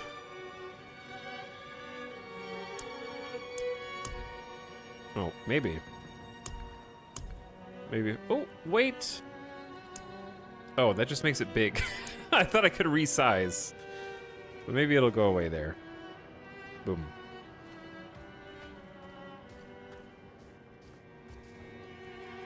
Tell me of Kyovashot. Damn cold, isn't it? But at least we are safe. Beyond these walls, darkness reigns. The new militia recruits have been training night and day. They deserve a little praise. What did you say? But I can't let them see me as soft. Are you talking to me? Mind giving them a cheer for me? Easy coin for you, a boost of confidence for the recruits, and I get to go on being the hard ass. Everybody wins. I'm like looking at her over take care of my shoulder. I can't believe I'm just an NPC in the world of Diablo. I was so distracted by the fact that I was looking over my shoulder that I wasn't paying attention.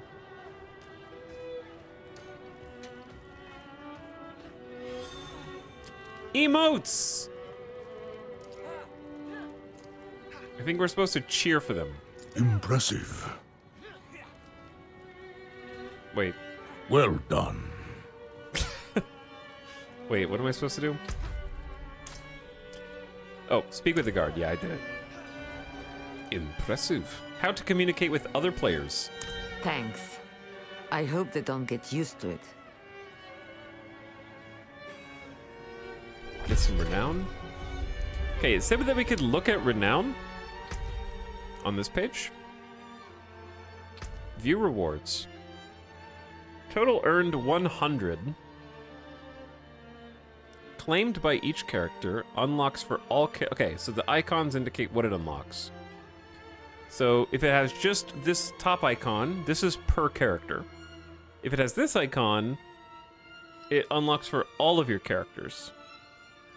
Right? So when you do the first tier, you get a skill point for all characters on a realm. But you have to do it again to get the gold rewards. So the money rewards. And then over here, this has to be this requires unlocking world tier 3. Okay, this is cool. This is just like stuff to work toward in each town, each city.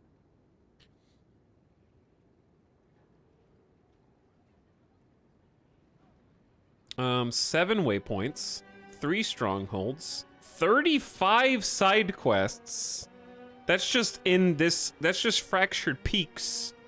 76 areas discovered, 23 side dungeons, and 28 altars of Lilith. This is gonna consume my free time for the foreseeable future. Only 35? Yeah. In Fractured Peaks. The area I have highlighted is Fractured Peaks.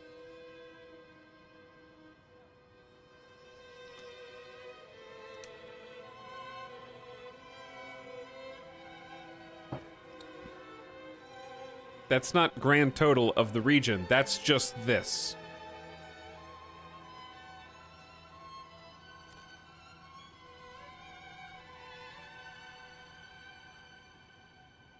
What free time italics?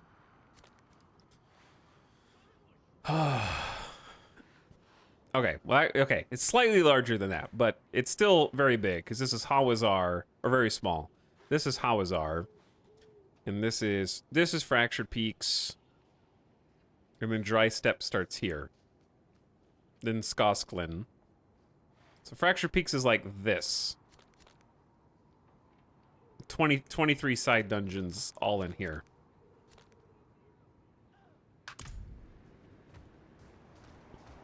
Okay. Ooh, efficient. Me? I'm trying. Let's see what's out this way. The Eastern Gatehouse. This is a longer road. Use Town Portal to return to the nearest capital or select any unlocked waypoint from the map. But you actually read... You read a scroll of teleportation? That's cool. Eastern Plains. Oh boy.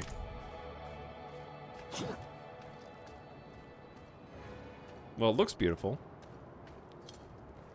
And the fact that it's all going to be seamlessly traversable here, that's crazy to me. All right, what's north? Oh, the cathedral. This is the cathedral. I think this is where we were supposed to go. Act 1, A Cold and Iron Faith. I must seek out the Cathedral of Light and warn them of Lilith. Lorath suggested they may make useful allies in the fight against the Daughter of Hatred. That's Act 1, level 7. Act 2, The Knife Twists Again. Find Donan at Eldheim Keep. Act 3, The Making of Monsters. Meet Lorath in Ked Bardu. I should look for Lorath in Ked Bardu, see if he's picked up any leads. Lorath asked me to go to Skosklint, find the Haradrim known as Donan. Deliver the message. So, in theory, when you're a certain level, you can just independently pursue whichever act storyline you want. Simultaneously. Oh no, you can only have 20 side quests at a time. Well, that's kind of cool. We had World of Warcraft. Now we have World of Diablo. I think that's what they want to do with it. Time will tell if they can pump out enough content for it, yeah? To keep people interested. Father Inarius, bless the child that grows in my belly. Keep him safe in your light. This is the Elden Ring of Diablo. Oh, glorious Father, thank you. Your light has cleansed the disease from my flesh. I am made whole in your radiance. Seasons and battle passes is no guarantee of content. Like, I'm very hopeful and I'm very positive. I think Blizzard knows what they have here. And I think that they can't afford to squander it. They have an opportunity to build some goodwill back with their games development. And I think that the fact that the servers are working right now and people are playing is evidence of that, because I think most people would have expected there to be significant queue times, PlayStation issues notwithstanding. And the fact that it seems to be working, like it's been a few hours and everything's still going, means that they took that part seriously. We'll see how it is like on full launch, how many people are waiting in the wings to jump in and didn't want to just pay for the few extra day head start. But I'm hoping that means they're not taking it for granted. And the reason I say that seasons and battle passes are not indicative of content, let's look at our friend Halo Infinite. Remember how much fun we had playing Halo Infinite when it launched?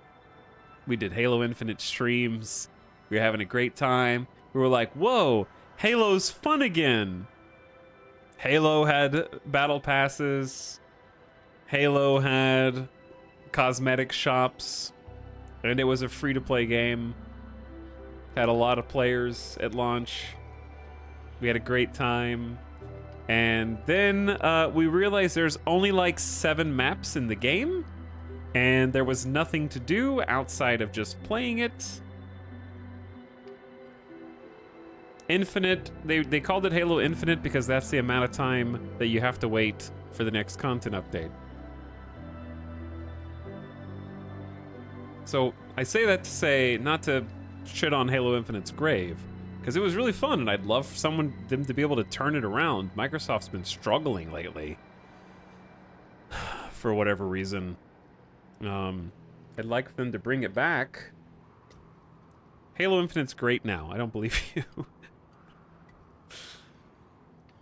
It was great at launch. It just wasn't anything to do.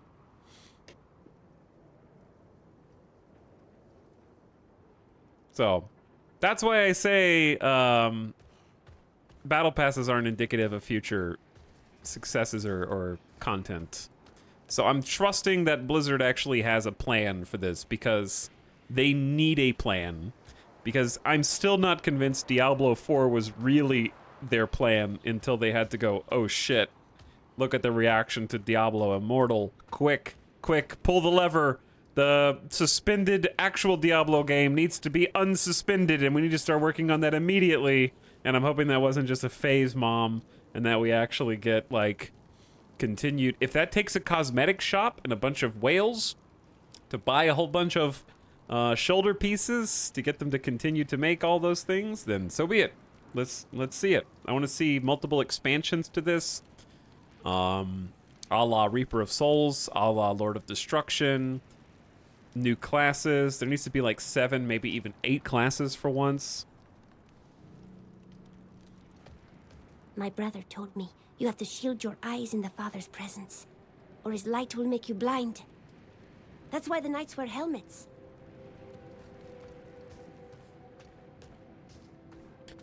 But I really think that they know that they have something special. It's the talk of the town right now. This is the talk of the town. What's up, Mary Skipper? Everything has been smooth sailing so far on PC.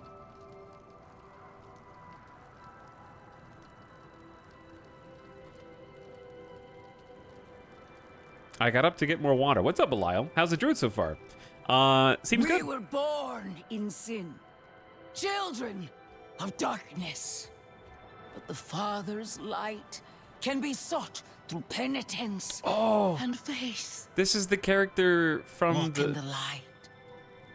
Is this the same character that went out in front of Inarius in the cinematic trailer and, like, bowed down? But yeah, the druid seems interesting so far. She's got a lot of variety, and we're trying to kind of nail down what we want to do so that we can kind of figure out what kind of build we want to go for. We must be ever vigilant against sin, brother. Yes, Reverend Mother. Let the light of Inarius burn away wickedness. Let not temptation lead you from his holy radiance. Let righteousness sear away corruption and sin. Cast out thy darkness, for only light must remain. Cast out thine darkness, for only light must remain. Is this the one from the west? Yes, Reverend Mother. Oh, it's the monk. Did Lorath not accompany you? He sent me on without him. Putting faith in that old man was a mistake. What could possibly be of greater import? Lilith. So, you know.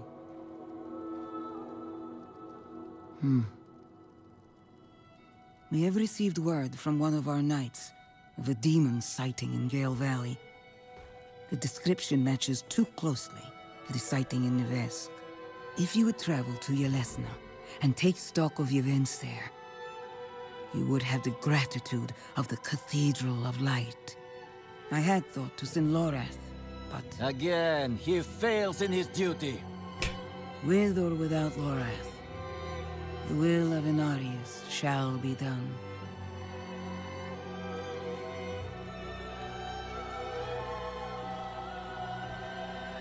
Here, take the knight's report before you go. What's up, Ree? It has been really amazing so far. Feels good on PC too. Like, this is my first time playing it on PC. I was playing on PS5 before. Take the tidings report. Reverend Mother, I received a report of a potential demon sighting. Horned woman near Yelesna Mines. Performed routine inspection, nothing yet. Sent in priest and escort of knights. We'll report in when we find something.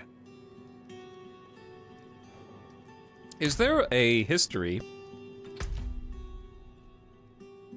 of lore pickups? Like, if you wanted to look at them again. It probably is. I just don't know how to find it yet. But anyway, I don't know how long ago the Inarius Lilith trailer is meant to have taken place. I didn't get the impression that it took place ages ago, but I don't know. His skill is unmatched. But as you can see, he's not so reliable. It's not out of indifference. He went off searching for a pale man who accompanied Lilith. So someone is helping her. How easily the souls of men sink to darkness. I want to stay and watch, but also want to play myself. Well, if it helps, we're probably going to be doing mostly side missions because this is a big game. And this is all still the tutorial. So, we literally just unlocked the online aspect of the game. Very, very big. She is spawn of a prime evil. Mark my words. Nevesk was but the beginning. She will kill again. But our father, the angel Inarius, is prophesied to defeat her. Where there is faith, there need not be fear. What happened in Yelesna?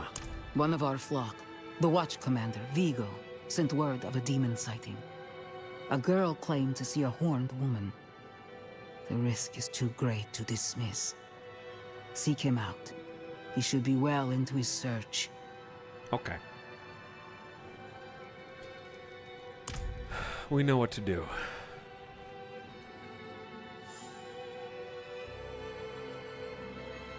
The map shown before, is that Act 1 or the world map? Yeah, you just gotta do a very brief tutorial, Mary Skipper. I took a long time because I'm me, but it's actually a very brief tutorial. You have to do one dungeon, and the tutorial story town kind of sets the stage for the story of the game and the premise, and then you basically get introduced to the town. You get the online part when you send Lorath off. So once Lorath departs, you get online. And it realistically will only take most people 30 minutes tops, I'd say. For me, I wanted to explore everything, gather everything, look at everything, so we kind of just took our time. Also, I noticed we leveled up. I did notice we leveled up. Yeah, it's a very big map.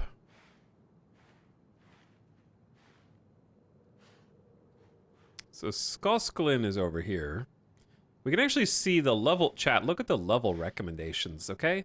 The highest level recommendation in this area is 45, and there are 100 levels in this game, including the Paragon levels.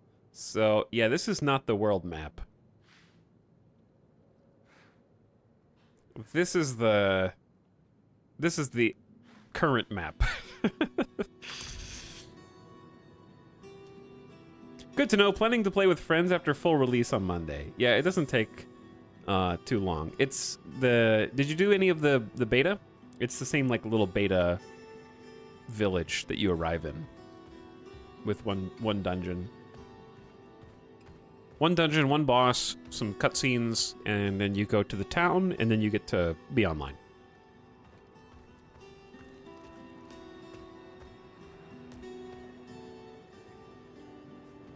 Maybe it goes up in Nightmare? That's a good point. Just the world tier. The world tier, though, is supposed to be for 50 to 70. And there's no 50 area here. It's all level 45.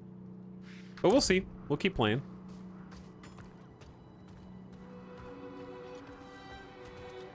Yeah, the thing is, once you've done the tutorial once, then you can do it incredibly fast because you know exactly what it expects of you, but when you're still learning the buttons, it'll take longer. Oh, these poor people! Say it, a damned snake. She keeps them on a chain around her neck. Damn her! Damn her! And I hope she burns for what I've had to watch.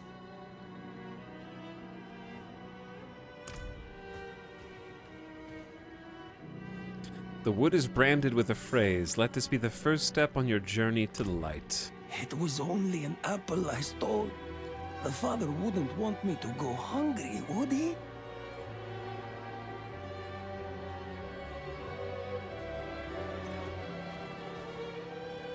Guard keeping watch. Ding. But yeah, regardless, there's a lot to see and do. I guess, yeah, it probably does just scale. Like, if this is the world map, that's fine. There's plenty of places to go, and I expect them to expand upon it in an expansion in meaningful ways.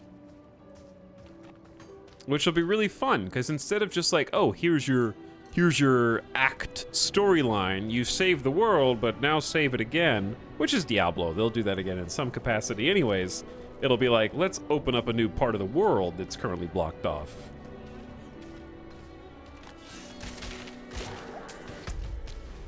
Alright, I'm not actually going out here yet. I do have an ability point. What level are we? Oh no, I'm level 8.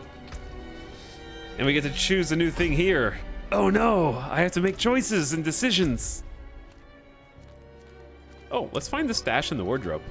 Don't worry, we're gonna go fight some more demons. This is just a really big hub town, and I want to see where everything is. I have to share my room with all these smelly other players? I want my own private decoration room.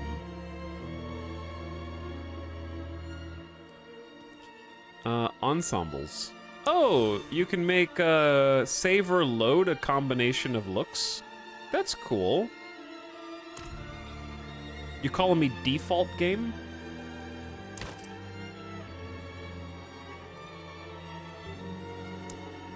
So if you make a special look, you can like save it.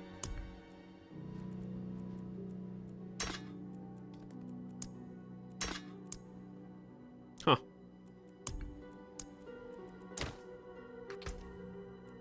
Did you get the wolf pup? No. I didn't play the beta very much. Is it common for devout folk to drink so enthusiastically? I guess I can't blame them. No pets for me. Are you a member of the cathedral? I was never religious until I saw a miracle.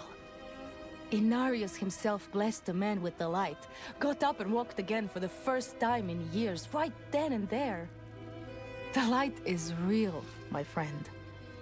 Take comfort in it. These people just want something to believe in, chat. You can't take a few steps without hearing about it. The great war against evil. The day Inarius takes all of us up to the heavens with him. I hope my cat will come with us too. Tell me about the pilgrims. Day and night they stream into town. Polite folk. And they always pay their tabs. Not like some of the locals around here. The adventurers have to pay their tabs because you won't let us have an item without paying for it.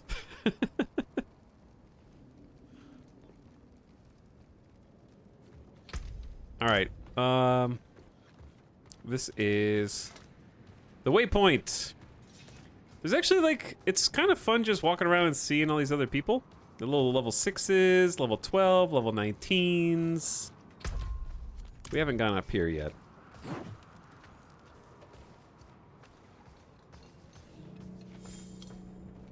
Yeah, Diablo IV is always online, Falcon. It is an online shared experience. Selling some rings.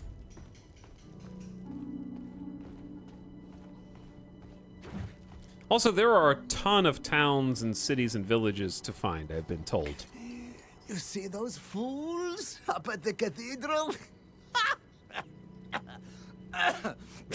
Groveling, crying like dogs. Okay. There's clearly a divide so far between the Cathedral of the Light and some of the common folk. So some of these are locked until you get to higher player level 25, player level 20 for the jeweler. I like that it at least shows you what you have to work toward. Okay, now let's pick our skill and let's go fight some monsters, shall we? I'm gonna start with this side quest. Investigate the road to Ministad for Monk Bozen. A cathedral tithe collector seems concerned about a monk she sent to Ministad. She asked I search the roads leading to Ministad. Chat, unplayable, there's a typo. I'm sorry, I found a typo in the very first quest that I'm gonna do. Refund the game right now. It's Ministad, not Ministand, which is written in the flavor text. My immersion is completely broken. This is why Blizzard just doesn't have what it takes anymore. They've lost that je ne sais quoi that they used to have. Don't buy it anymore. I'd refund it if I could. I just spilled my water. Blizzard, you bastards! If that typo... just water. Look at it. Look at it. It's at the bottom of my sneeze Kleenexes. Don't drip it on the keyboard.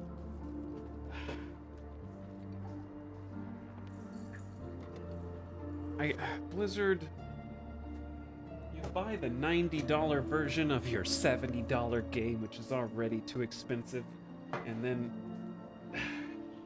your next thing you know, your fizzy water is spilling all over your cheap Amazon desk. Ruined. Luckily, this is the water. It's just in a little can, so it was throttled by the fact that it's in a can and not in a glass. Okay, I think that's as clean as it's gonna get. Sippy cups are based. Sippy cups are based.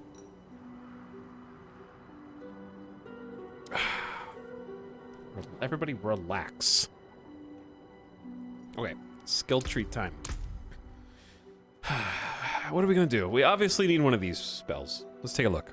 Earthen Bulwark. 16-second cooldown. Defensive. Rocks surround you for 3 seconds, giving you a barrier that absorbs 45% of your base life in damage.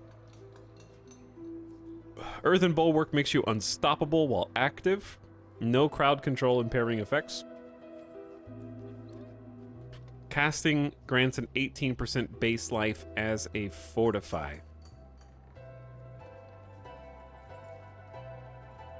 So fortify only means you take 10% less damage until that life is gone. Different from barrier.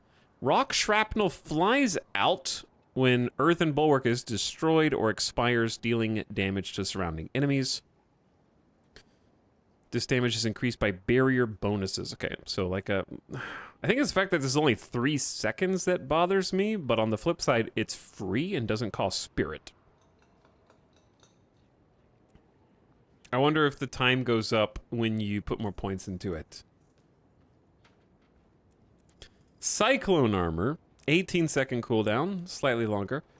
Powerful winds surround you, granting 10% non-physical damage reduction. Okay, that's a passive. So it's 10% non-physical damage. The winds rapidly expand, knocking back enemies and dealing 43 damage. Ooh, a knockback. Enemies who are knocked back are also slowed. They can become vulnerable. Every 10 seconds, Cyclone armor intensifies, causing incoming damage to grant you 30% reduction for 2 seconds. Ooh, cool. We have Blood Howl. Howl furiously, healing you for 20% of your max life.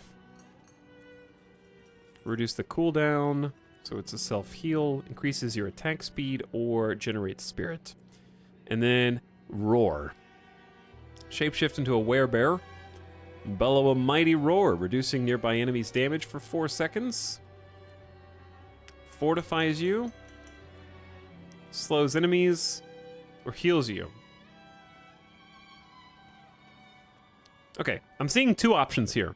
Number 1, is either Cyclone Armor, because I think that it's a nice passive damage reduction that can also do a knockback and give us some space for casting. Number 2 is actually Blood Howl, because self-heals are nice, and also I think generating Spirit can be nice, where you just use this as an extra generator of 20 Spirit quickly.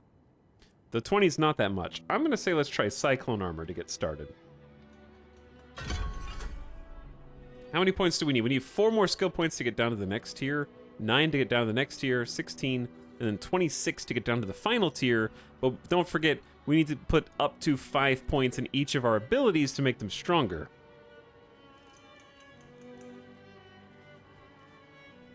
All right, let's give that a go. Now, for quests.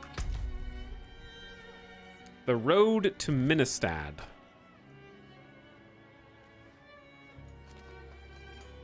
That way. So, north. Oh, dude, you can pin stuff? Okay, you can pin stuff and it gives you a little breadcrumb trail about where to go. Sweet. Chat, how many of you guys are currently playing Diablo right now?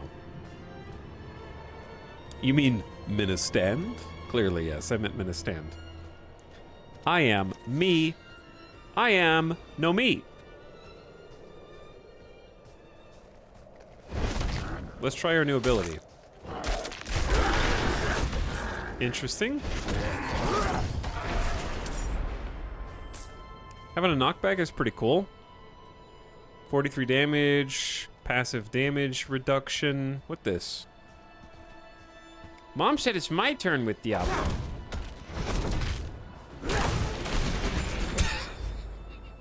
Okay. I don't know if I like making the wild animals turn into charred husks. That's part of my thing. Not the bear. Not the bear. Who dis? There may have been an event here. This is gonna make it fun to explore places. I'm out of spirits. Multiple times. Because there might just be different events. Look, we got some skelly boys. Is that a sorcerer? We're kind of all looking for the same thing.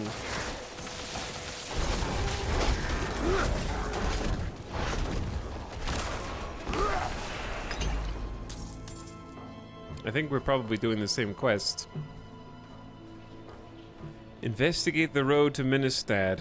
I'm in your group now.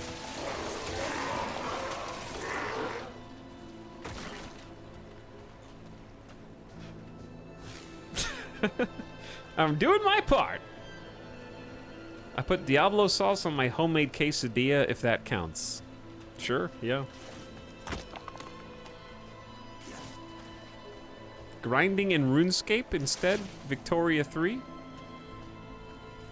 Hello. Who said that? I appreciate that. Oh, here he is.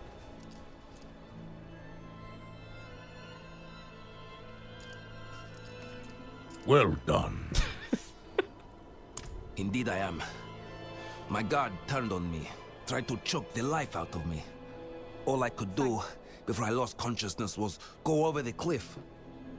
I need to return to Kyovashad and request a night escort.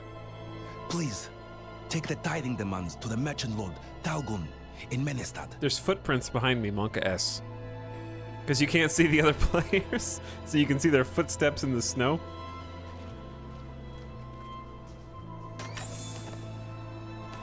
The tithing demands. Deliver them to Talgun, the merchant lord.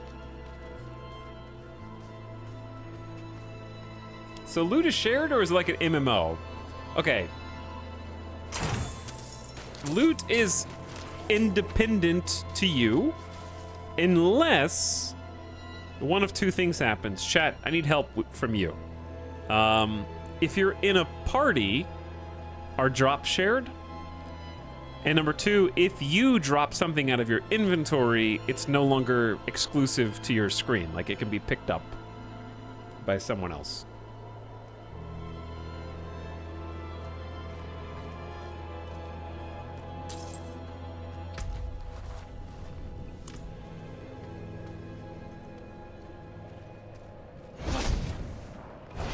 I might actually just Google it because I feel like I need to know this answer.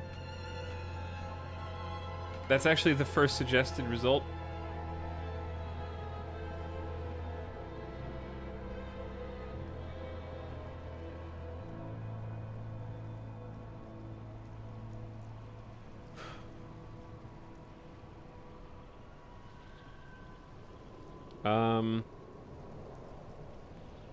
Yeah, anything that's tradable is tradable with anyone. I think you get your own loot, but you can share loot with your party, not all of it. Okay. If you drop it, party members can see it, yeah.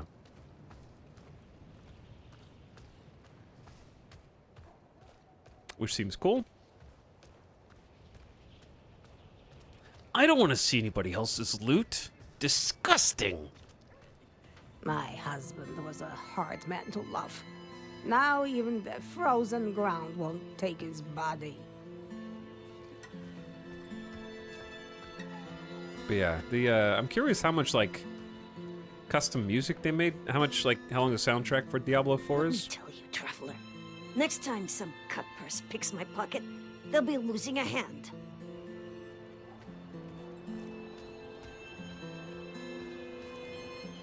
What do you need?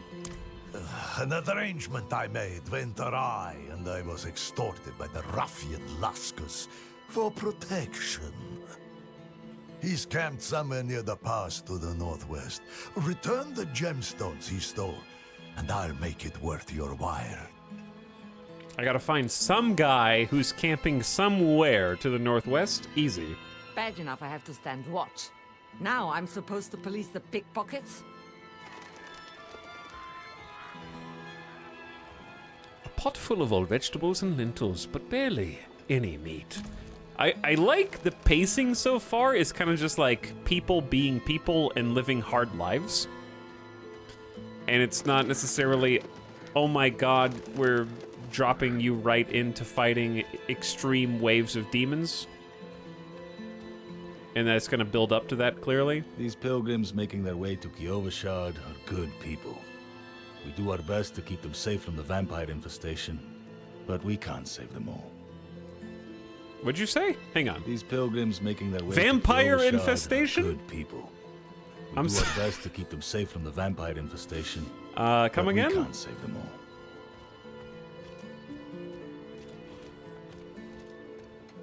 all. Monkas. The night has teeth beyond these walls. Better we'd bed down here so that we see the dawn. What do you want sucking the life out of you? The vampires in the forest, or the merchants right here in town? Huh. Vampires.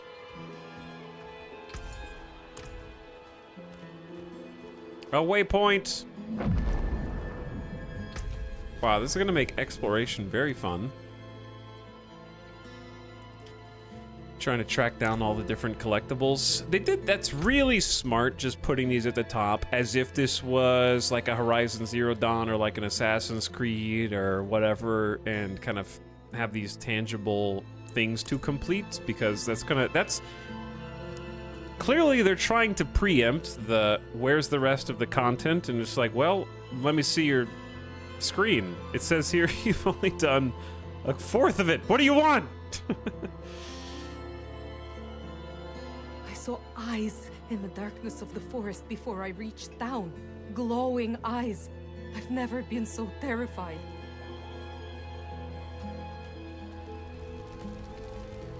Here's the inn. We got a little armor vendor. Oh, I got this assortment of herbs. Herbs embody the fundamental properties of magic. Oh, nice. Must have been a quest reward.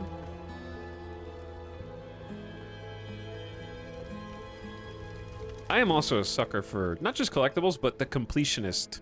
I saw eyes in the darkness of the forest before All I right. reached town. Glowing eyes. Talgan? I've never been so terrified. I am so Dog. very grateful. There is dog. I will need to make the necessary arrangements. Please, excuse me. How did this happen? I shouldn't be holding this in my hands. It should be. Restraint, my lord. Restraint. Ah, yes. Of course. Carry on, Isti. Okay. Get the payment of gemstones from Luskas. Off we go. I will buy this game for $15. Listen, Moby, if you give me $15, I'll give you 30 back. Good deal?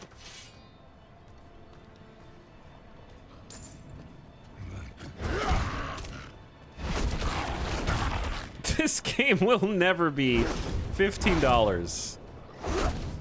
I think they'll take the servers down before this game's $15. Oh, we've got wargs who are invisible. Oh boy. That's what Cyclone armor is for, yeah? A little bit of get the heck away from me.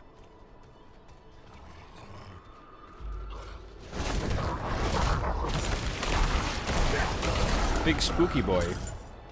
Well, I like the lightning so far. However, it is very... What's all this money? What? The heck? Am I gonna do piece of candy my way into like a dungeon?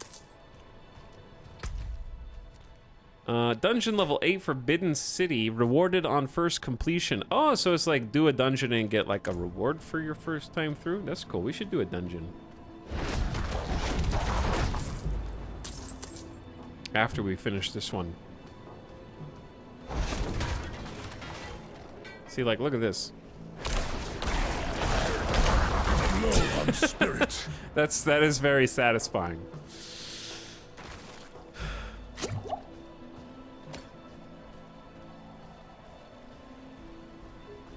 Combat definitely feels like, having just played 3 straight days of Diablo 3, the combat definitely feels more methodical so far, and I don't think that's a bad thing.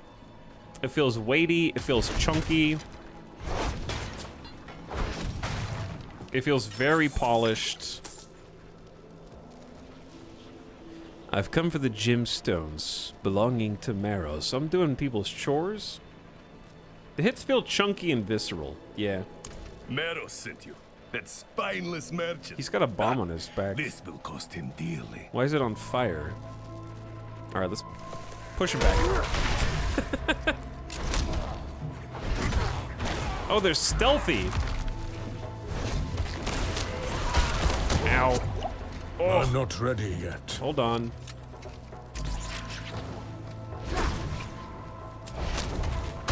Ow.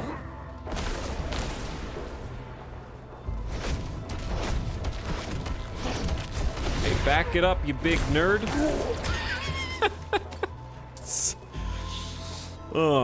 Yeah, it just feels, I would say deliberate is the right word.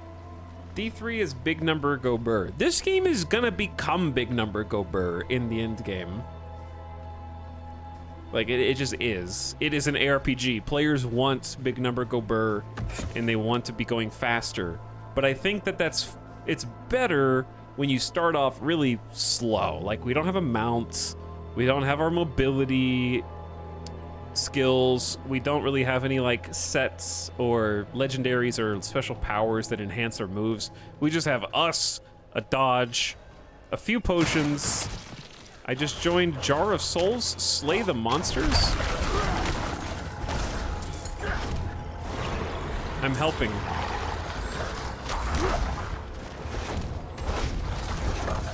Here's the online aspect.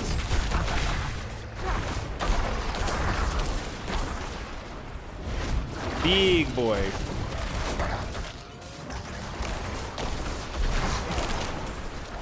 I'm not ready yet. That scythe is big. The scythe does look big, yeah.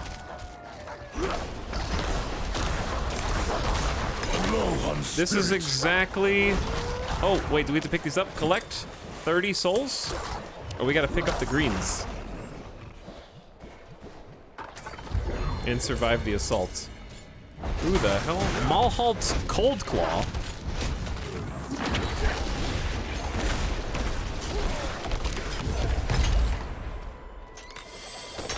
All right, I'll take it.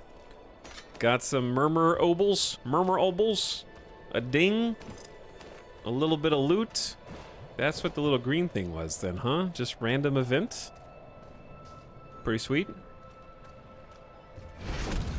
Oh yeah, I leveled up.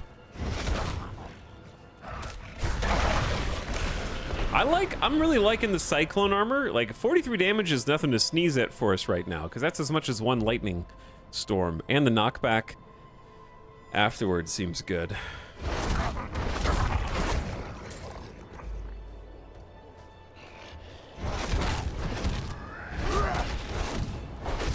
Having a ranged attack, pretty fun also.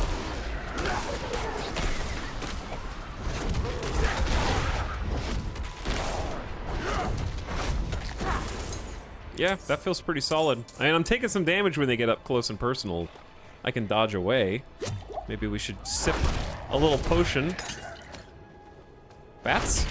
Oh, those are bad bats. Malt Cold Claw sounds like an ice cream flavor. Ooh, an altar. Strength has been increased by 2 for all characters on this realm.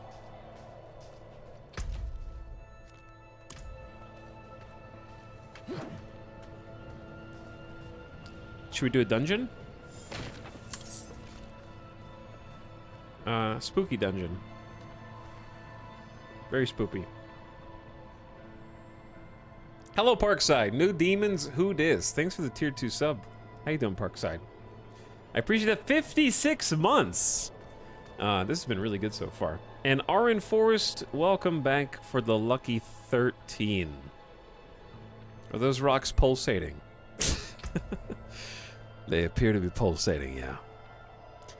Okay, we are now past the point of respecking for free. I only have 7,000 gold, chat. It's going to cost me 7 gold to respec.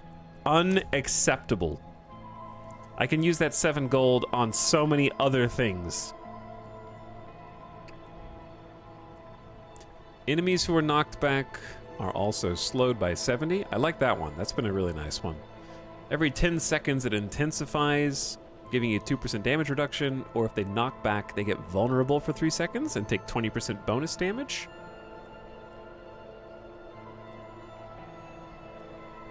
Or I can start powering something up, or we can do passives. There's passives on each one.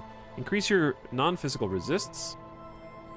Crit strike against close enemies is increased, probably not good for us. Max spirit is increased by 3. Basic skills generate more spirit. Your core skills cost more spirit but deal better damage. I'm never gonna get a respec again. I feel like there's a lot of cool theory crafting to be done here.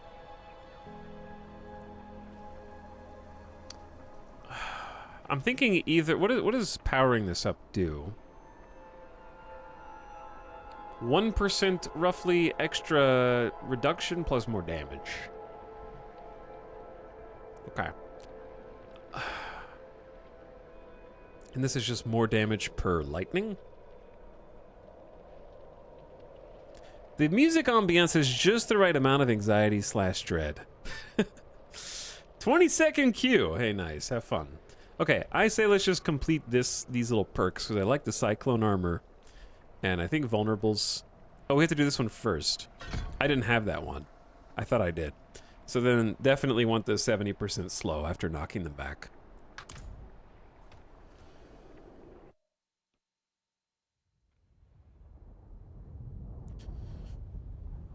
Spoopy.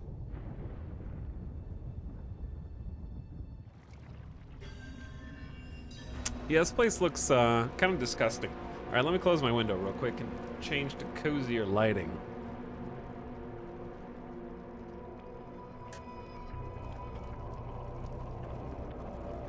More Midas treats and D4. A great day. Hey, Flatline. Welcome to our first little dungeon that we're in, chat. My character runs upstairs in a very interesting way. I think stairs are... he like full tilts backward to run up there.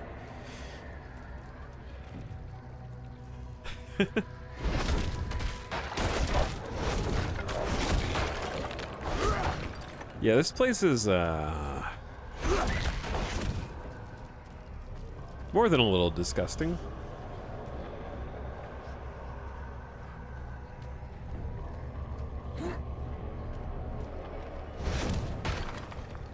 Very tentacly.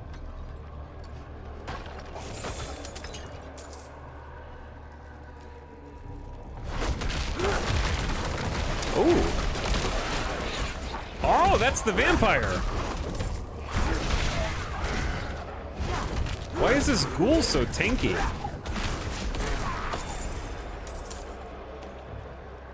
My single target damage is not fantastic, is it?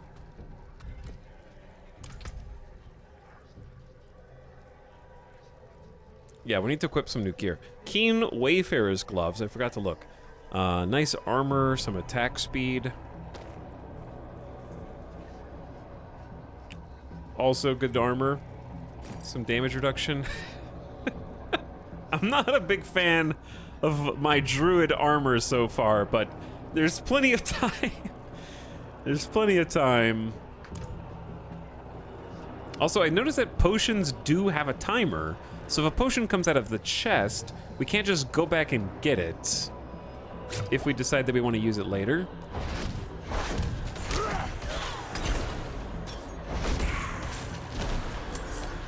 If that makes sense.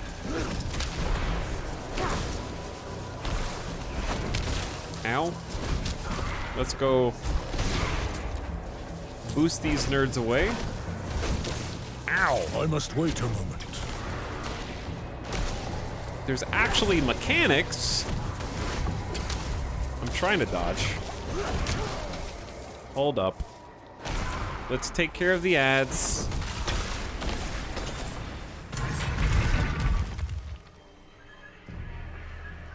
Yeah, basically top up when you can, I think is accurate.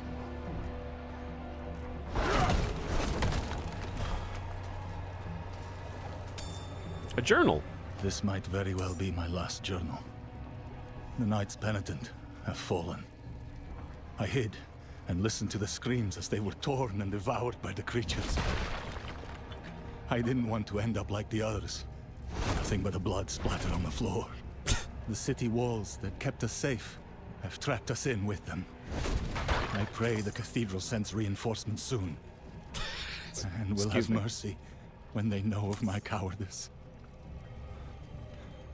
The sounds have stopped. Speed. I'm going to try to escape. I was laughing because my character started just like spin to winning.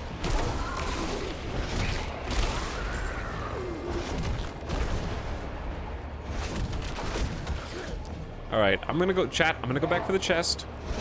But first, ooh, that's nice. Who the hell?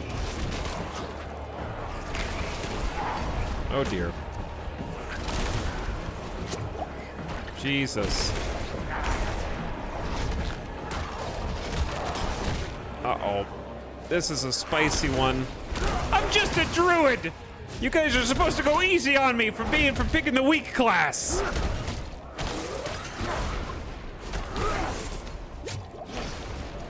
I'm low on spirit.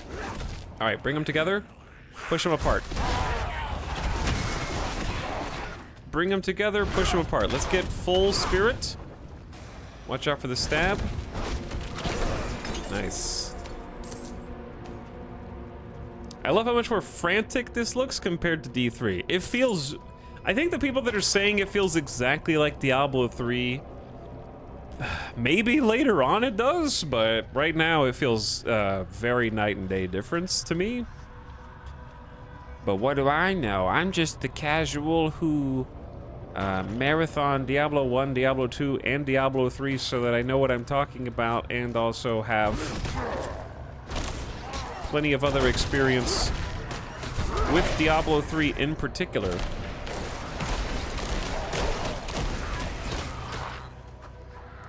Okay, one thing I'm noticing about my build, I thought that the lightning would kind of seek targets, but sometimes it does. Sometimes it does and sometimes it doesn't. Yeah, but you don't have like 3,000 hours in Diablo 3.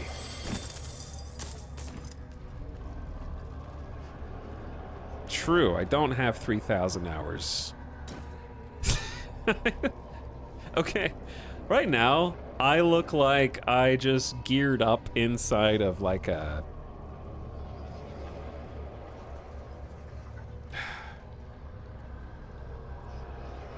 I went to one of the Goodwill stores and like just bought whatever was on the rack.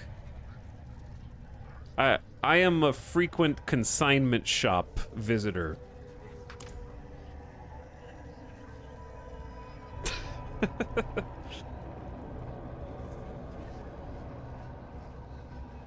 Etal, we only need 1,500 hours minimum before you can have an opinion. Hey, what's up, Jeff? I reject your years of experience and substitute my feelings. Like, yeah, I don't have 1,000 hours in the game, but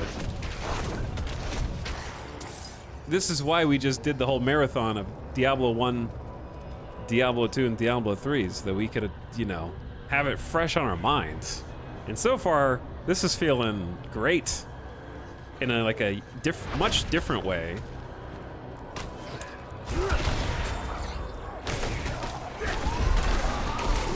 I'm having to think about my battle strategy a little bit.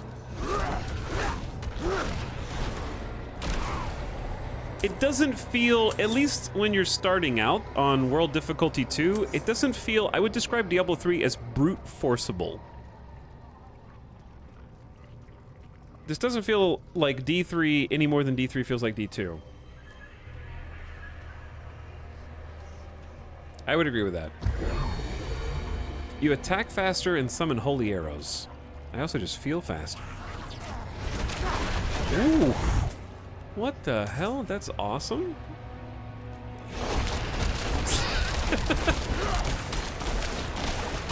Yeah, attack faster is, that's one thing to describe it.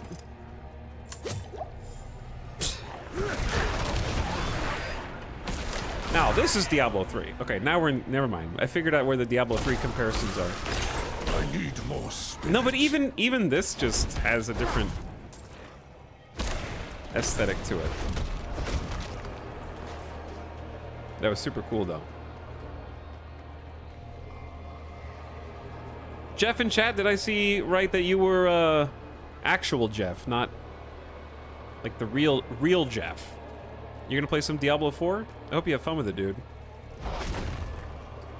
I hope you enjoy. So far, it's just very, very pleasant. I think the difficulty feels just right. I'm playing Druid, but it doesn't feel like what I was forewarned about, per se.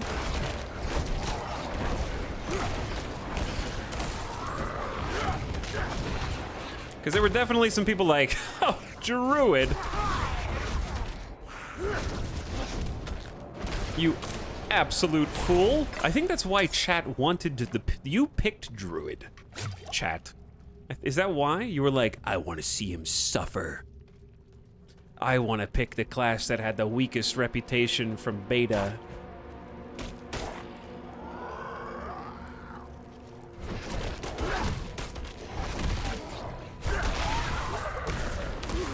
I'm specifically doing spellcasting Druid. Oh, they're healing.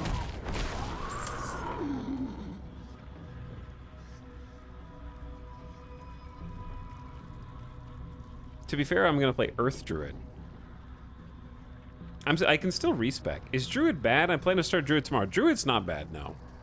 I think Druid, at least in beta, was just more work to make it good than something like Necromancer, which was kind of like easy mode. In betas, the Sorcerer and the Necromancer were like kind of just the easy mode classes. But yeah, I don't think that there is a bad class. I would agree with that. They all look really fun. And then they kind of nerfed Necropets and buffed some Druid skills to kind of bring it more in line early on. Every class suffers somehow. Druid just gets it out of the way quickest, I've heard. Yeah, maybe it's just a little tougher up front, like right up front. Barb is fun in the tutorial so far. Nice. How does the lightning ability you have work? So it's a channel. The lightning ability is 15 spirit, my mana equivalent per strike. And if I channel it, notice I have a little bar ticking down. I have 4 seconds because of an additional perk point called Enhanced Lightning that gives me 4 seconds to continue the channel. And that means I can do 1 cast of lightning, and as long as I cast again within the 4 seconds, it counts as channeling. And the longer I channel it, the more lightning strikes happen, up to a max of 5. So it's 46 damage per strike. I can have 5 lightning strikes by the final tick of the channel, and it just consumes a lot of spirit. So it's just hold the button down, and the longer the button is held down, the more lightning strikes you get. You periodically damage nearby enemies. Okay.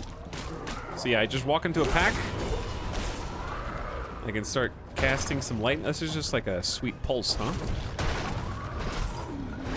But yeah, Druid seems like it has a lot of variety and a lot of versatility so far. It's got some crowd control focuses. The rock and stone abilities seem to be really centric on maybe stuns and immobilizes. The wind has like a lot of knockback. The electricity has that high damage potential, and also the crowds. Like some, it's not really AoE, but it's hitting a decent group of people. And then you have the bear form to get a little tankier, a little stronger in people's faces, and then the werewolf form to get some DPS. Slightly better boots. Slightly better tunic. Ever so slightly. Ooh, what's this? Rare totem. Okay. This is big item power, because it's like level 6 versus I got a level 2 rare. I need a one-hander to match with this.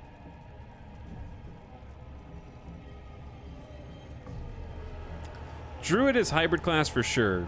Yeah, it's got some pets. It's got a little bit of everything, but I think you can really specialize it in whichever way you want it to go. Weapon cooldown, or sorry, cooldown reduction, and then some strength and intelligence. If we try that, what could we pair it with?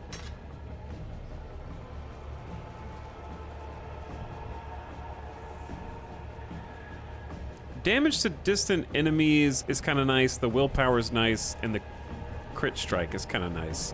Maybe we just keep the totem until we find something to go with it.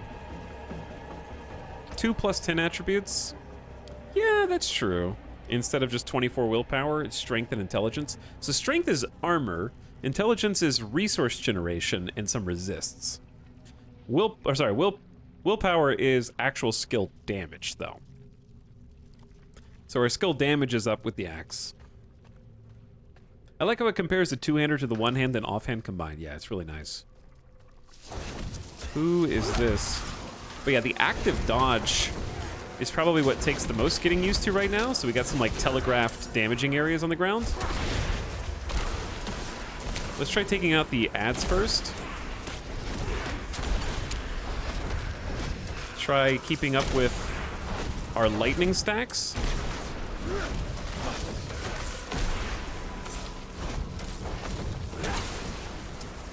Which so far is good. There we go. And I still got max 5 stacks of lightning. Oh, that's so frustrating how the wind is slightly too slow for them when they're strafing side to side.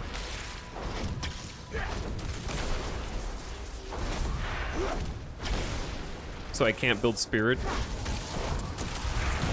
All right, let's potion. And I think just go and, like, get inside their personal space. There we go. Yeah, it feels a little bit more thoughtful. Strategizing. Reactionary. We're also playing on World Tier 2, so it's going to be a little easier on World Tier 1. And then certain classes will just have it easier than others. Like, I still think Necro is probably going to have an easier time in rooms like that than my Druid will at this point. Which, that's fine. Ooh, we leveled up. Okay, so with 3 more skill points, we get the next tier. Ooh, companions. Yeah. Wolves, poison creeper, or ravens. Interesting. So I think I want to go with shaping up. Our primary damage dealer is the lightning. So let's increase the lightning strike damage. I just got done playing with my partner for a few hours. Rogue is super fun. Hey, nice, Kate Dandy. Rogue did look incredibly fun. Looked very active. Cool door here. What is this? These little hearts on the ground.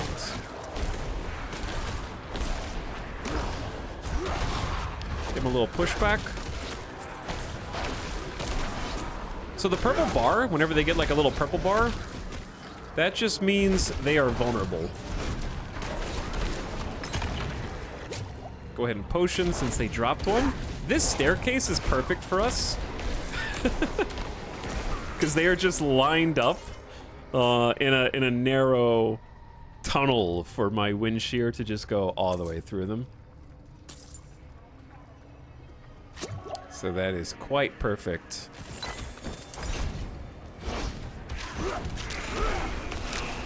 Yeah, the lightning is slightly too weak to just one-shot them.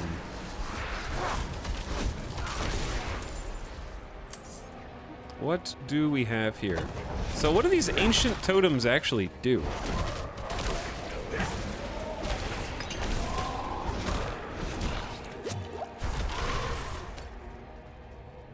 Might try Barb as a solo character. Barb looks fun with a party or without, because with a party, you've got shouts. Oh dear. Yeah, the staircases though. I also love that I have this kind of like wind-focused knockback build, because you can see them kind of get staggered a little bit.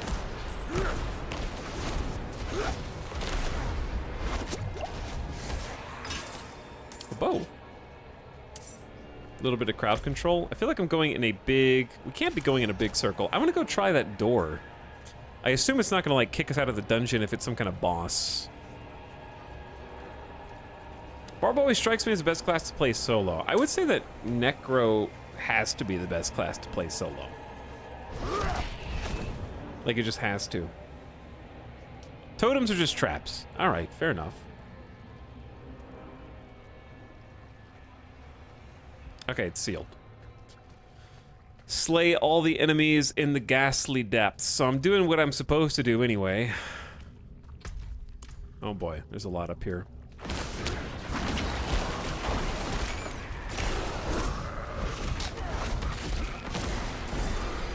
But when the lightning gets going...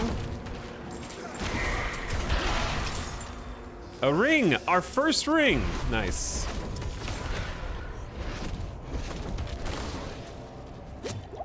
Let's see what it is.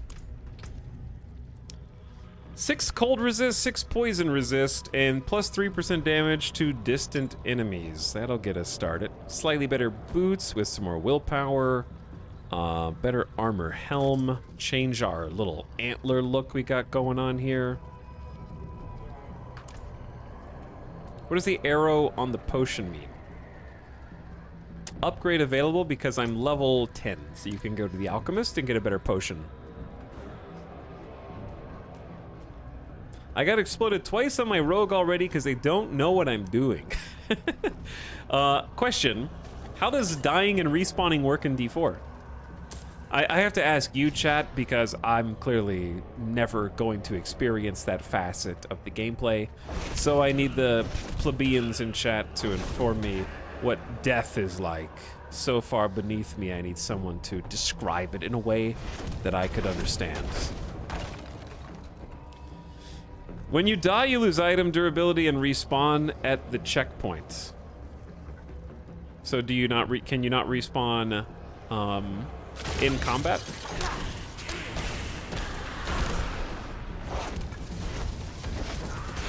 Or is that only with a party?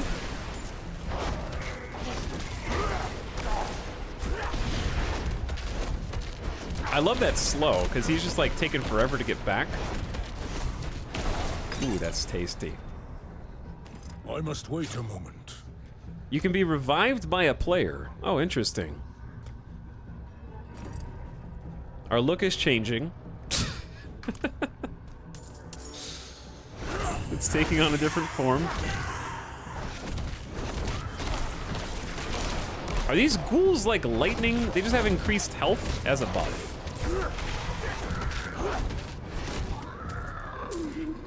I can't wait for when they add a Holy Warrior class. Ah, that's what I'm looking forward to too, yeah.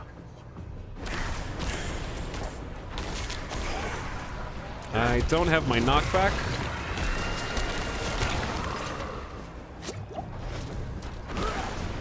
Keep the stacks alive. It doesn't seem like the stacks really benefit when it's single target, because they kind of just go all over the place.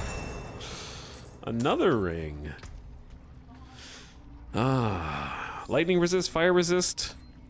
I'm noticing more like resist certain elements in the itemization compared to Diablo III. Why don't some of the items take up multiple inventory slots? Because that's stupid. I'm just kidding. I joke. So we need 2 more points and we can get a companion. Maybe I should just upgrade basic attack? I don't know. It's just +2 damage. It just doesn't feel... it doesn't feel like much. It's not even 10%. How about like... some of these do feel very small. Like, I guess you'll just have a lot of points by the time you're level 100. I feel like spirit is important, but 3 spirit doesn't feel great. It's 3% more spirit for a whole perk point.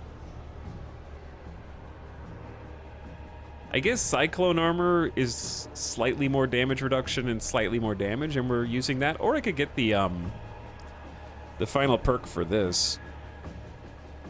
Every 10 seconds, Cyclone Armor intensifies, giving you 30% damage reduction for 2 seconds. So 20% of the time, we have more damage reduction. Or we can make enemies that we knock back vulnerable for 3 seconds. I like that one.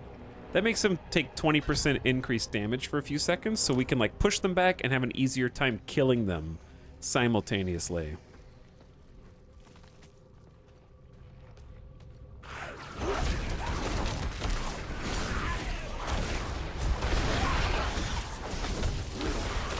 All right, Wraiths, this is kind of a congested area for all of you.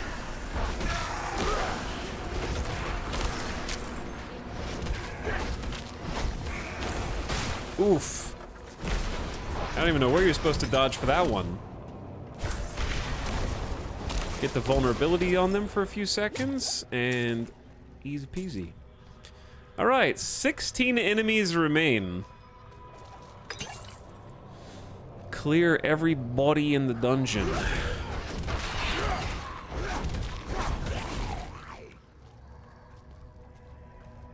In the ghastly depths.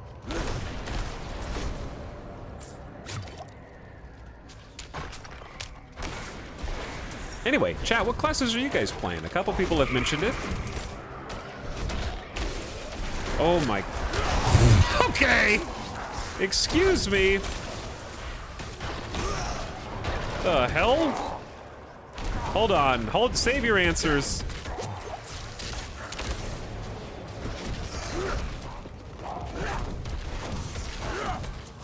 All right, spam time. You guys relax a little bit.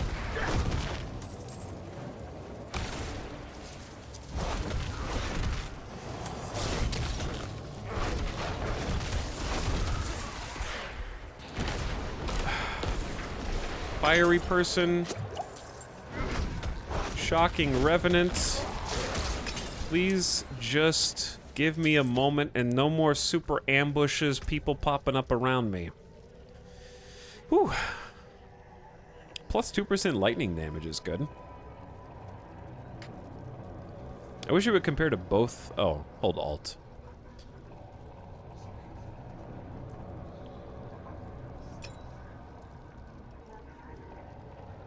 I got a new plank. I don't need a new plank. I do need some new gloves. Alright, what'd you guys say? I wonder if there's a big upgrade at 5 out of 5? Maybe. Inventory Tetris is the bet. No, it's not. Chat's playing Barbarian, Sorcerer, Wizard, Solo, Necromancer with friends, Necro, no summon Necro. Nice on Jay. Necro then Sorcerer. Barbarian with a brief detour into Sorcery. Melee Rogue, sweet. I like that the physics seem weightier. Like the spectacle of ragdolls flying in the sky in D3 was fun, but this fits the vibe better. Yeah, this does fit the vibe. Smoke Bomb, Twisting Blades, got druids in chat. One druid, two brave druids.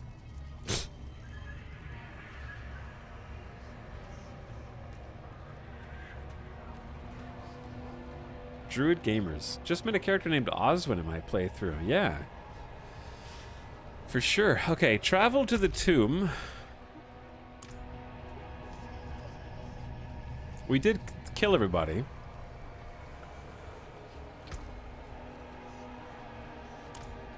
I can always respec and try like a different build. This one seems like it's doing okay so far. We lack the single target damage department, I think.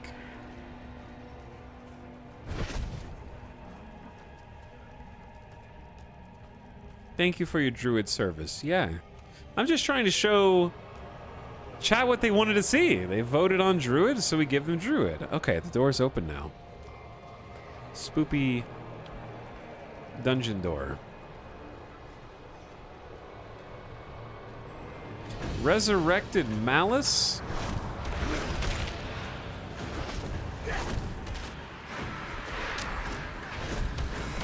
And there's ads?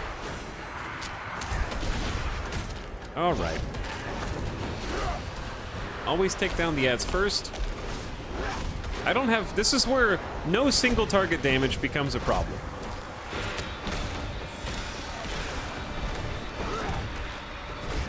I will simply take my time.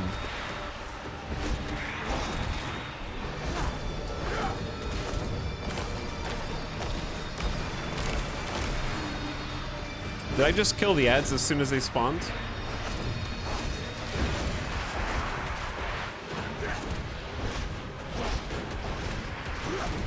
Oh, these ones are like circling around. Ow. Yeah, the ads aren't too tough to deal with, but the music is getting louder. Let's turn that down just a little bit. Oh, it's not iframes when you dodge?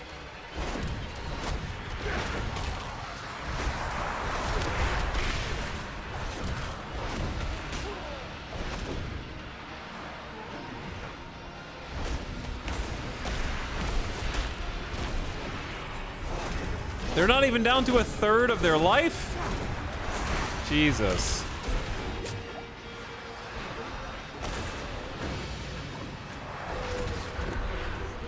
Is there anything like off to the side we can use to support?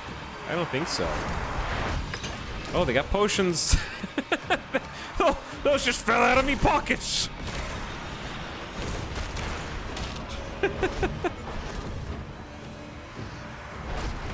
Oops.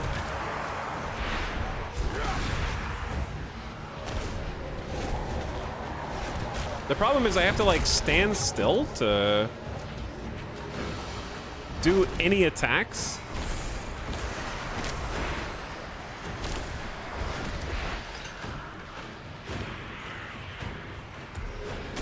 Ow. Maybe I can make them hit the person who cast them. Not enough spirit. Yeah, this is where my weakness is becoming more and more apparent. Is there an enrage timer on this boss?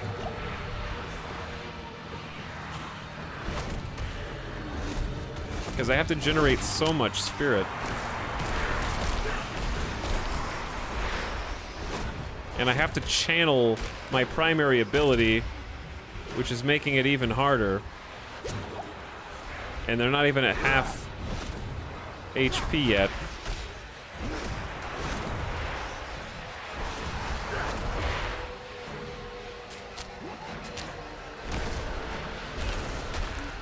I'm not ready yet. I'm not ready.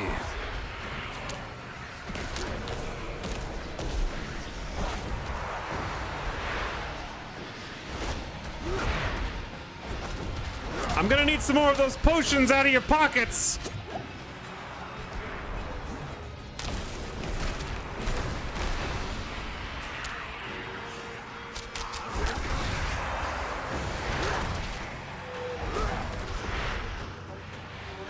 Yeah, chat, about that being too cool to die.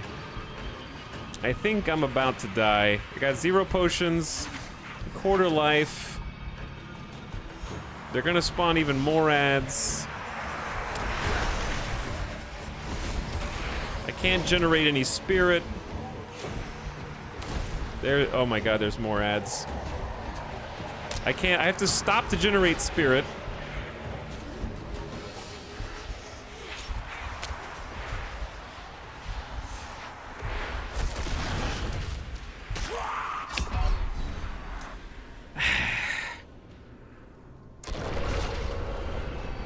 This build sucks. I'm respecking to sorcerer.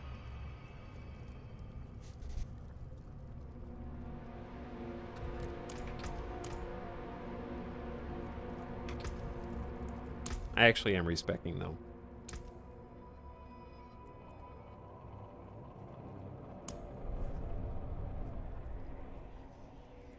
Okay, what are we respecting to?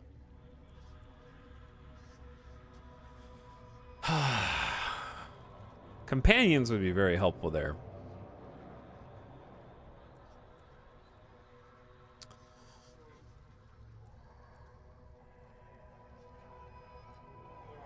Like, I know that werewolf is going to be the most DPS, but I'm not playing werewolf, okay? I'm playing cool guy build.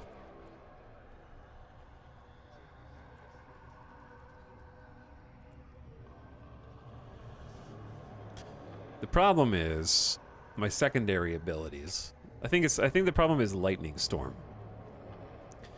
I think landslide is going to be, I think the landslide build is the one. So for landslide, immobilize enemies with crits. So I need to stun or immobilize an enemy.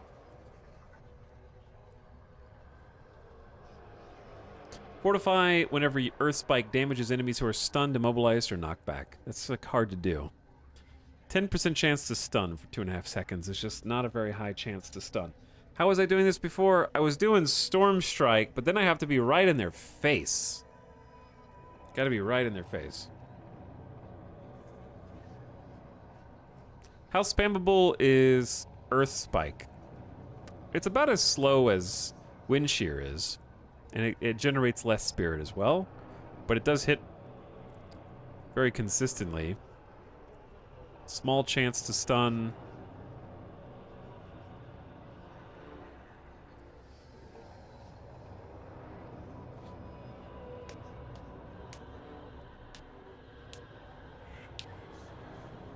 Earth Basic for single target range spirit. That's what I'm probably gonna do.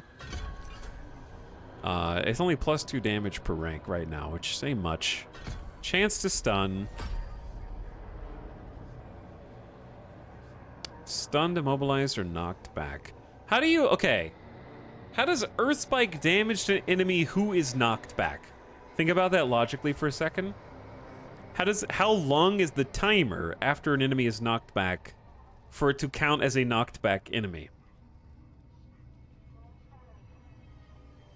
You know what I'm saying? How long before the game stops considering an enemy as knocked back?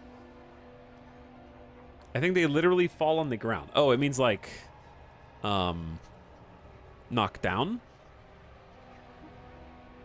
Like a knockdown, maybe?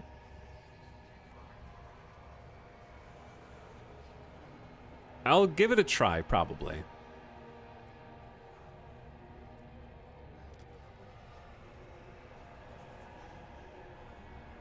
I'm gonna try Landslide, crush them between 2 pillars of earth.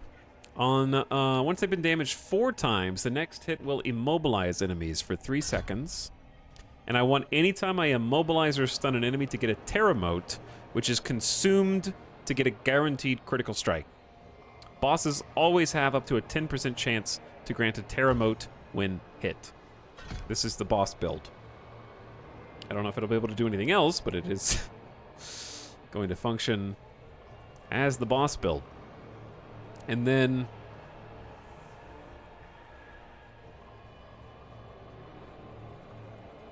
I would say fortify for the damage reduction. Whenever Earth Spike damages enemies who are stunned, immobilized, or knocked back. And then on this tab, Cyclone Armor was pretty cool, but this is like 3-second barrier.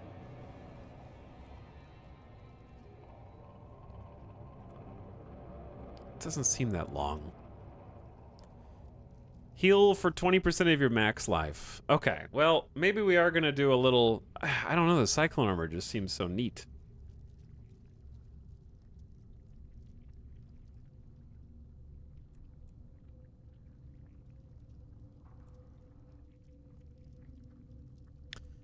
But yeah, this is a 20% heal. Kills reduce the cooldown by 1 second. That seems potentially really good too. Increases your attack speed or generates 20 spirit. Let's try Blood Howl. Cooldown reduction. And I like the spirit generation personally. How many skill? We have 1 skill point left.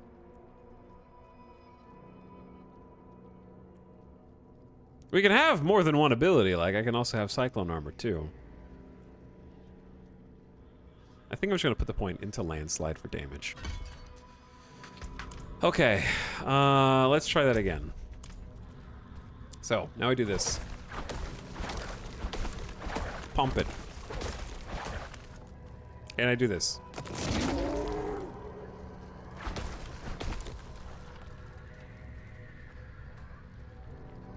Let's see what that looks like against a boss. The checkpoint's very close, so that's nice. I was worried it was going to send me back to town.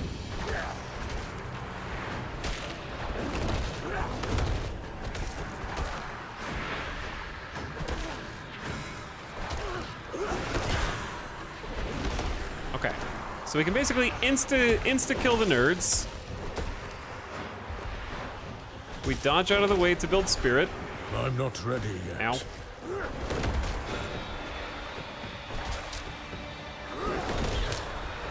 It's these stinky rangers. My basic attack does almost nothing to them. Let's go ahead and roar. Pop potion.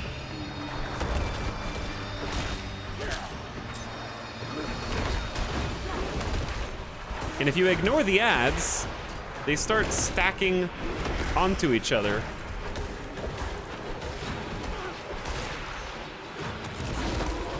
There's the roar.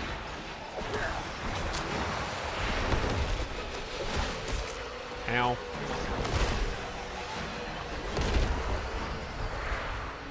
All right, potion time. I could also just go back to town and get a better potion.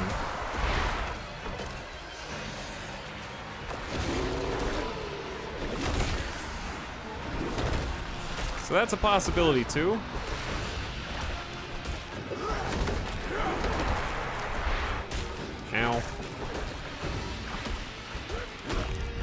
trying to dodge, chat. I'm not There's just a lot of projectiles. And people.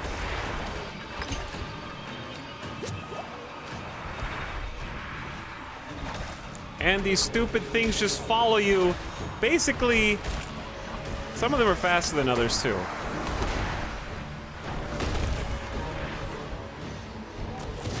Get the roar.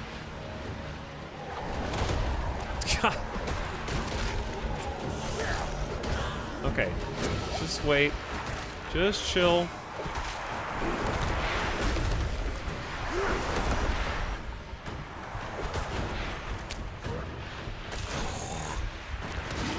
The roar is gonna give us the sustain to save us. This is where things start to get...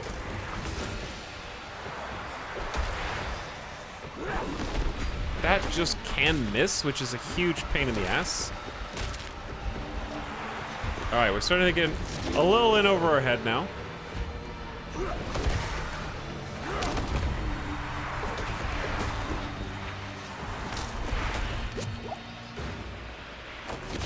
Use the roar, use the potion. I haven't seen any more There's too many ads in this fight, to be honest.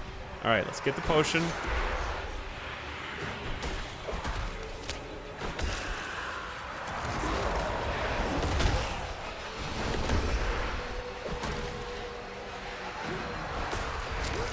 Jesus.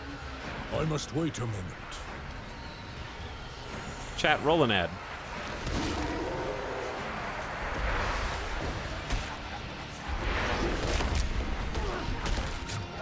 Oof. Oh my god. I'm not ready yet. I'm gonna look for group in chat. Alright, let's clear the ads. They can dodge the rock! The rock is too slow. Rock is too slow.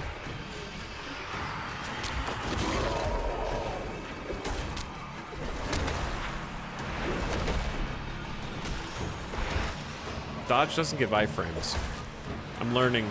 I must wait a moment. They can smell the rock.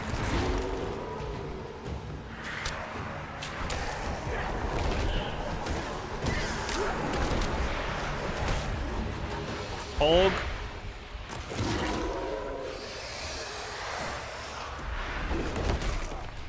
Hulk, we actually cleared the ads.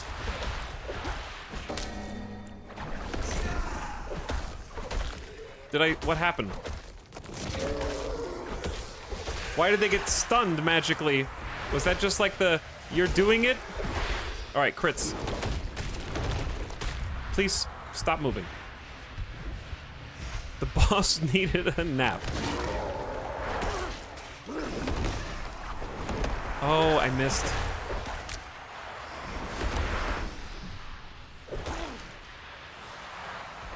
I'm not ready yet. You're going to be ready.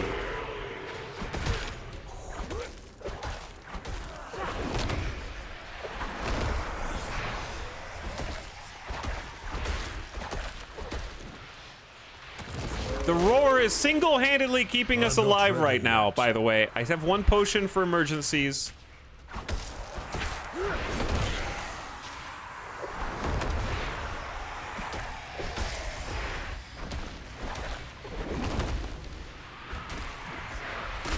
Jesus. Alright, I'm gonna pop the potion.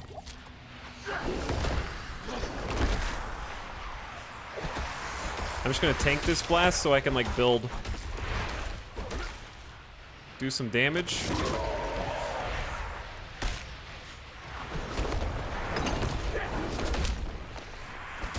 Potions, potions.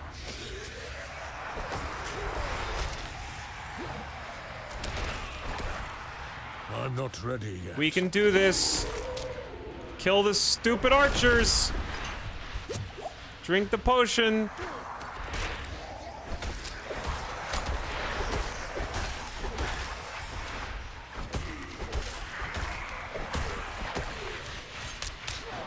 All right.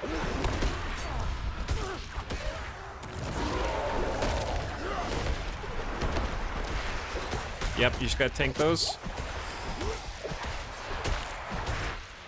Don't worry about the vulnerable ones. I'm not ready. Wait, we still got a potion. Archer's dead. Why is this the This is the hardest fight in the game, dude. I'm just gonna drink.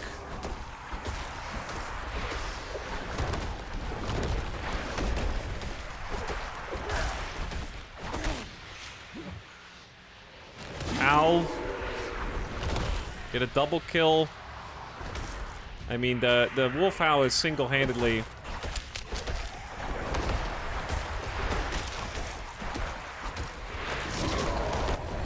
Oh my god, all for some blues. All for some blues. Woo! You unlocked an aspect that can be imprinted onto equipment. Press Y to view it in the Codex of Power. Exit a dungeon at any time by selecting the dungeon entrance marker on the map or by opening the action wheel and selecting leave. New build? What do you mean? That was the new build. Okay, boss is on farm. Let's go again. Harder than actual Diablo from D3. So did I stun the boss? There was like a stun meter. Codex of Power stores all aspects that are found in dungeons. Go to the occultist to imprint aspects onto the items. Night Howler. Blood Howl increases crit strike chance by 5%. In addition, Blood Howl affects nearby companions and players for 3 seconds.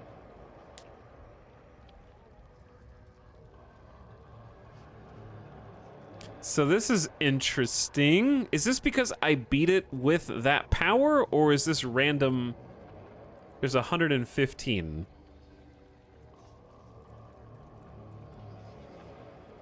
Unlocked. Okay, they're specifically unlocked by doing different things. Unlocked by completing the abandoned mine works, Goa ruins. So if you have an aspect you want, these are for Necro, Sorcerer, Druid. 10% damage reduction while shapeshifted into a werewolf. They're dungeon rewards. So if you know what you want, you can figure out where to go get it. That's really cool. So it just tells you what all the potential aspects are. So my class only there's 35. But yeah, that's really neat. I just happen to be using Blood Howl. Time for 3 hours of aspect theory crafting. Yeah. How do you equip? Like, are they just? Do I have to do anything from here?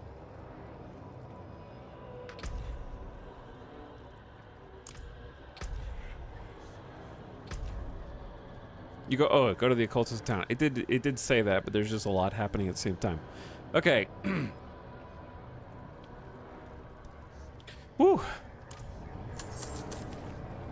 Good lord.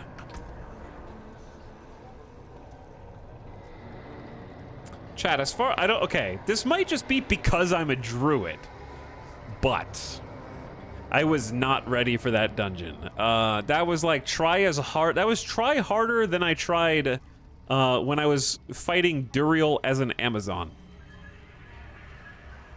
I don't know if this just druid things or if I don't think the dungeon's like a level 8 dungeon and I'm level 11, I think.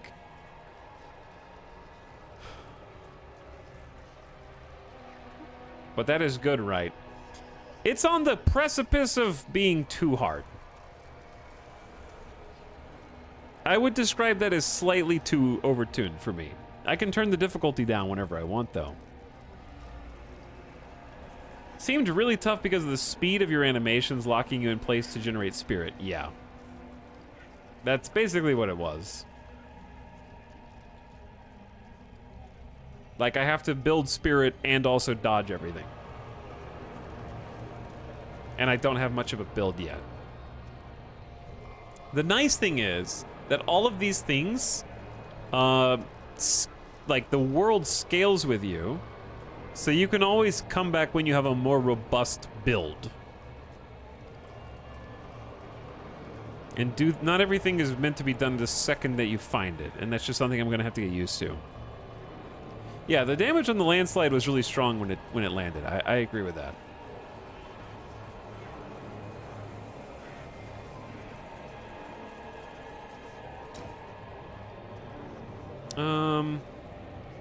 Nothing here that was that good.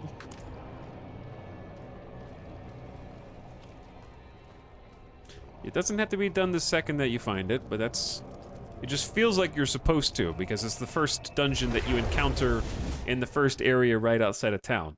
And I did do it. It was just really hard.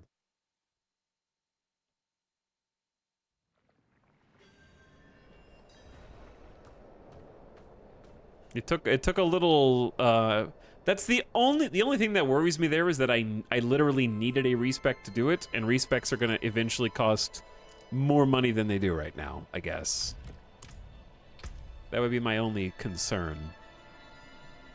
Literally couldn't have done that without the Bloodhowl heal.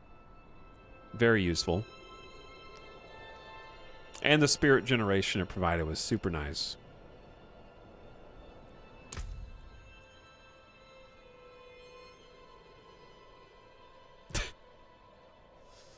People arrive. Am back. Games suck, right? Give me your copy. Hello, GamerDeathBot. Do you have any idea of what kind of druid you want to be? I just want to be a spell druid. That's why I put it in the title. I want to be primarily focused on casting. Casting with some companions. What's up, GamerDeathBot? But no, game doesn't suck. Game actually very fun and surprisingly challenging on World Tier 2. That was a hard dungeon. But now that I've beaten it, feels good.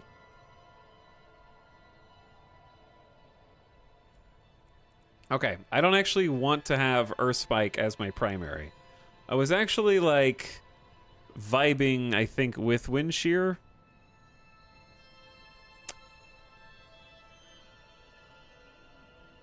I gotta see what companion options we're gonna have, because we have literally one more. We have, well, 2 levels, I guess. We'll unlock this when we put 1 more point into something.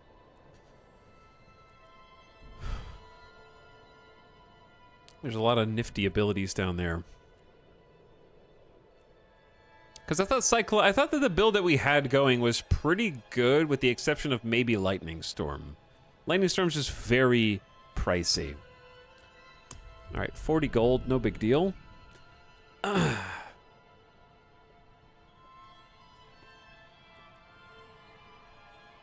Stormstrike, like, has to be usable. Because it's like, you just have to be able to tank. You have to be able to hit them in melee. So I'm trying to figure out how to balance that with the fact that I'm squishy.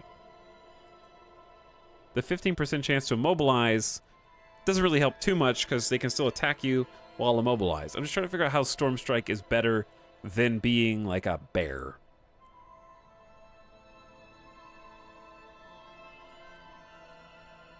Because these are 2 different abilities.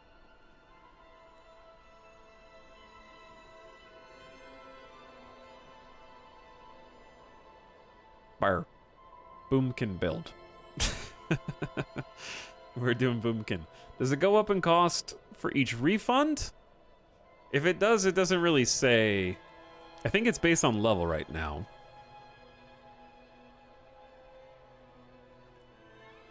Because 25% damage reduction's neat. Immobilization's neat. Let's do this. Let's just try Stormstrike. Because it seems like it has good damage, good bounce, and most of all, chance to immobilize. Okay? And also a 50% chance. I mean, maybe the 2 additional targets, but let's do 50% chance to make enemies vulnerable for 3 seconds. And I want to try to combo that with, I did like Landslide when it does land.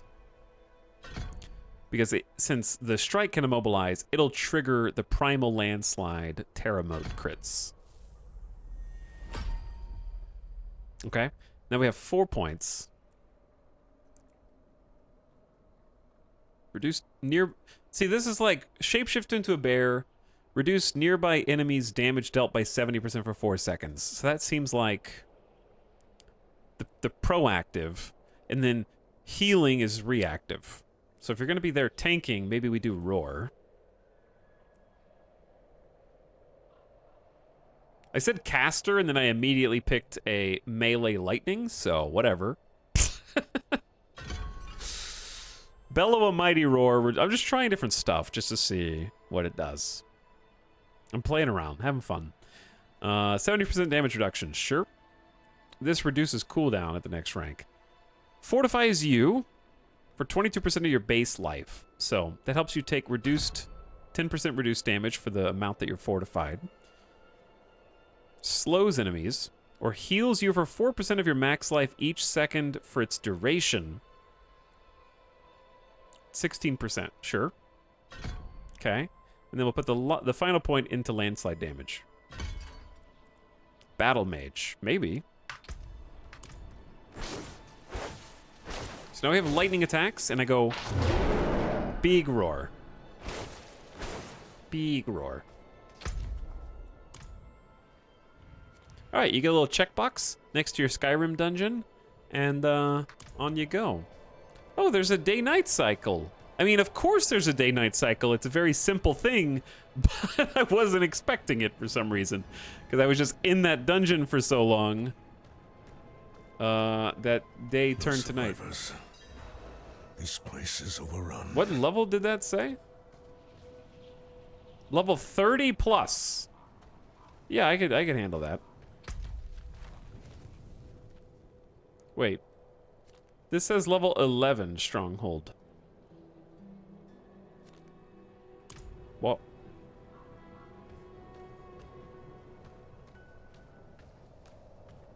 Why does the whole thing say level 30 plus right now?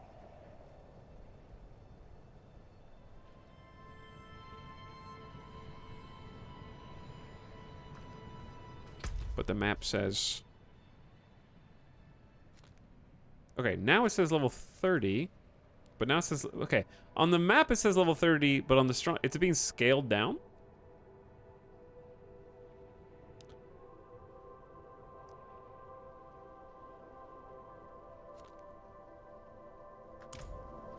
I'm not going in there.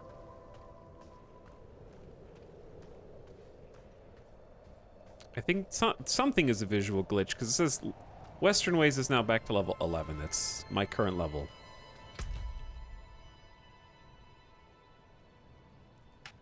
Okay, I'm right there. I need to go back to town and turn in my side quest.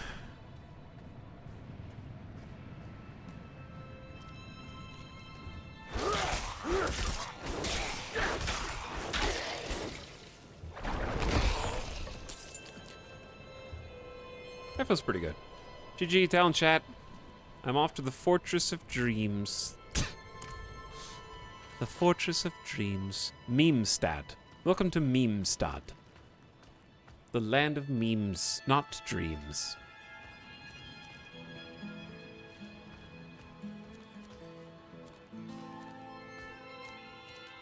Okay, I found your gemstones, sir. So, the deed is done. Excellent. I knew you would prove worthy of my trust. I'm sure you've heard the new word as it spreads. We will no longer suffer at the hands of the lesser. Our strength, our might, our destiny is to triumph over the weak. I have apparently no comment on that.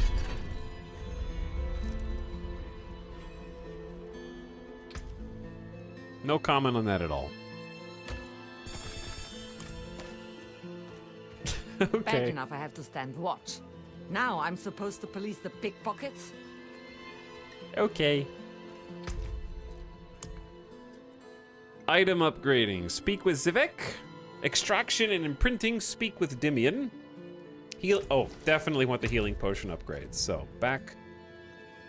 Our first waypoint traversal. Excellent. Pew! I'm back. Chat, I thought no one played Druid. How come they're Druid? I think they're a Druid? What the heck, dude? There's more than just me out there?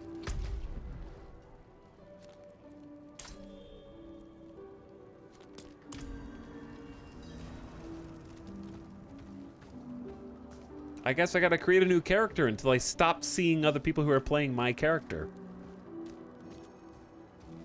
Find somewhere else to get warm. I was here first. All right, relax. I'm just looking for the alchemist. I want to increase the potency of my healing potion. You certainly have the look of someone who spends a lot of time in the wilds. I expect you'll also want some of my elixirs, but let's focus on your healing potion for now. I have some extra materials we can use this time. If you want to improve your healing potion further or craft any elixirs, you'll need to source your own ingredients. I'll not leave these walls. Never again. You mean the walls of your table? The potency of your healing potion can be upgraded. This requires gold and herbs. Healing potion capacity can be increased by earning renown. Very cool. Tiny heal potion just needs a bit of Galavine. And it's a much nicer heal. Oh my god. Instead of just like 17 life, it's 48 life. Yeah, let's do that. Level 20 for the next one. Hey, can you buy some of this stuff? Blessings. Before you answer that, let me go and salvage some things.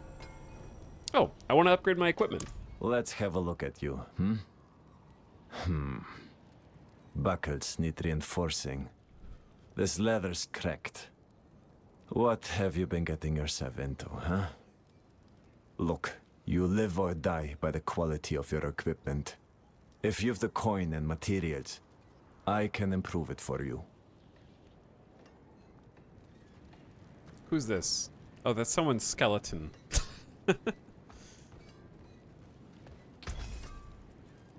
Okay, salvage that. Wait.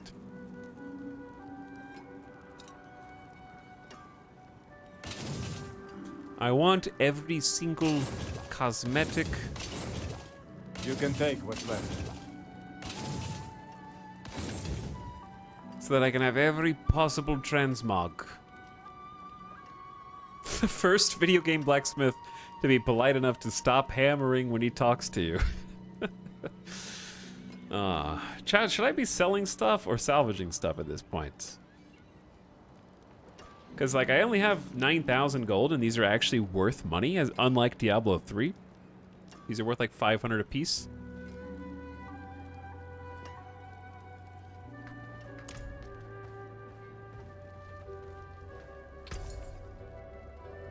Both.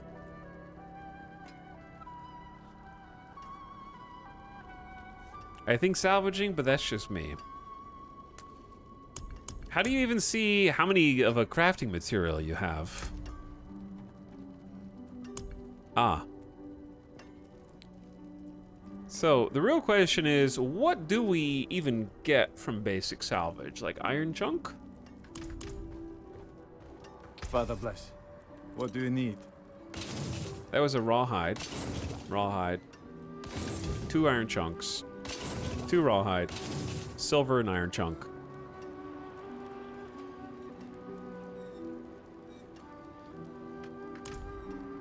Yeah, I think that those are going to be easy enough to get. I'm just going to sell the rest of this. Well struck. Plus the noise is very nice. Contains an assortment of salvage. Thank you. I wanted to use this. Best armor in the peaks. That's 14,000 for an axe. Well, I like the background song quite a lot, and they have different variations on it. Ew, Gibwolf.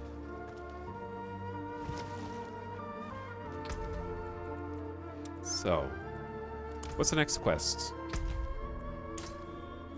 Upgrade an item at a blacksmith. Oh. Yeah, that's what I was just doing a second ago. How, though? You can increase the item power of your items by upgrading them. Sure.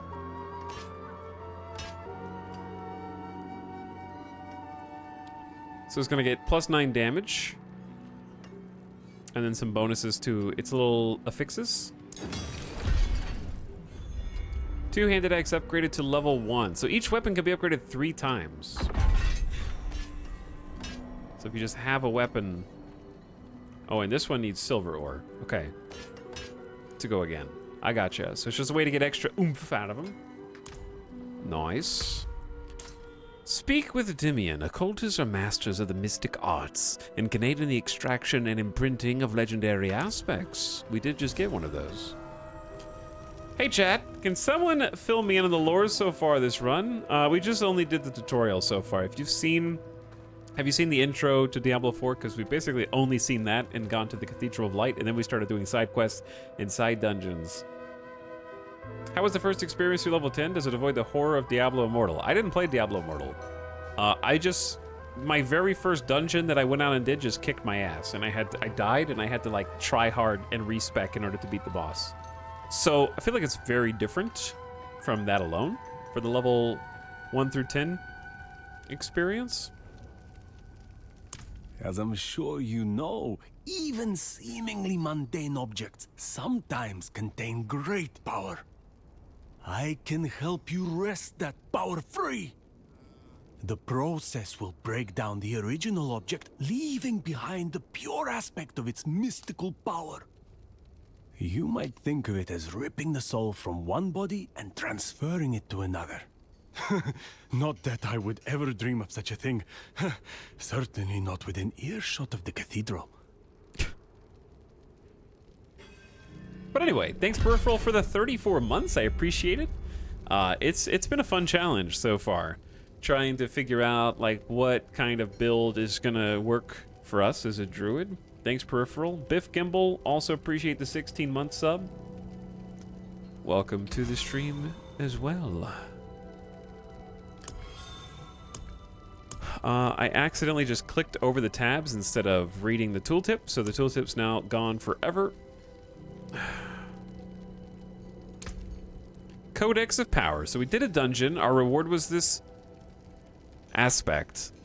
Blood Howl increases crit strike chance by 5% and affects companions and players for 3 seconds. So we could put that from the codex or from the inventory. So there's codexes, and then you can also have items that are aspects, apparently. And you can combine them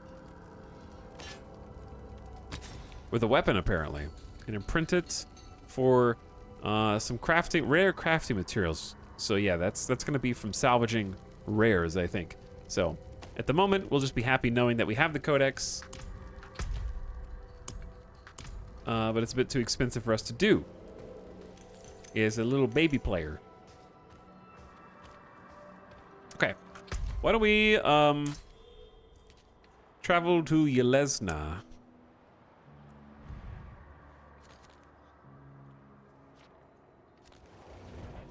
And kind of head that way, roughly.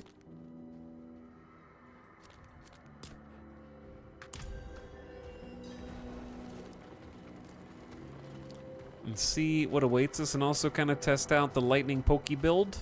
Maybe roar. We can do a bear roar.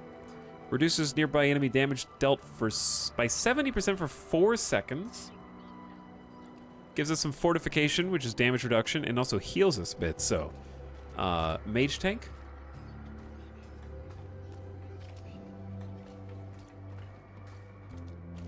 But yeah, the combat has been very, very kinetic so far. And as we leave here, I think we'll find somewhere new to roam. Camera zooms out a little bit. Where does this go? People are just leaving chests around here? Where does this go?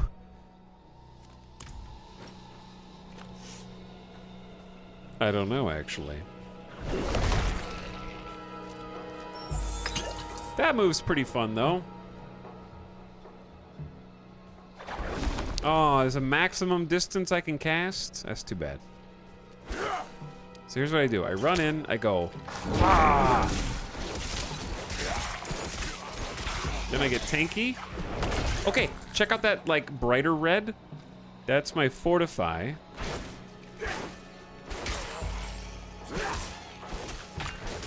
So it doesn't stop me from getting hit. It just gives me 10% bonus damage. I'm still actually kind of confused how it works. I'm gonna be totally honest. A secret altar. Max capacity of murmuring obols has been increased.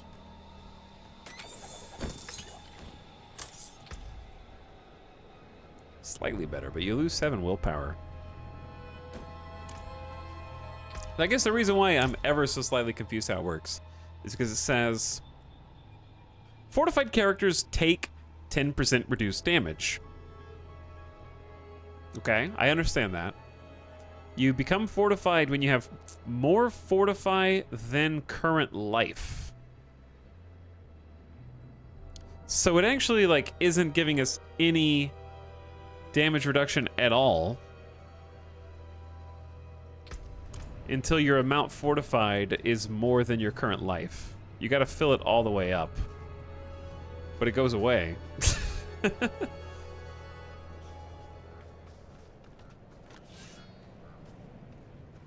So how do I do that?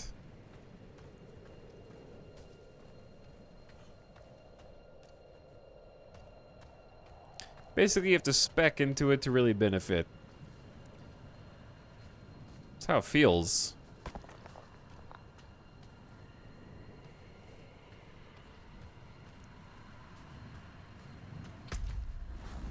All right, there's got to be something here sometime for sure, because this is a big area that looks highly suspicious.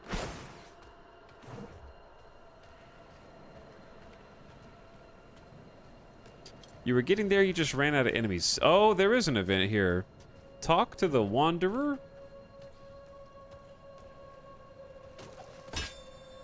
Thanks for the axe, bro. What do you mean, look out? Strike them down.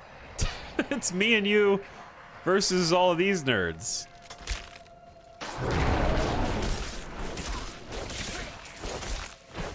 Okay. Protect the Wanderer, survive enemy waves. No problem. I will simply smoosh them with rocks.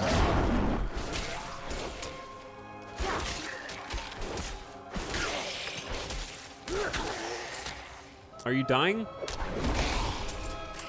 Don't let them kill you. Chat, I need help. Where the hell are you guys? I must wait a moment. What are you doing, dude? All right, fortify is going up. Ooh, a crossbow I can't use. Don't protect the Wanderer. Don't you know who that is? Hang on. Does this Wanderer have a giant red gem buried into their skull?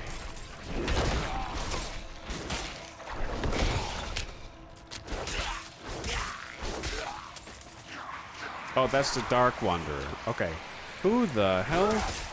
Zardar Shockweaver? That is a skeleton crossbow!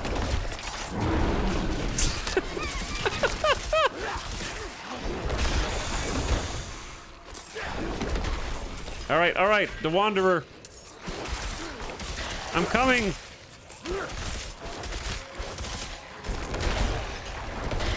I will smoosh them.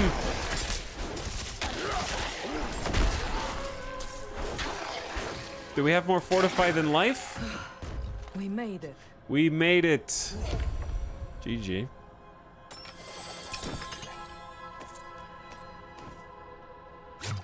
Got the new potions, fancy new potions. Slightly better chest. Oh, I match.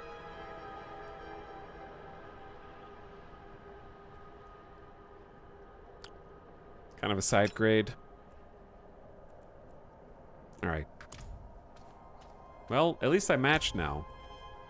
This looks like a early level Assassin's Creed character costume.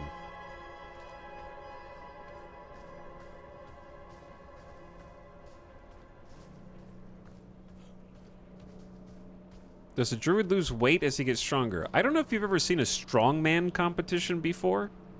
Okay? But this is the kind of person that you don't want to talk shit to when you're out on the street.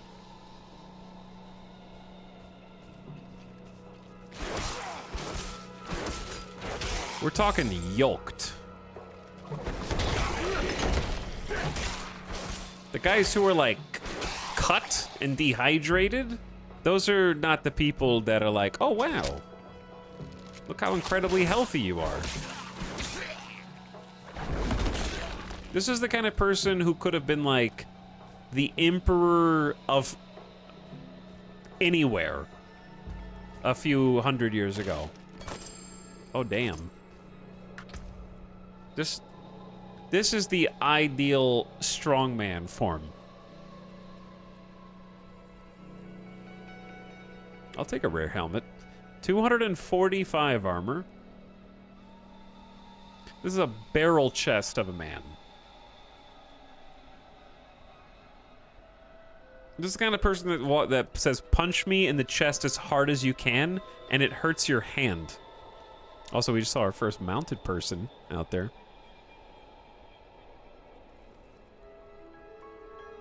Crowd control duration, +6 to all stats. Considering how poor our intelligence and everything else is, that seems really good. Plus we get cool druid garb. Yeah, it's a really nice upgrade. So, I'm never gonna remember this. Strength is just armor, which is weird. Armor is your equipped items and strength for us. Maybe strength is power for barbarian. Chat, is strength power for barbarian?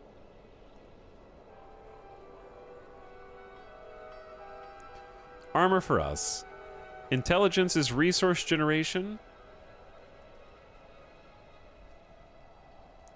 And resistance to all. See, we have the most willpower. Increases overpower. I don't know what overpower damage is. By 17.8%. Healing and skill. And then dex is crit and dodge, which is just a chance to not get hit at all.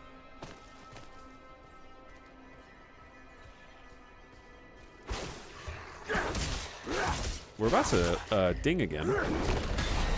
Oh, there you go. It's that easy.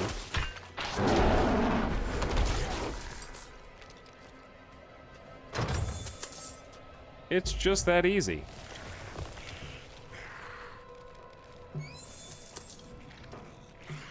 Dude, this Bone Warrior Corpse Bow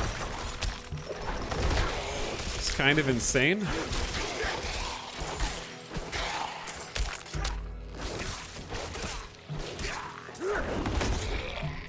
Yeah, the ragdoll physics seem really, really nice too. I'm curious if enemies will respawn around you while you're like there. If I just stand here, will enemies respawn, or will it kind of like stop it because I'm standing around? Let's see. This reduces the cooldown by 1 second. Okay. Not that useful. We could just grab a second ability from here, and I don't think that that's necessarily a bad thing.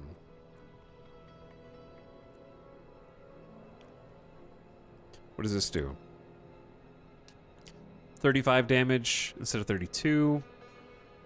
Because these abilities seem like no downside, I guess. Let's try Earthen Bulwark. Rocks surround you for 3 seconds. It just doesn't sound like very much time. Granting a barrier that absorbs 45% of your base life. Wish it were longer. Makes you unstoppable and immune to crowd control. That's its main use, it seems like. And then it can deal damage or give you fortify. You can just go all fortify. Okay, so we have this now. Goodbye, rock. I'm going... I'm just like, hey, what's over here? I'm sorry? There's like so many little traps now.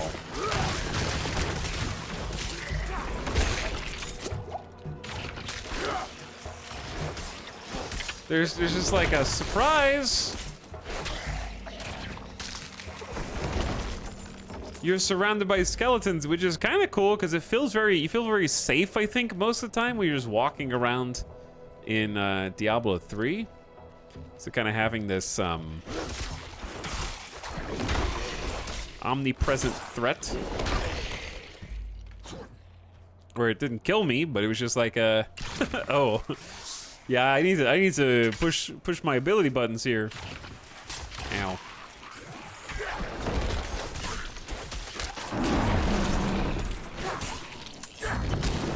Look at the absorbs. Look at the absorbs. The absorb is nice because the enemies telegraph their moves really well. Like, you can really see when they're getting ready. They're not Dark Souls level slow, but it's, at least right now, it feels like there's some telegraphing.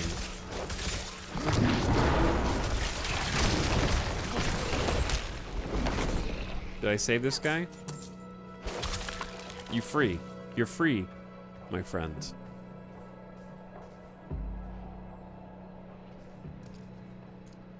Hello. And what do we have here?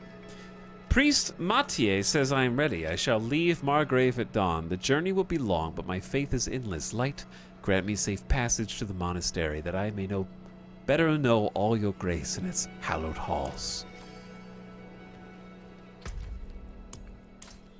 I found the body of a pilgrim on his way to some holy place high in the mountain. He didn't get far. Someone in Margrave may want to know of his fate.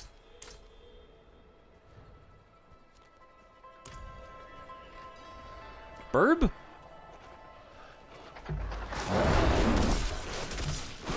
This is Burb.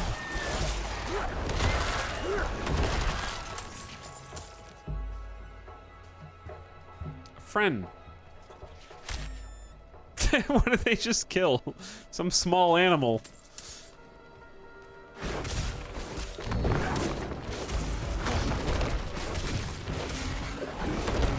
See, like when they do that giant "you're about to get hit" attack, that's when you gotta reactively kind of pop the shield. They shot a little bunny. Event joined caravan under siege. I'm sorry?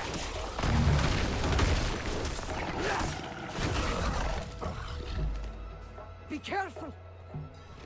Can't hold them off! We found some people! We gotta help them! This is just like, the event in the tutorial.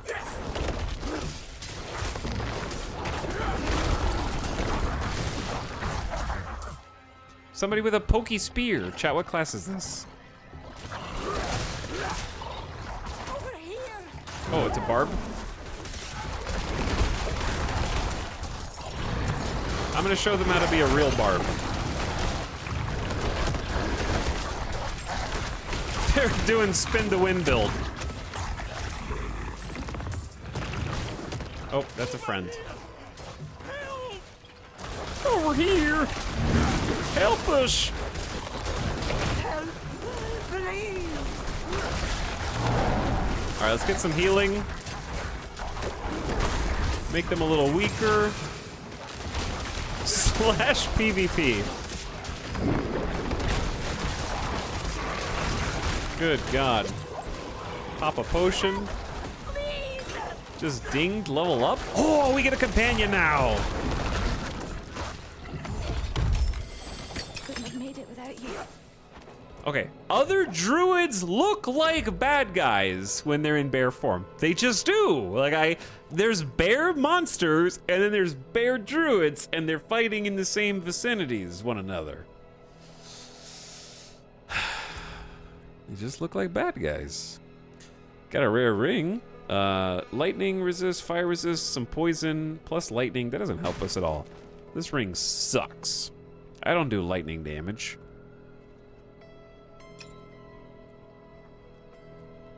Might do lightning damage. I had someone panic and try to attack me when I was in werewolf form. Masquerading as the villains. Okay, it's time. Well, we should probably go somewhere where the event isn't just gonna... I don't know how long events take to come back. But let's go stand over here. Who are these invisible nerds? There's an invisible guy, like, right here. Okay. Am I under attack? Anyway. I guess I could look at it in the small window. But it's small. Passive. Companions deal 10% more damage. Wolves. Summon 2 wolf companions that bite enemies for 12 damage. Direct your wolves to focus on an enemy, leaping to them and striking for 177. They deal 20% increased damage to immobilize stunned. We do some crowd control. When you crit strike, your wolves gain... We have like a crit and an immobilized stun build right now, kind of. So that seems right up our alley. 20% attack speed. Lucky hit, your wolves attack have up to a 10% chance to fortify you. So fortify build? Interesting. Passive, deal 3% increased damage to distant enemies. Double that if they are slowed, stunned, immobilized, or knocked back. Poison Creeper.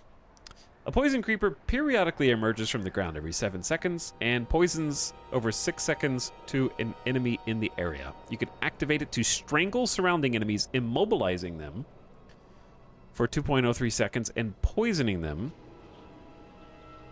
for 148.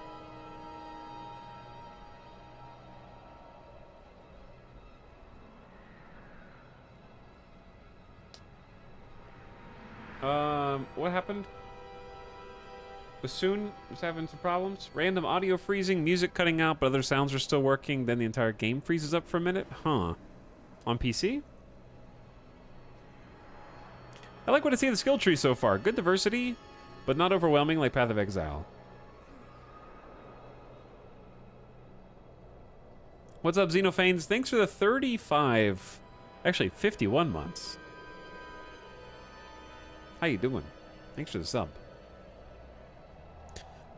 Ravens. One raven flies above you and periodically attacks your enemies for 20 damage every 5 seconds. The target area can be swarmed with ravens, dealing 257 damage over 6 seconds. Big damage. More crit strike chance after an enemy's hit by ravens. 2 additional ravens periodically attack enemies. Enemies inside the swarm become vulnerable. And then the poison... The poison seems nifty because the active immobilizes. And every time we immobilize enemies, we're getting stacks of moats for Primal Landslide. So there's definitely a synergy there. And then the wolves, of course, have synergy as well. So I think the ravens are probably our least synergy. Wolves and poison creeper seem both good. I wouldn't mind doing both. We can actually refund Earthen Bulwark. I think 2 defensive is fine. But I can refund that. Oh, but then I can't put a point over here. Yeah, that's true.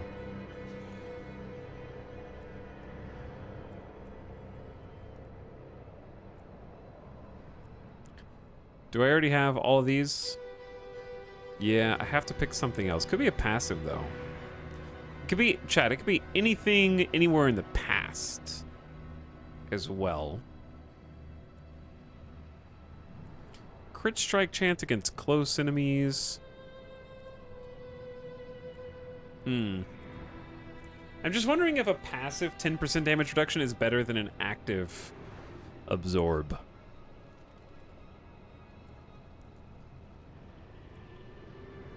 All right, never mind. Just put it back. I'm a passive gamer because I don't do well with more buttons. That's also respectable. Let's try the wolves first because they sound really interesting.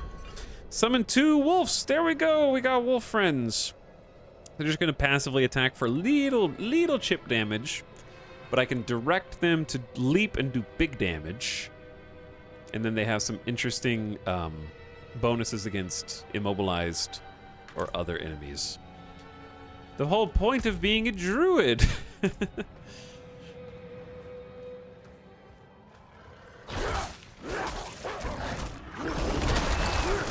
Alright, let's roar, reduce their damage. Not surprised that my enemies still want to fight me, which is probably for the best. Can you pet the wolves? No, I don't think so. Not that I know of.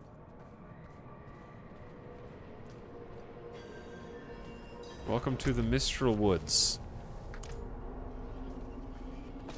There's quite a lot to explore. Alright, attack that guy.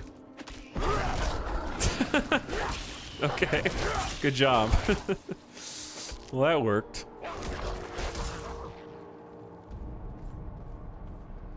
Game is ruined. You can't pet the doggos. Unacceptable. Is that a big golden staff?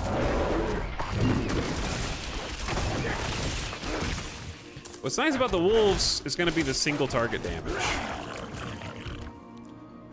Because that's like a lot. 177 is big single target damage. Our main attack is just like 132, and this doesn't cost anything.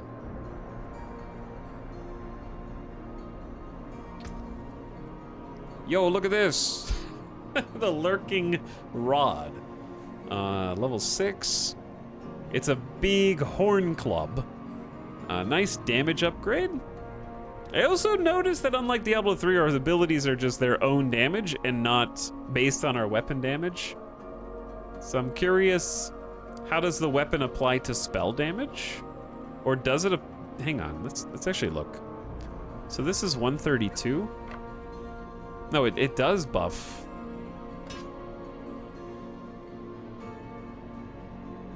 Chat, what is overpower? I'm just gonna Google it. Overpower attack deals extra damage equal to the sum of the player's current and fortified life. Ah.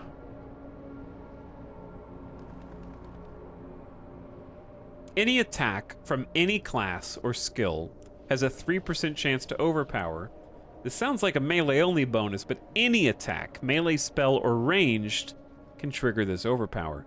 There's a few ways to raise the chance to overpower, although there is one gear affix that can do it. Barbarians, Druids, and Necro can invest in skills with guaranteed chance to overpower. Overpower damage scales with the skill used to make the attack. Willpower increases overpower damage for all classes. Overpower damage is capped at 150% against players. There's PvP in this game. I don't even know how to do it. Overpower is not easy to control. Other than skills that guarantee an attack, there's no way to predict when overpower will occur. We have heard from players that random crits are an enjoyable addition to the Team Fortress 2 experience, so we have decided to add it to the game. It's very... I'm just kidding, I just made that part up. It's very important to know that if you invest in skills for doing overpower damage, you should also tailor your build to maximize your fortify.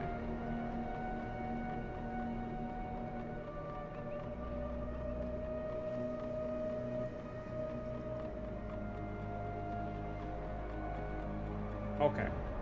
So, it's just bonus damage based on the sum of your current life and your fortified life. So if my current life is 180, which after Diablo 3 is like a funny number to me. But yeah, if our current life is 180, we were like the millions. And our fortify is also like up to 180. It can be like 360 funny damage.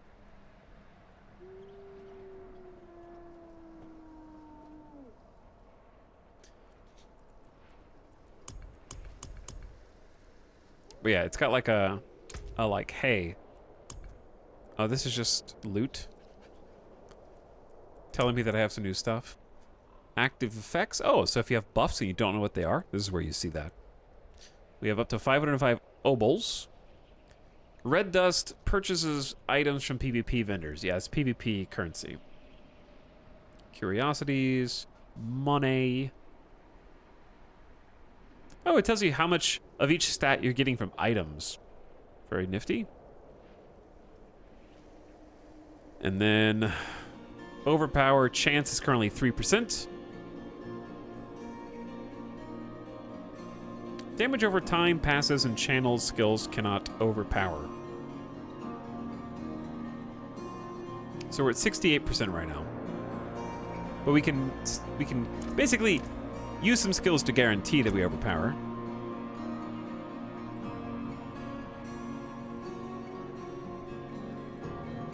Have a go on Oran Force. Thanks for hanging out. 20% bonus damage to CC. When you crit, your wolves gain 20%. I feel like I'm gonna want Poison Creeper Companion as well. Let's move these around. Oh, that's an interesting way to do it. Just pick them up and drag them. It's very easy.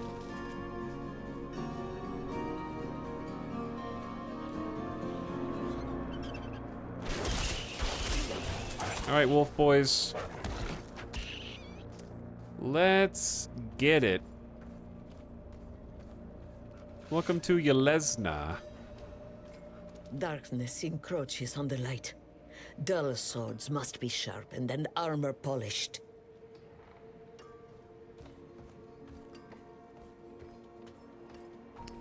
Okay, so there's our main story objective. There's a stable here. We got some side quests and some shops. And most importantly, a waypoint.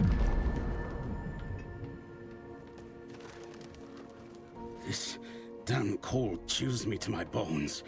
Can't wait to get out of here. The knights are willing to teach us a few tricks, which have come in handy. Hello, Alicia. What services do you provide? I provide a steady supply of, shall we say, specimens for the clergy nearby. However, their desire for knowledge has become more dangerous to satisfy. I require a host of intact ghoul hearts from the surrounding area. Ghoul hearts. There's something special about the ravenous dead nearby. They can reanimate with only a few drops of blood. I'd venture out and retrieve these myself, but I'm more accustomed to dealing with the fully dead. Your discretion is appreciated, of course, and you will be rewarded.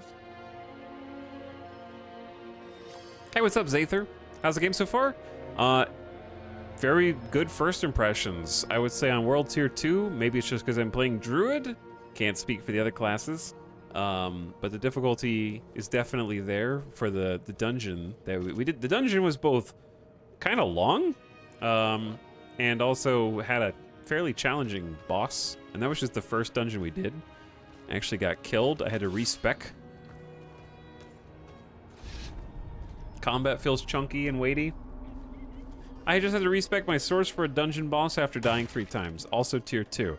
Yeah, it just seems like there's I think it's gonna snowball a little bit just because some of these classes just need different abilities to complement them to actually have a build.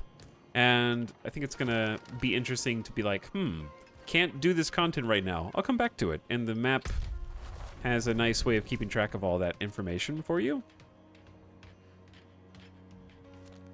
About stuff you come across in different dungeons that you reveal and letting you know if you've completed them before.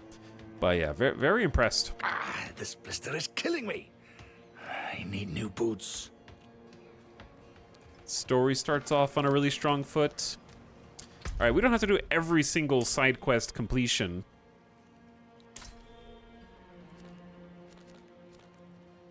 Speak with the priest in Margrave, but it feels like you can really just kind of go off and get lost for a while. Google says you can pet dogs and other animals with the hello emote. Greetings. Well, I don't know if they include druid pets. They're not dogs, they're wolves. Hello. Because I know that there's petable Hello. dogs, but not your wolves. That's not the same as dog, that's wolf. Okay, let's do let's actually just talk Enter the Knight's Garrison and do the very first part of this at least, since we're here. Because we might be able to do 2 birds, 1 stone.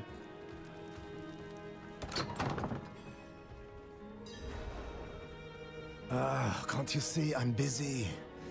Yes, the knights are not preferred, but they serve a purpose. One this town desperately needs. What do you need? Brava sent me. I am looking for Vigo. You and that nuisance of a child both. Girl's been nagging us about a demon woman all week. Vigo's gone, looking into her claims. He should be at the mining camp north of here. Whole escort of knights went missing there last week, along with the girl's mother and another woman. Watch yourself out there. Go to the mining camp at Pine Hill. Okay. Yep, it's kind of like in the same area, huh? Ravenestead, the Ghoul Hearts are up that way too.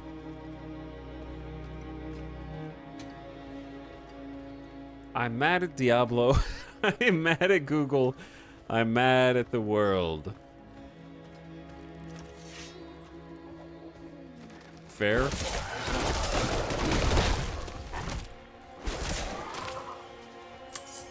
Well, that's going to be easier than expected if they just drop straight away.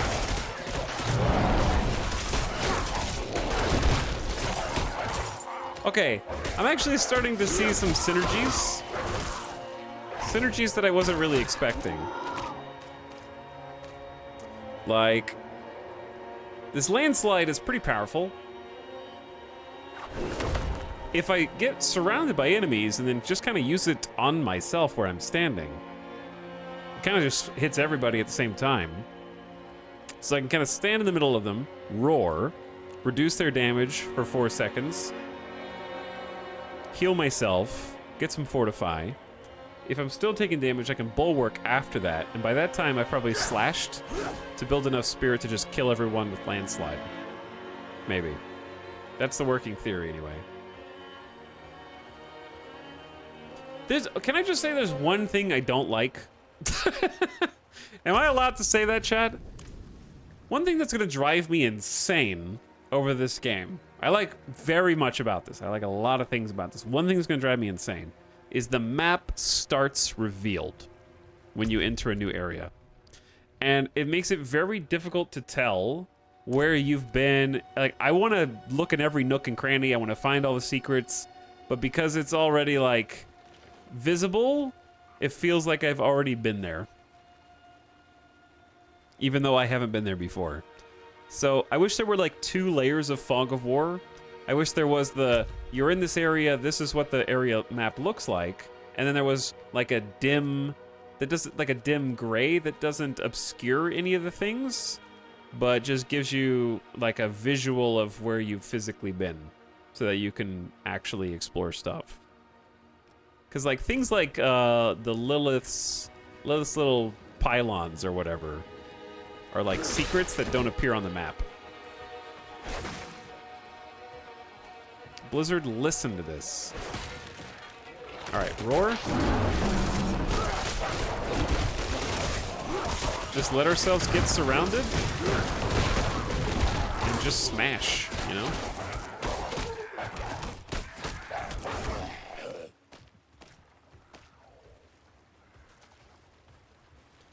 How long do the footsteps stay? Not very. I mean, that's the last footstep right there.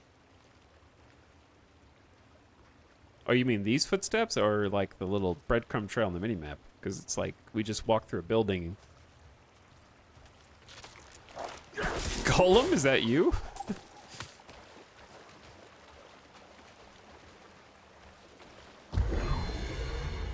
You attack faster and summon holy arrows! Oh my. Well, where's the packs? Oh. There's like a full horde inside this house.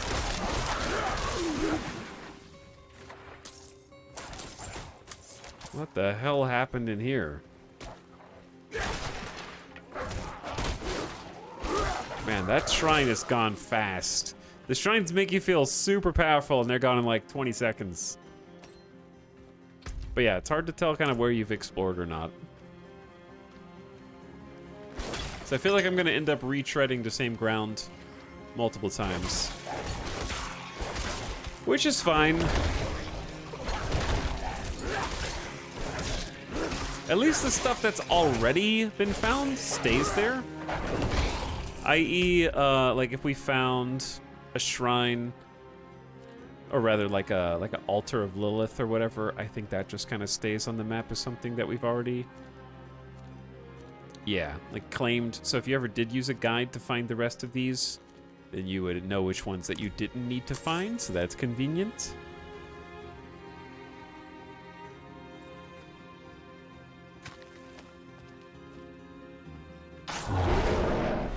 Need to heal myself. What are these nerds doing? So I gotta start using the active on my dogs. There we go. Looks pretty badass too. You guys are just watching this and not helping me at all? Guards, do something. They're just here with their little pikes. More strangers in the camp. You won't be needing this, will you?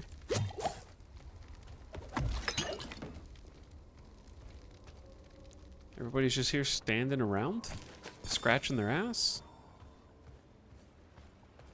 They at least have a healing well. Yeah, but the little camps are awesome though. It's just so much detail.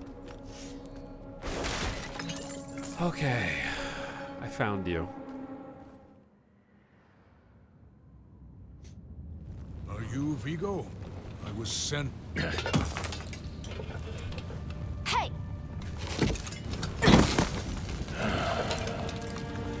I know what I saw. She had horns like a beast. Strode right past where you stand. To think my mother's trapped in there with her. You let my mother through, sir. Shouldn't you be responsible for her safety? But we have soldiers stationed inside. You should be worried about them, too.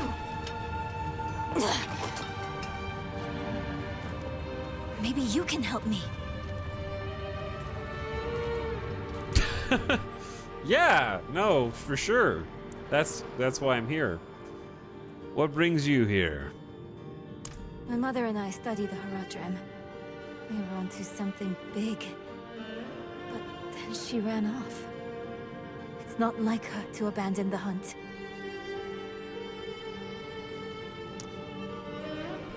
I can imagine why the mines are sealed off, but why are the mines sealed off?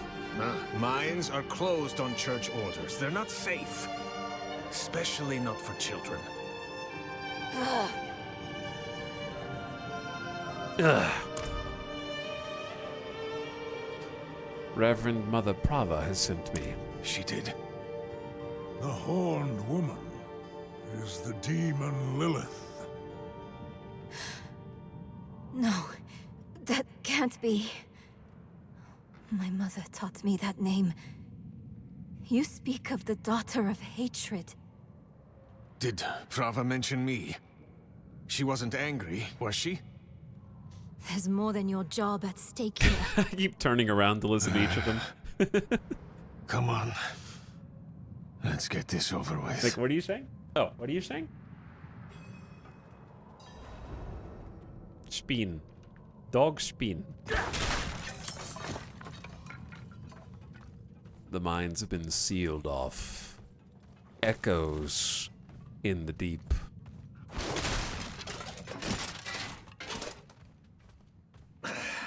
The damn hoist is stuck. We've got to go on foot. Okay, come on. Oh boy.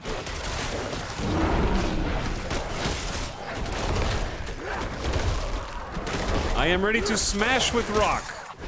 Hey, that's my mother's charm on your wrist. It's mine now, girl.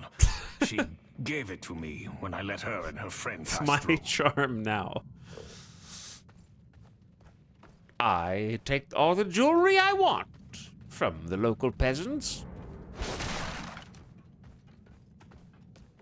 You guys don't need to know much about me, right? Just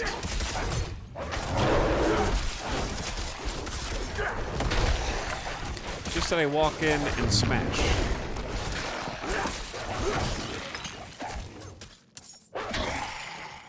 Build seems pretty fun so far. I kind of like build crits. So whenever I immobilize with my basic attack, which is a 15% chance to immobilize any enemy hit, I build a stack of free crits on my rock smash. So the next rock smash will guaranteed crit. And then I can just kind of walk in, reduce their damage, and give myself a barrier while I build up spirits. And then smash again. Does this go outside? Like, does this leave the cave?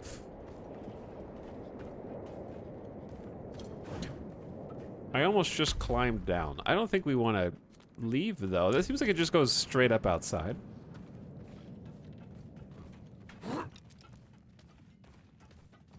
We just got our little pet doggos. Keep close. Why did I just get a reward? What is this for? And why is it so good? Plus 30. Oh, I forgot about the lurking rod. I forgot to equip this. Bonus 10% to crit strike damage. Oh, we were looking at the overpower damage and got really, really sidetracked for a minute. Well, now I've got a giant horn staff. Maybe we should go back. Round up the knights. And leave my mother in Lilith's care for as long as that will take? No. I'm going on. You guys stick with me. I'll protect you.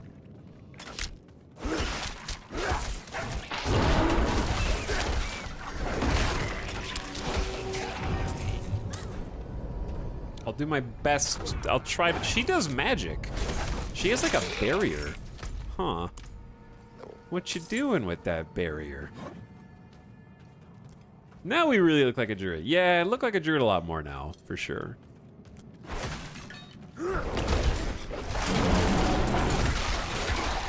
I think the staff goes a long way. Plus, it's got like a moose horn, you know? The moose horn is very druidic.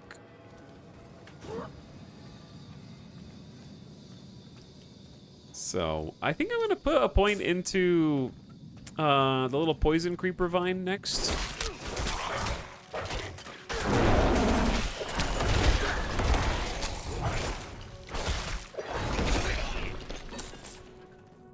That way we can have some nice passive. Beams are too damn old. Shaking like leaves. I was gonna say, so we can have some like passive damage over time, taking out some of the stronger enemies. Go get that guy. The doggo leap is pretty fun.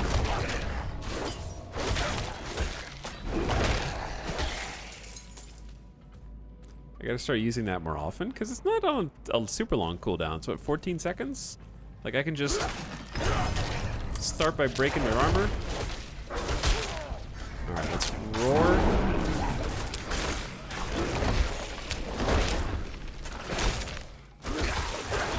Put a little overshield on. Who's doing like the holy light? Oh, she is. But what does it actually do? It looks really pretty. But other than that, I can't really tell what it does. Okay, new skill point. So you have to put 4 skill points to get to the next tier. Poison Creeper. Passively, periodically emerges from the ground and applies 64 poison damage over 6 seconds to an... Oh, but I was going to do... Wolves deal more damage to immobilized, stunned, slowed, or poisoned enemies. Let's do the Creeper first. I can make vines strangle all surrounding enemies, immobilizing them for 2.03 seconds and poisoning them for 161. So it's got a nice large poison. The immobilize should stack with my landslide motes.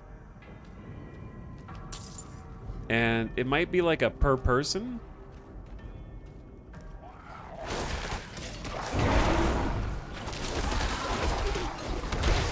I'm curious if it's like gonna be a per person thing. Yeah, that's 3 stacks of landslide crits. Okay, that's a neat combo.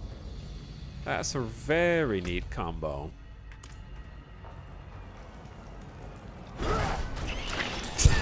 Dog slammed into the wall.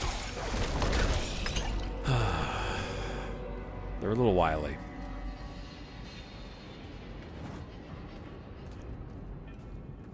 But yeah, now my bar is full. So the problem is, when I get to the next tier of skills, something's got to get cut. What's special about this place anyway? What would draw Lilith here? Hell if I know. Prava doesn't tell us anything. No one goes in, nothing comes out. That's all.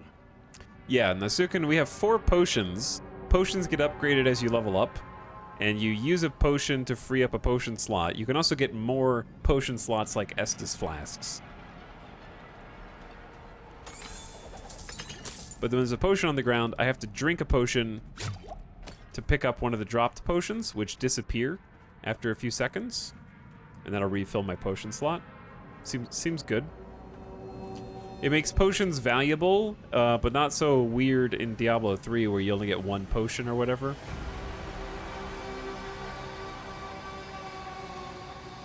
And there's a little cooldown for it, I guess.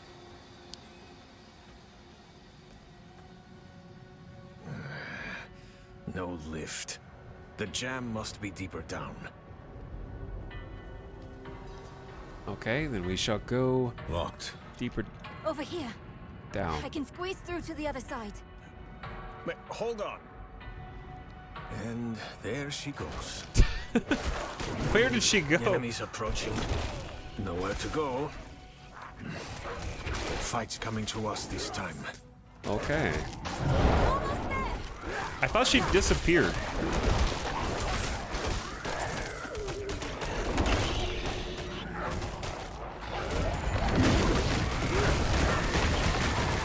We got a vampire.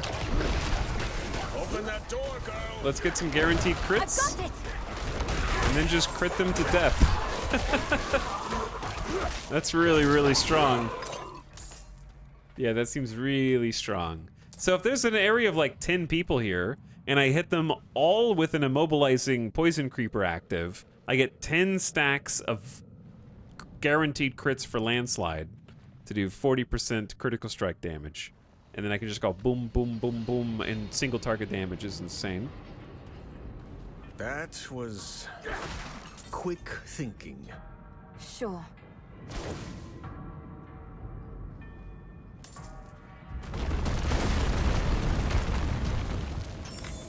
But yeah, I had a legendary potion in Diablo 3 on my main character.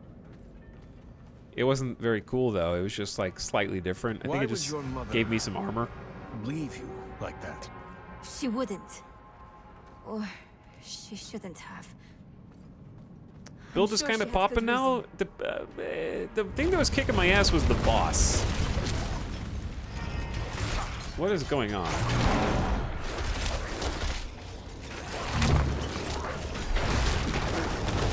But yeah. That's...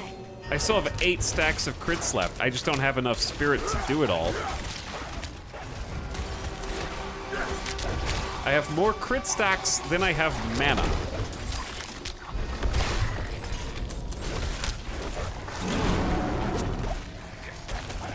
But yeah, we could totally drink a potion. The vines seem really potentially good. The poison damage over 2 seconds is nice.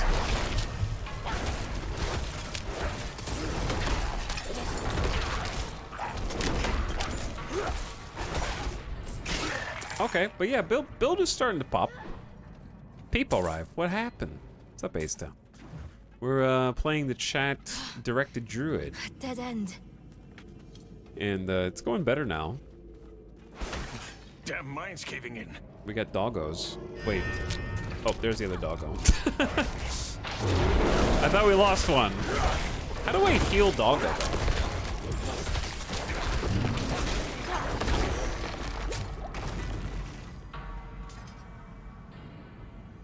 Some friends and I just downed the boss after 3 failed attempts. Really cool to know your strategy matters. Yeah, that's how it feels so far. We've only fought the 1 dungeon boss, but it was very much like a, okay, time to strategize. I'm not ready yet. All right, let's do spin our crits. Okay, then lock these guys in, build some spirit, and they're already dead. Never mind.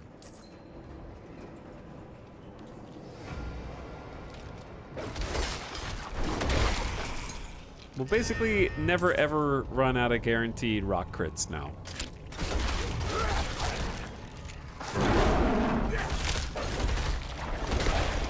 And maybe a vine. The poison damage is pretty solid too.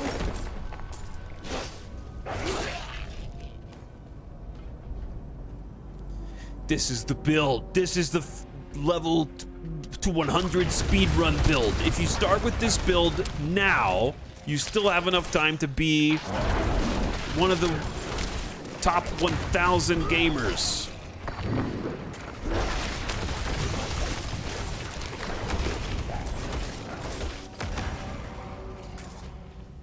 Chat, is it just me or is the vine just better than the dogs?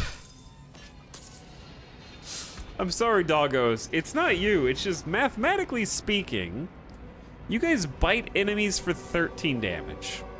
How often do they bite enemies? Once a second, maybe? 13 damage a second? The Vine Creeper does every 7 seconds, it does 64 damage over 6 seconds. So it's not like as much passive damage, but the active is 161 to every enemy, and the dogs are 192 to 1 enemy. And you get the immobilize, but the wolves have some perks. They deal bonus damage to immobilized enemies that has synergy with Poison Creeper and my other abilities. And then whenever I crit, they get 20% attack speed. I'm critting a lot. So maybe 20% attack speed's worth it? Maybe?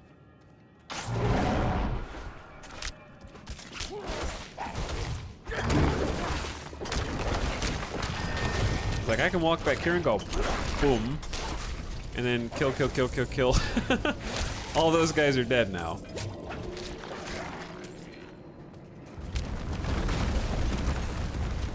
Seems strong. You're not dying here. Let's go, fam. We found what we're looking for. An opening. Go!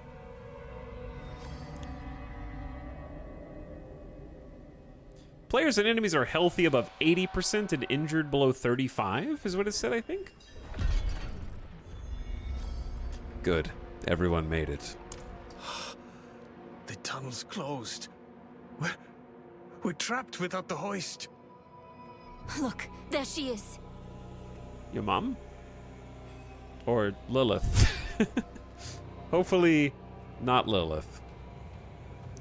We're not gonna be strong enough at this point. This place looks sick. That statue. Where are my doggos in the her. cutscenes? Oh, The way I saw her. that's Lilith. We need to find my mother.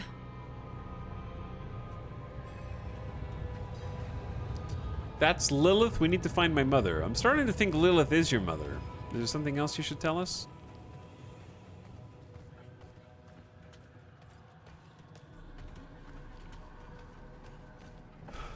It also feels weird to climb up and down in a Diablo game.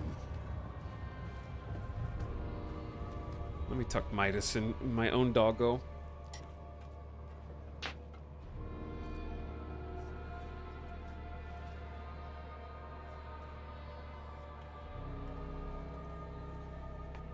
Use his active ability.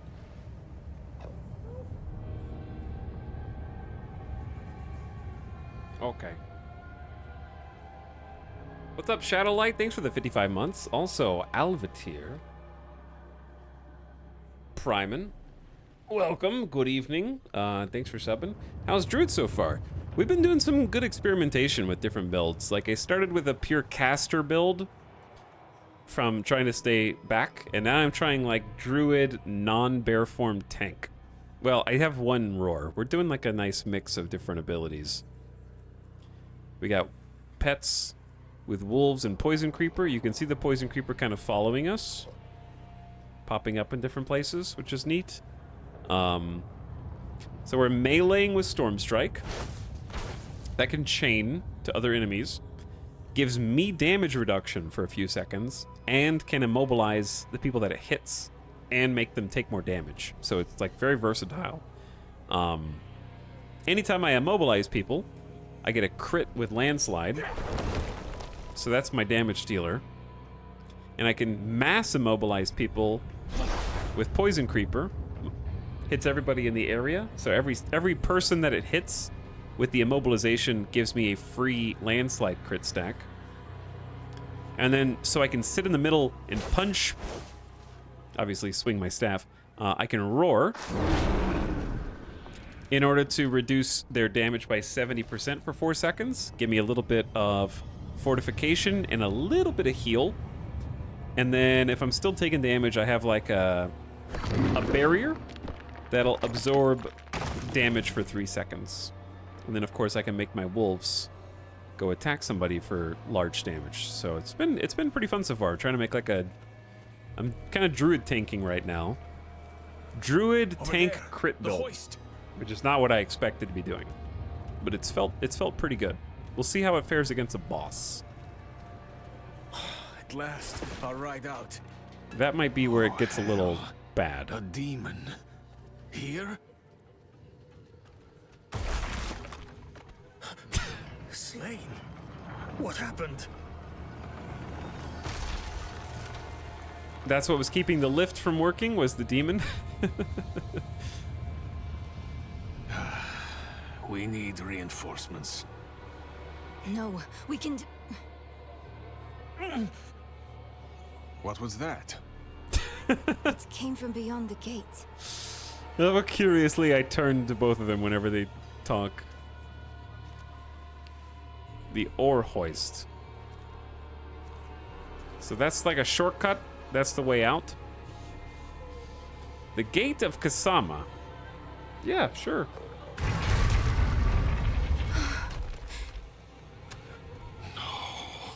Oh. The escort. They're all dead.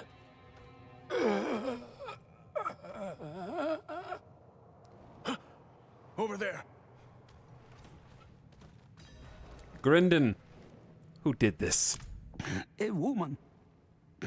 Vigo. It was one of the women you sent. Oh. She wasn't human. She was a demon, like the statue. Claims she mothered sanctuary. It was a dead bloodbath. The other woman, Venard.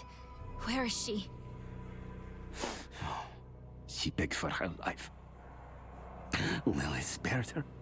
Let her deeper in. Give up, girl. She's lost. Vigo, you must listen. Steel did nothing. All spells, prayers, all useless. Go to Corval. Tell Pro. Raise the army. The father. Evil itself mocks sanctuary. Do this for Me. He is dead. I'm done for. Your mother told me this trinket would bring good fortune. To think I trusted her. She bribed you with it, didn't she? You weren't supposed to let her through at all. But it's not too late. She can still be saved. Oh yeah, by for me. sure. Not anymore. Prava will know what to do. You're leaving us? Abandoning her? There's nothing left to abandon.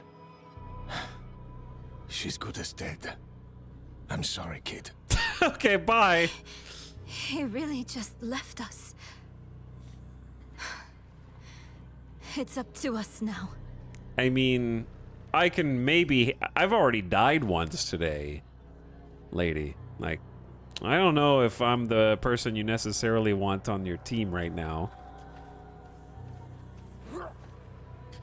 But I'm going in. Lilith can't be too far. Lilith showed me the ugly truth of our cosmos, the eternal conflict. Angels and demons have battled over control of all creation for all time. To what end? I asked, and she simply laughed.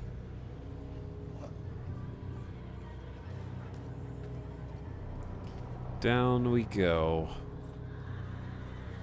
Search for Lilith. Very brazenly just searching openly for the, like, archdemon that I definitely am not equipped to handle. How your mind races. Yes, I am Lilith, mother of sanctuary. Daughter of hatred. I have what you seek. You hunger for knowledge. You dragged your child all over sanctuary in pursuit of it. No, I taught her how to survive. Is that what you want to believe? Drop the act. You have questions. I have answers. I know the fabric of the cosmos. Everything I've read has warned me against you. You've read so much, yet know so little. Will you accept my offer? I don't know. Will you let me try? I want to try. What is the offer? To be the host of Lilith? Alive. Time to jam some more stones into your head. This way with Lilith. How can you be sure? Sometimes I see visions of the past. I saw them. Okay, hold on. I'm the only one that saw that. How? Lilith's petals. Her blood was fed to me. So as far as the girl's concerned, I was just standing there staring out into space for like 5 minutes. She's like, hey, hello, druid. Druid, what is this stuff on the ground? She watched you space out for a minute and had no questions. I was just amazed at the blood petals on the ground.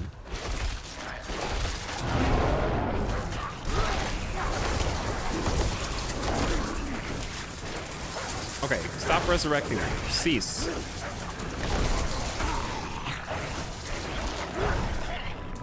Get that guy, doggos. He must be doing druid stuff, I guess. Lilith saw a way to escape the eternal conflict. She tells me it started with the seduction of the angel Inarius. All this time, he was just as fallible as any man. He was just as thirsty as any man.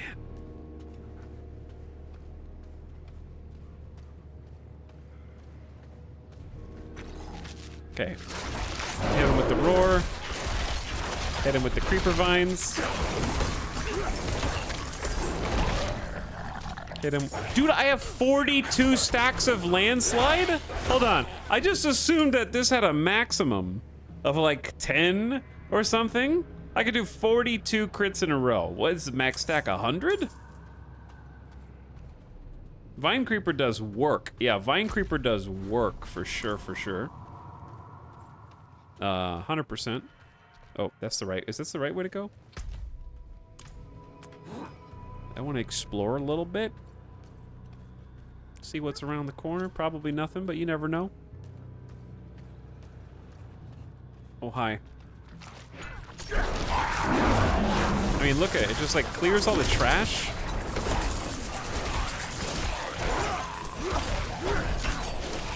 Yeah, it just sort of clears all the little filth.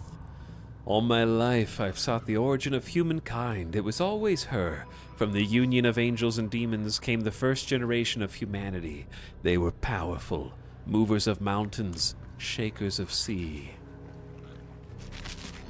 Go in, Creeper Vine.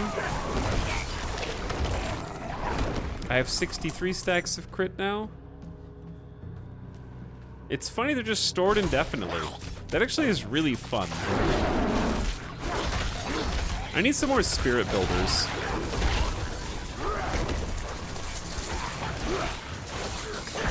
Come on, Wolf, get that guy. Like, if I'm level 15 now. I need some more spinders. Conquering a stronghold will reclaim the area from evil. They may grant access to waypoints, dungeons, quests, or other rewards. Why are you telling me this now? Cool, though.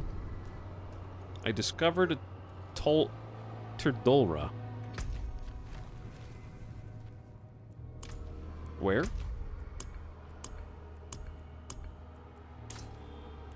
Speak with the druid. The druids of Turdulra have much to teach. I should travel and learn the powers they possess. Oh. Druid stuff? Just druid things? Class feature unlock. Shift plus C. Complete Spirits of the Lost Grove to get a spirit boon. Unlock every boon from every spirit to gain access to spirit bonding. This will let you activate an additional boon with a spirit of your choice. Druid mechanics. No previewing. No spoilers. And we leveled up. Immobilized duration is increased by a second. That actually seems good. Because that's, a full 50% increase in damage. I mean, in duration.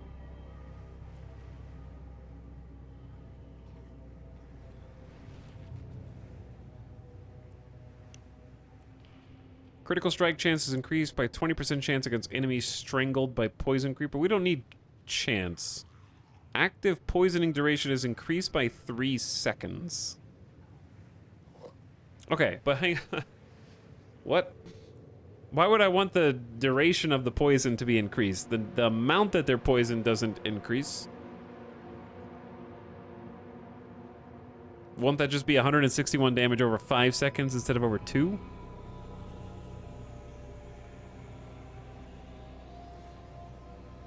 Gain 2 spirit when transforming into human form. Huh.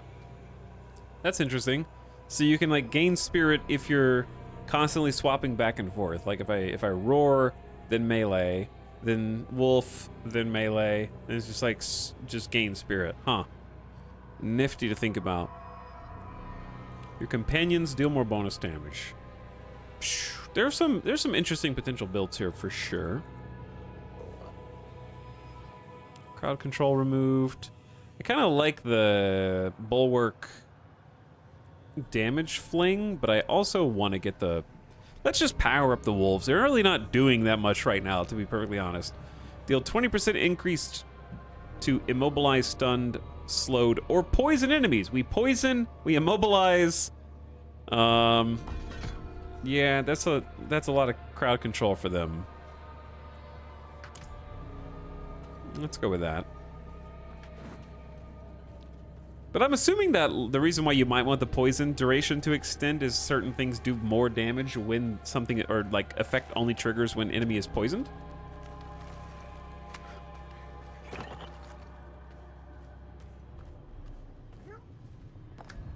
She was so proud. In the telling of this part, Lilith and Inarius bore a son, Rothma. He is wise beyond years, the first to untangle the power of necromancy. She says his lair lies deeper in. The lair of Rothma? There.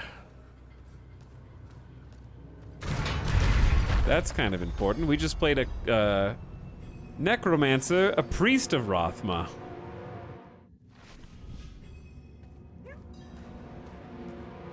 In Diablo III. Oh, what this? Another symbol. So curious. You are eager to know why you were spared. Yes. Do you have faith in me? No. 0. I want to. Good. For now, all you need know is that we are going to meet my son. Rathma, the first necromancer. Oh, damn. He is that, and more. He is the key to my plans. It sounds like they're searching for Lilith's son, Rathma. Together. Well, that is a spicy twist. What are you thinking?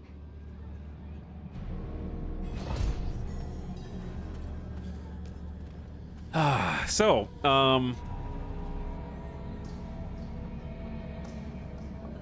sorry, I'm trying to collect my thoughts.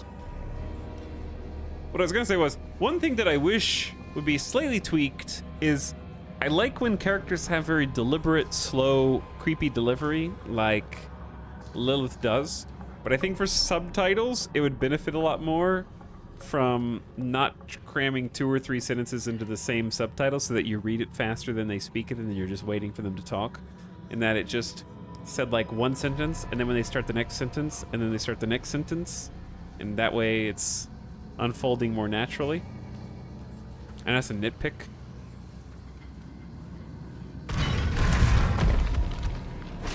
Ooh, volume.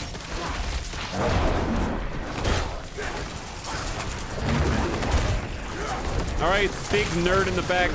I can tell the wolves to get that guy.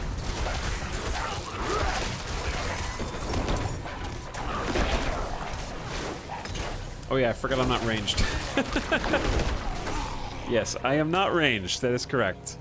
How do I heal my wolves? I assume they sort of just heal on their own over time. Good subtitling is a craft. It is.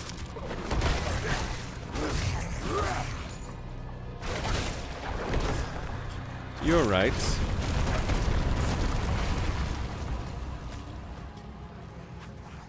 Alright, you guys can just get poisoned to death or whatever, or just killed by my wolf companions. You're beneath me.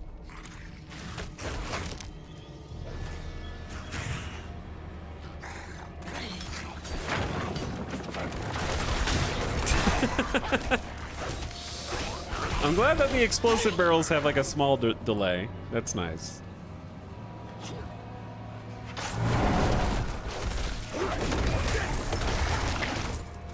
But yeah, I would say that Druid is definitely starting to feel much stronger. Like that's just starting to, we got a lot of cooldown spells, and that's the only downside, I guess. There was a little path over there. See, like, I like that I have a couple abilities I can use as an emergency absorb.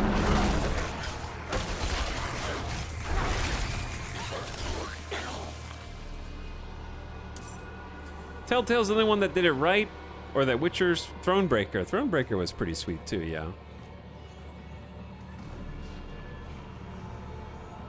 Where to go? It's not obvious which way is the right way and which way is the way we can explore. I forgot that I moved my dodge to my mouse.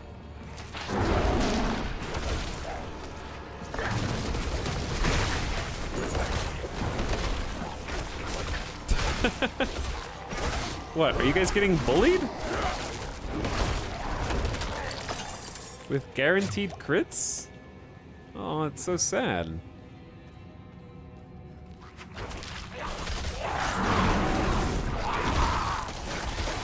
I was the one getting bullied before.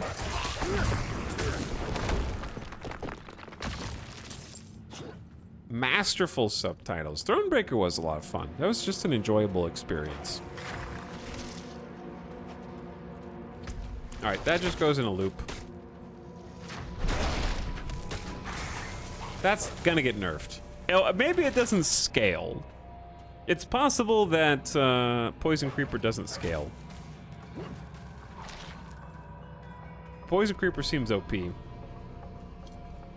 But that's good, because we needed one move that felt strong. Hey, it's Alex Sky here. What do you think of the game so far? It's super fun, yeah. Like, this just feels like quality, polish. I found one typo, so I can't in good conscience recommend this game to anyone else.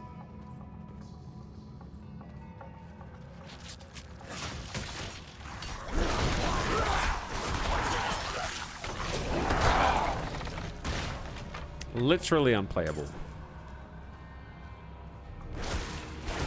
But no, I've been having a really good time with it. The combat feels very deliberate. I'm sure it'll get faster once we get travel abilities. At least early on, it feels like you need to think about your build and not just put literally anything on like in Diablo 3.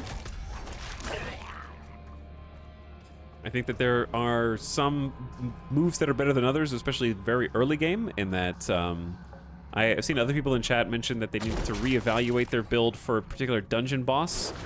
The actual dungeon bosses are quite challenging, but we're also playing on the second difficulty instead of the easier one. So you can turn the difficulty down at any time, which is really lovely.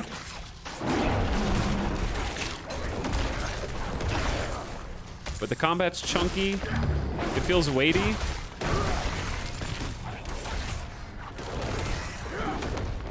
Enjoying my druid so far. I found like a move combo that I like.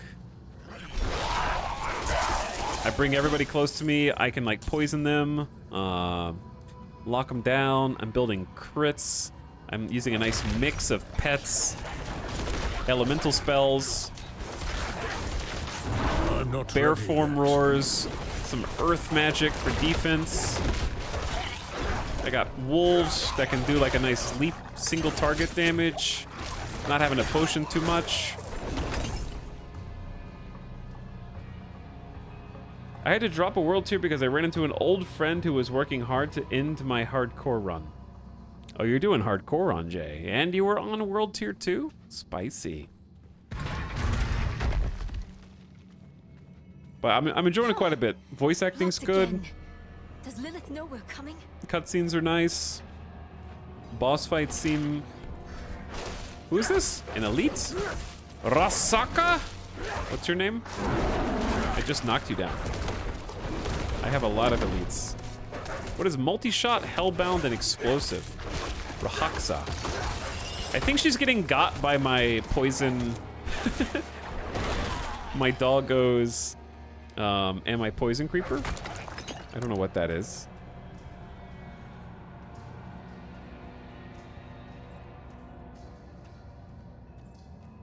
You've mastered your fear, but I still sense your pain. You miss your daughter. My magpie. She's scared right now. She must be. Go. Or stay. It is time to choose. I trained her well. She's a good kid. Strong. She'll be all right, You've chosen well, my child. You're abandoning your daughter? What are you, reach Wrath, Adria? We will need to cross a lake at the bottom of these ruins. It requires a ritual. I will teach you. Am I gonna have to raise your daughter now? As you wish, Mother. Oh boy. You... Good. You drank the You're ready Kool-Aid. for lesson 1. Blood is the key. You drank the Zoltan What did you Kool-Aid. see this time? I don't need sparing. Tell me. Oh, bad news. Lilith plans to teach your mother a ritual. One that needs blood. Your mother seemed receptive. We have to reach them. Blood is the key. Hello, Sinless Moon. Is this game like Torchlight? Hell yeah, it is. I'm, of course, playing as my favorite Torchlight character, the Engineer, who creates turrets and uses a big wrench to defeat enemies. Thanks for the 21 months. Appreciate the sub. I think we're close to the end of this dungeon.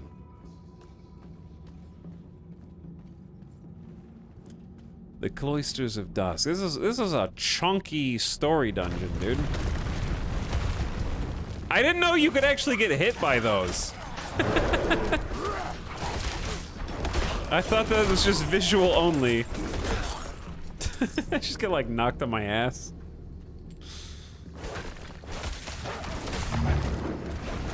All right, let's get a little vine. Sick poison, bro.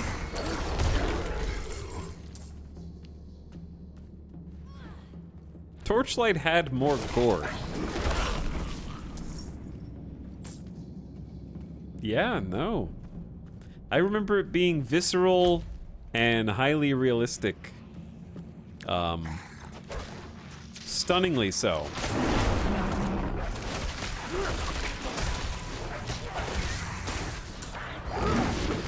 Alright, wolves, get that guy. I can get these guys. And then we can just vine creeper the rest. Hold them down and bite them! Bite them!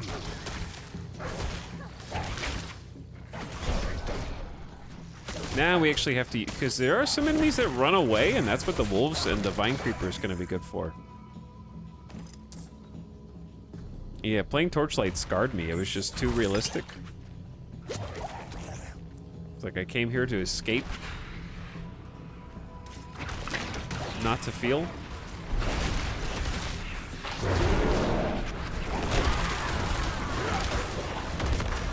Okay, so I would say like, once you can start getting pets, what level is that?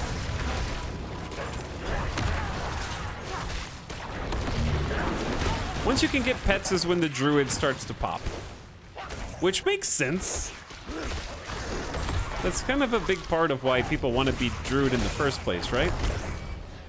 To transform and to have wolves. Those are like, if you put, why would somebody be druid? That would be the top two things. Transform into stuff and have cool pets. So, that's when I started to feel like I was starting to get in control. That being said, we had to fight I gotta fight a boss first. Before I can really talk about how this build feels. Let's check our loot.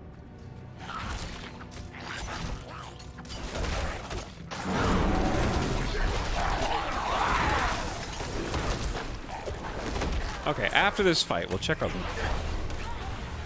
Okay, maybe this fight's larger than I wanted it to be.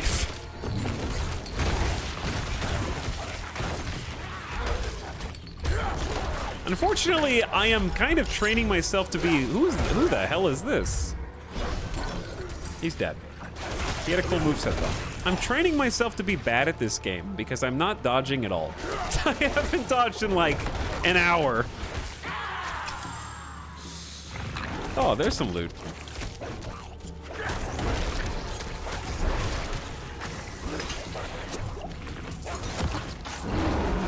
I'm making a build specifically that doesn't have to dodge. Are you getting rezzed? Ah, there you are. That's who's doing this. I'm just like, I'll stand here and tank it in my face. I'll just make a build where dodging becomes arbitrary. I'll just stand here and tank. Druid tank sounds fun. Okay, anyway, what do we... Oh man, inventory's filling up quick. Doom Agent. Doom Agent has some damage to close enemies. Very good. Plus physical damage and plus damage over time. Wow, what a great ring for us. Nice armor buff and dodge chance. Green instead of yellow.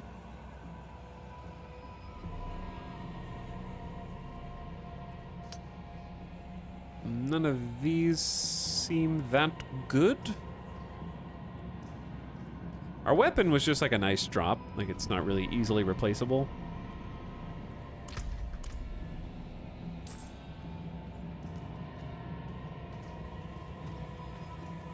I wish the doggos had a more impactful leap. They look floaty. They're a little floaty.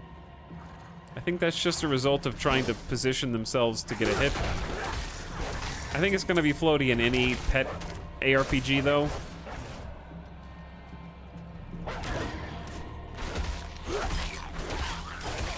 Because like if we do... They just jump. They just do a little jump.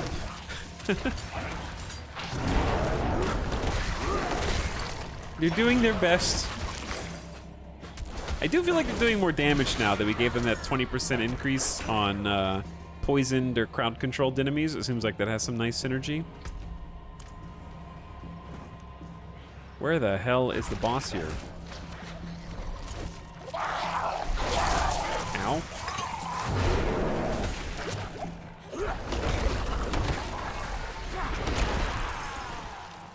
I think the part of this is a screen shake or hit stop on the wolves. Maybe. But yeah, I can go up and just, I have to smash them with stick to build spirit. To facilitate that, I have a couple of, I have like 3 things, right? Like I can immobilize them. I can put on my shield. I can roar. And then in that amount of time, ow. Okay, these guys are actually like a little tankier. Have some poison.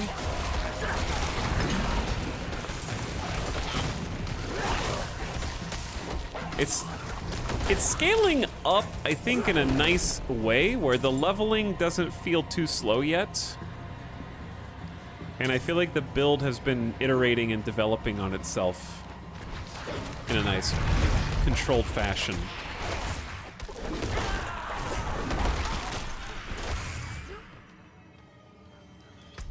All right, we missed a little corner, but I think it's fine.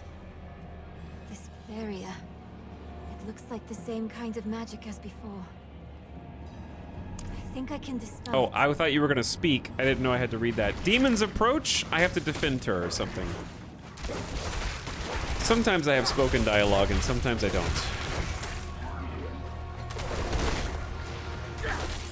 Hold for 30 seconds while she dispels the door.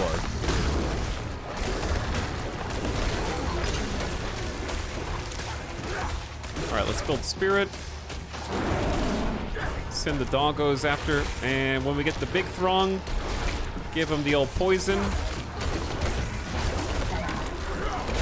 Does killing them faster just make more spawn? I need 3 more seconds. Oh, God. Yes, I did it. Well done. The puppies jump like my cat thinks he jumps.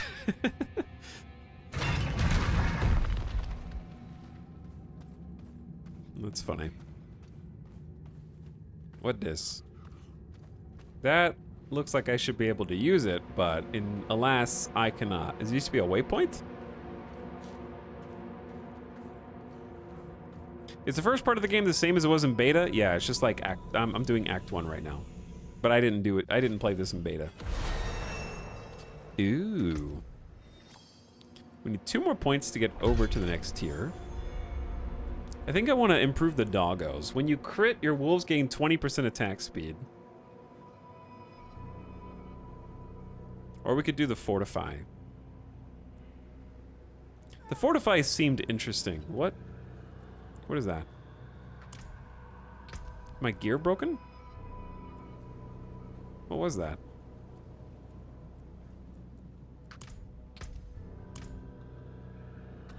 Huh. Okay. Maybe the fortify. 10% chance to fortify for 5% base life, and then my debilitating roar fortifies me for 22% of my base life. So if we can just have a nice fortified damage reduction build. What is that? Something chain broken. Am I lagging?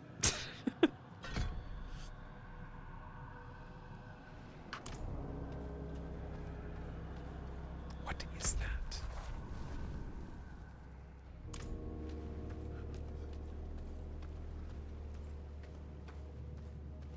Fortify are my tank stacks, yeah. Does this go back around in the dungeon to where we were? I don't think I'm supposed to go up here. Thanks, but no thanks, Lilith. I've decided to leave.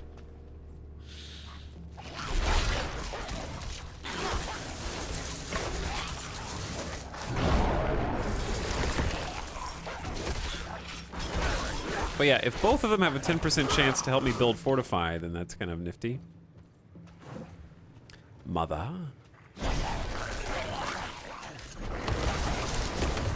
See, like, that leap looks okay. Ow. So where am I? Have I not been here? You can jump down. I don't want to jump down. The hell are all you guys doing in here? Did they respawn? Or have I just not been here?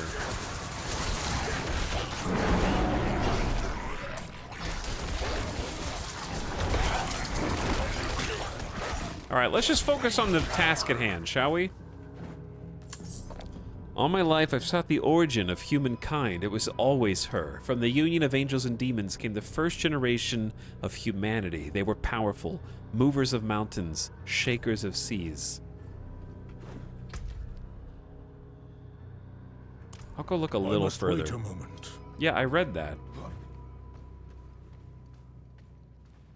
Yeah, I did read that. Huh. No, don't aggro. Just go. Come, companions. I'm not ready yet. How did I not go this way, though? Something opened up when I wasn't expecting?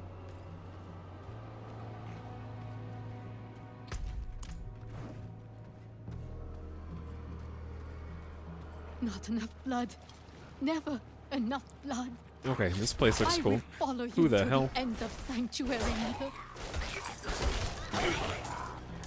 Who said that? Why would you put a healing well here? Wait, is that her? There she is. A dead priest, a huge gash across his neck has drained him of blood. Oh. Go ahead, I got your back. Mother? Nerel? You're just in time. Beyond this lake lies the necropolis of the firstborn. Oh no. A trove of magic and knowledge. I opened the way for Lilith, but I could not pass through with her. I lack divine element, you see. Stop. But I can find it. I'm so close. I simply need... Mother, stop. Look at what Lilith has done to you. You're writing in your own blood. My little magpie. She awakened me. She showed me things I can't even put into words. Once I've finished, you will understand.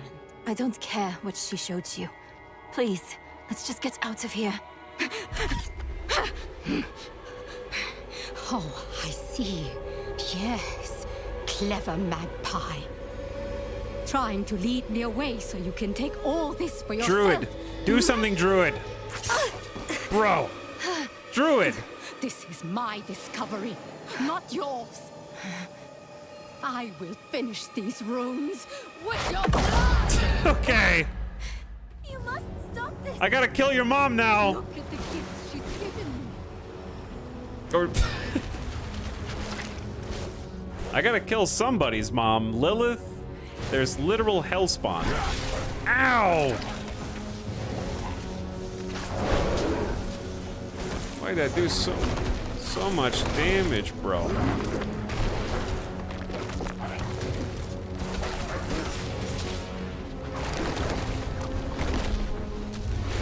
Oh! Okay, dodge the sides. I need to go get that potion. Wolves, get a little attack. Let's get a roar. Don't stand in the beam. Don't stand in the beam. Let's try and root her in place so the dogs can get some attacks. Nice. Mother, no! Mother! Won't take what's mine. She's not your mother anymore. Oh my god. Well, that's what druids invented vine creep for, dude.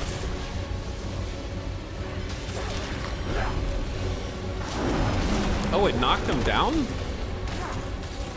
I got stunned, chat.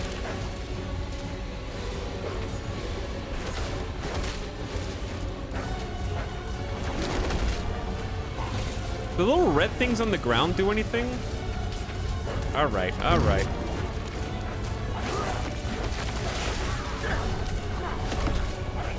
We gotta focus one of them down. Focus the one in the back.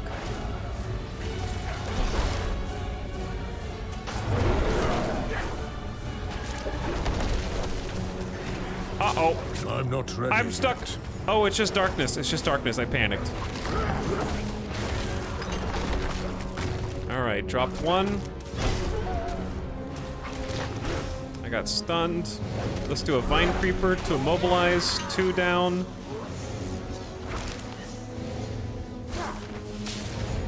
Ow. Let's potion.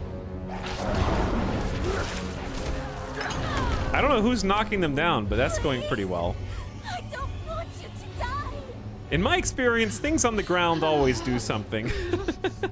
True, though. Oh my god. I'm sorry. Who the hell?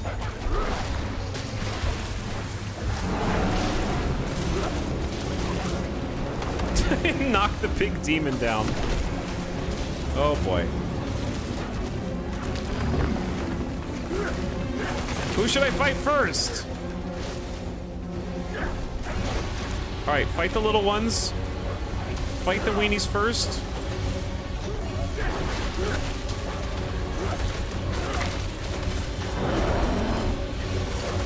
I'm stunned.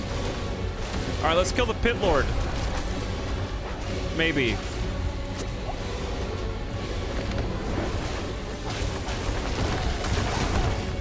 Hulk chat. Ah! Oh no, I just used all my potions. I just... Hold on.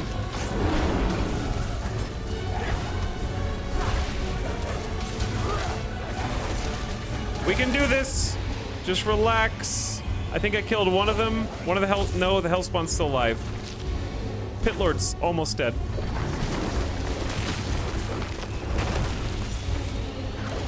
Shit! I'm dead. This is a lot of shit, dude.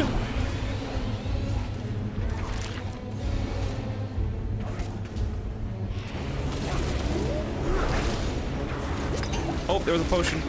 There's potions! Potions! Hell yeah! There's potions. Hold on. I got 3 potions. Drink. Pit Lord is dead. I got the barrier, but I keep getting stunned. You're dead. Drop a potion. Give him the old roar. Alright, we need to kill one of the hell spawns.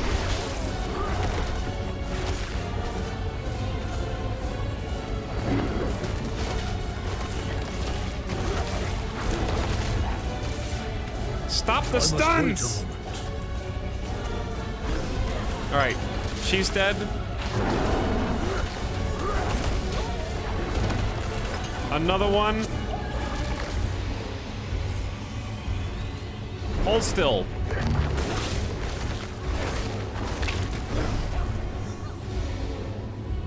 Doggos, are you okay? Woo! Woo! Woo!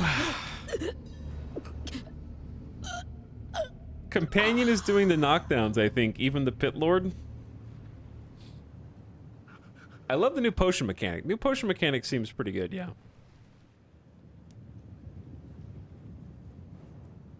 You were protecting me. I don't want to hate you. I'm trying. I really am. We're going to make Lilith pay for what she's done. So we need blessed blood. Go back to your Prava. Get that blessing. Beg if you need to. Listen, Narelle, this is your problem. My mother started this damn ritual. I'm going to finish it. Meet me in the Mistral Woods. Why there? The Horadrim hid a vault there. Finding it was her life's work. So much for that. Maybe it will help with the ritual. If not, at least I can bury her where she'd want. I need time. I'm sorry. Just leave me. Listen, this sounds like family drama. I just helped you defeat your mother, and I don't really want to be involved in the rest. You just gave me a quest reward that I literally can't even use in my entire class. So, you're not really making a good first impression here, Narelle.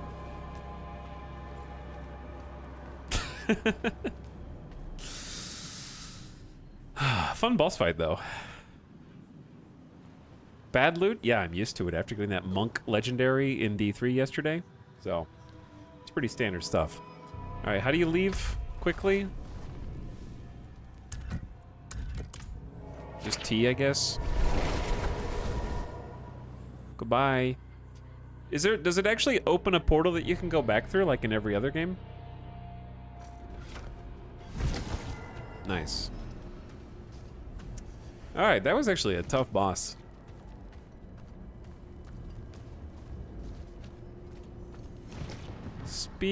No, I don't want to speak with the druid.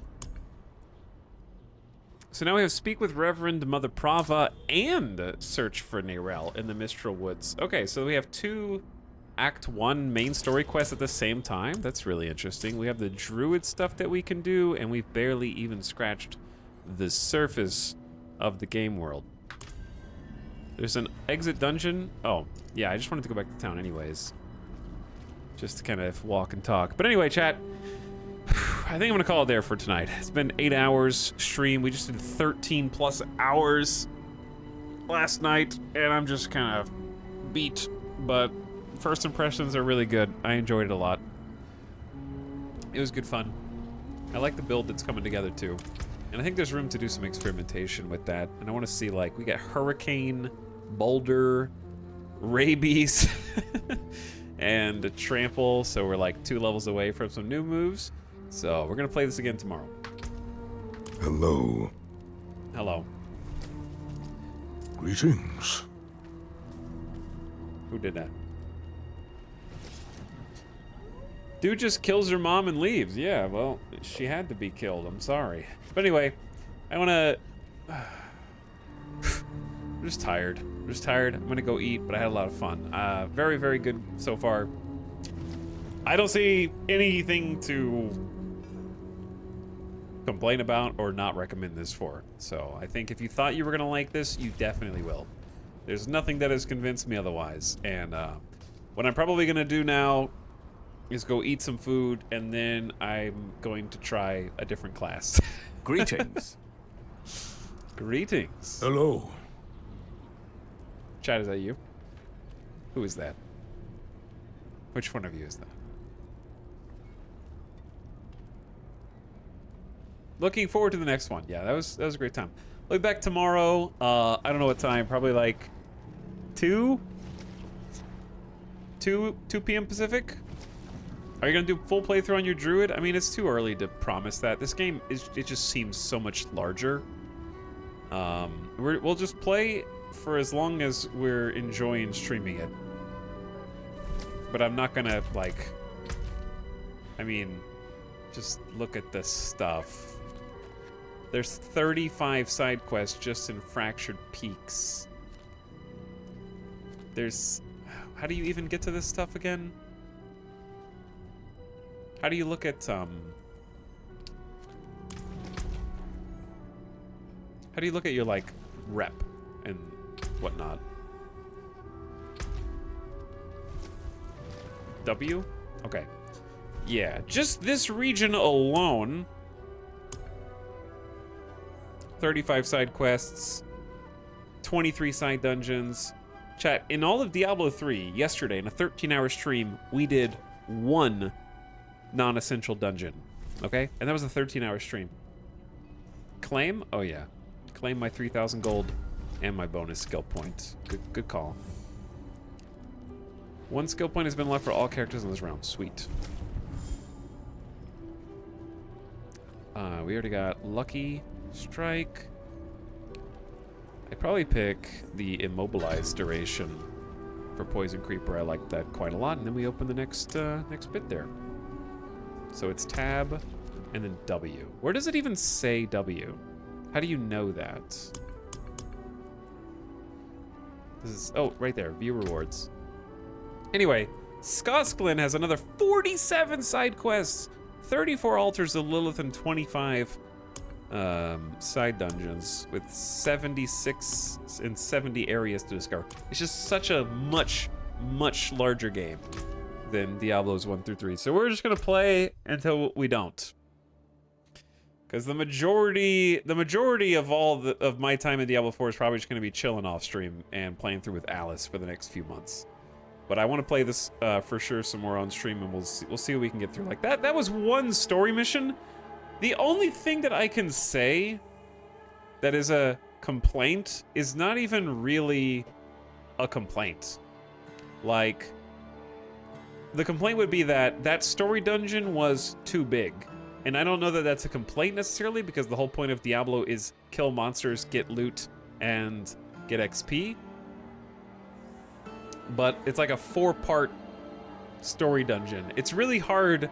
The only reason it's a complaint is it's a stream complaint, because it's like if I want to see the story, you can't really skip the dungeons the way that you can in Diablo 3, which I don't want to. Like, I don't want to skip the dungeons, but it would just necessitate a significantly longer period to stream through the whole game, because I'd be like, huh, I need to get these 27 waypoints. I need to get these 100 quests, and just stream that infinitely for an entire month in order to, like, finish all the content.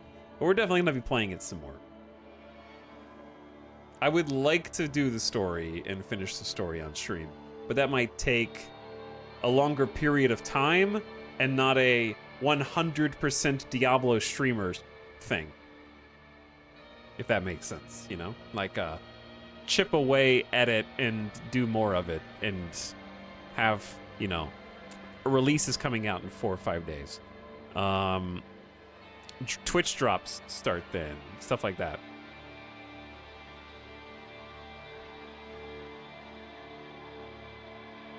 Let's put it like this. There's no way I can do a 100% playthrough on stream. I could probably do like a campaign playthrough on stream. But some of this, I just want to kick my feet up on the couch and just drool. I just want to like drool a little bit while I slaughter the hordes of monsters. There are other games to play? Not anymore. This game's gonna take up my life for a very significant period of time. But super good, awesome first impressions. I'll see you guys again at 2 p.m. Pacific tomorrow or thereabouts. All right? Now get out of here. Good night. My brain hurts. I'm hungry. Bye-bye. Thanks for watching, though. I appreciate each and every one of you, and I hope your gaming session, whether it's Diablo or something else, has been an excellent one. And thanks for watching throughout this entire Diablo marathon. Come back again, and let's do it some more. Druid time. Bye.